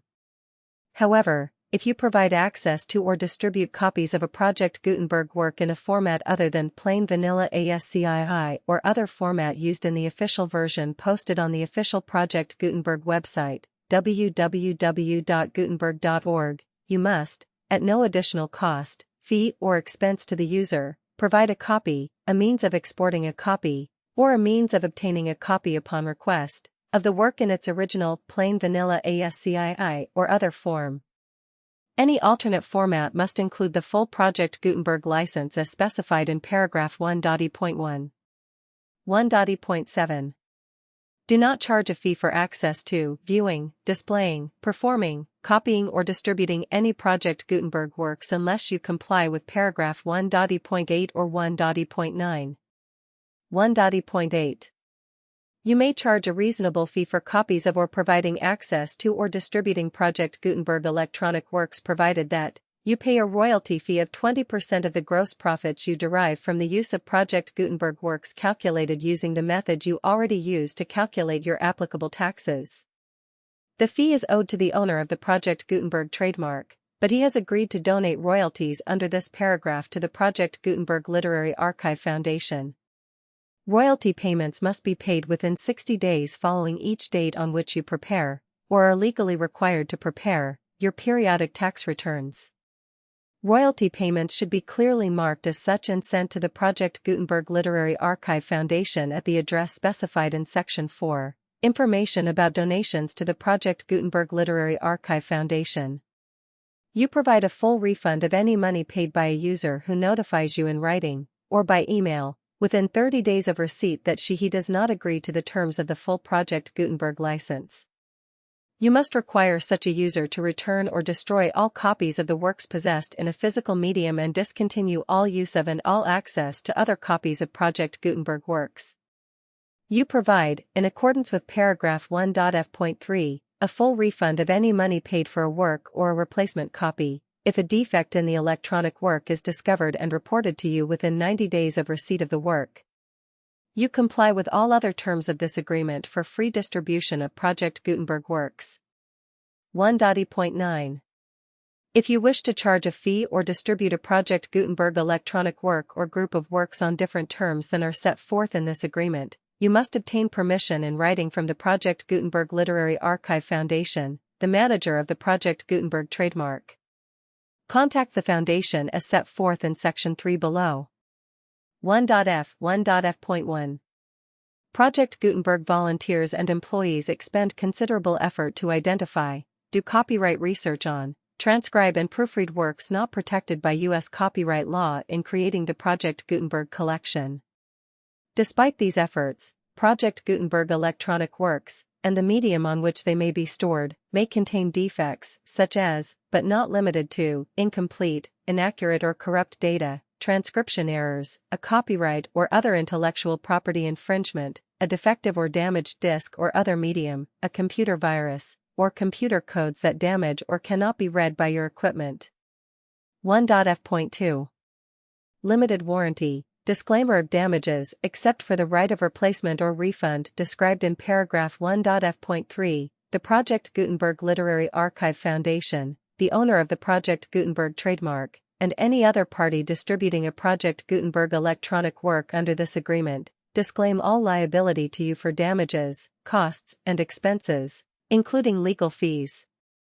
You agree that you have no remedies for negligence, strict liability, breach of warranty or breach of contract except those provided in paragraph 1.f.3. You agree that the Foundation, the trademark owner, and any distributor under this agreement will not be liable to you for actual, direct, indirect, consequential, punitive or incidental damages even if you give notice of the possibility of such damage. 1.f.3. Limited right of replacement or refund. If you discover a defect in this electronic work within 90 days of receiving it, you can receive a refund of the money, if any, you paid for it by sending a written explanation to the person you received the work from. If you received the work on a physical medium, you must return the medium with your written explanation. The person or entity that provided you with the defective work may elect to provide a replacement copy in lieu of a refund. If you received the work electronically, the person or entity providing it to you may choose to give you a second opportunity to receive the work electronically in lieu of a refund. If the second copy is also defective, you may demand a refund in writing without further opportunities to fix the problem. 1.f.4. Except for the limited right of replacement or refund set forth in paragraph 1.f.3, this work is provided to you ASIS, with no other warranties of any kind, express or implied, including but not limited to warranties of merchantability or fitness for any purpose. 1.f.5. Some states do not allow disclaimers of certain implied warranties or the exclusion or limitation of certain types of damages. If any disclaimer or limitation set forth in this agreement violates the law of the state applicable to this agreement, The agreement shall be interpreted to make the maximum disclaimer or limitation permitted by the applicable state law. The invalidity or unenforceability of any provision of this agreement shall not void the remaining provisions. 1.f.6 Indemnity. You agree to indemnify and hold the foundation, the trademark owner, any agent or employee of the foundation, anyone providing copies of Project Gutenberg electronic works in accordance with this agreement, and any volunteers associated with the production, promotion, and distribution of Project Gutenberg electronic works, harmless from all liability, costs, and expenses, including legal fees, that arise directly or indirectly from any of the following which you do or cause to occur. A. Distribution of this or any Project Gutenberg work. B. Alteration, modification, or additions or deletions to any Project Gutenberg work, and C. Any defect you cause. Section 2. Information about the mission of Project Gutenberg. Project Gutenberg is synonymous with the free distribution of electronic works in formats readable by the widest variety of computers, including obsolete, old, middle-aged, and new computers.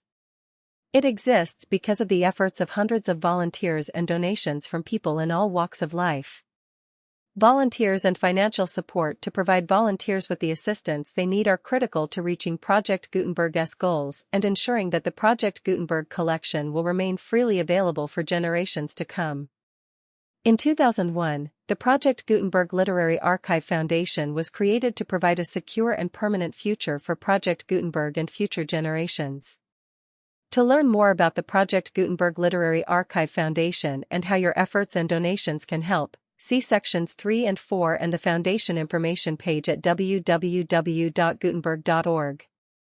Section 3. Information about the Project Gutenberg Literary Archive Foundation. The Project Gutenberg Literary Archive Foundation is a nonprofit 501(c)(3) educational corporation organized under the laws of the state of Mississippi and granted tax-exempt status by the Internal Revenue Service. The Foundation's EIN or Federal Tax Identification Number is 64-6221541. Contributions to the Project Gutenberg Literary Archive Foundation are tax-deductible to the full extent permitted by U.S. federal laws and your state's laws. The Foundation's business office is located at 809 North 1500 West, Salt Lake City, Utah, 84116-801-596-1887. Email contact links and up-to-date contact information can be found at the Foundation's website and official page at www.gutenberg.org/contact. Section 4. Information about donations to the Project Gutenberg Literary Archive Foundation. Project Gutenberg depends upon and cannot survive without widespread public support and donations to carry out its mission of increasing the number of public domain and licensed works that can be freely distributed in machine-readable form, accessible by the widest array of equipment, including outdated equipment. Many small donations, $1 to $5,000, are particularly important to maintaining tax-exempt status with the IRS. The Foundation is committed to complying with the laws regulating charities and charitable donations in all 50 states of the United States. Compliance requirements are not uniform and it takes a considerable effort, much paperwork, and many fees to meet and keep up with these requirements. We do not solicit donations in locations where we have not received written confirmation of compliance.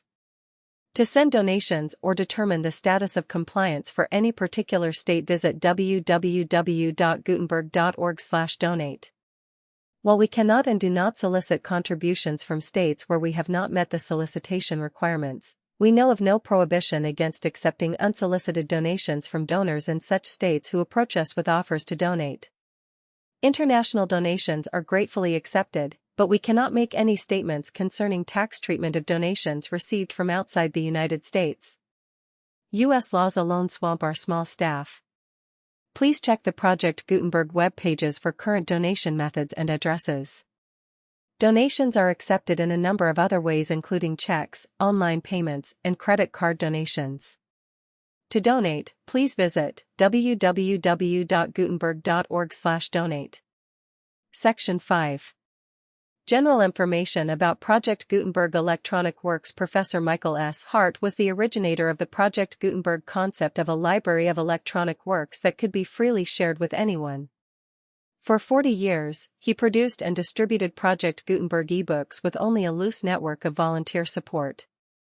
Project Gutenberg ebooks are often created from several printed editions, all of which are confirmed as not protected by copyright in the US unless a copyright notice is included. Thus, we do not necessarily keep ebooks in compliance with any particular paper edition. Most people start at our website, which has the main PG search facility, www.gutenberg.org. This website includes information about Project Gutenberg, including how to make donations to the Project Gutenberg Literary Archive Foundation, how to help produce our new ebooks, and how to subscribe to our email newsletter to hear about new ebooks.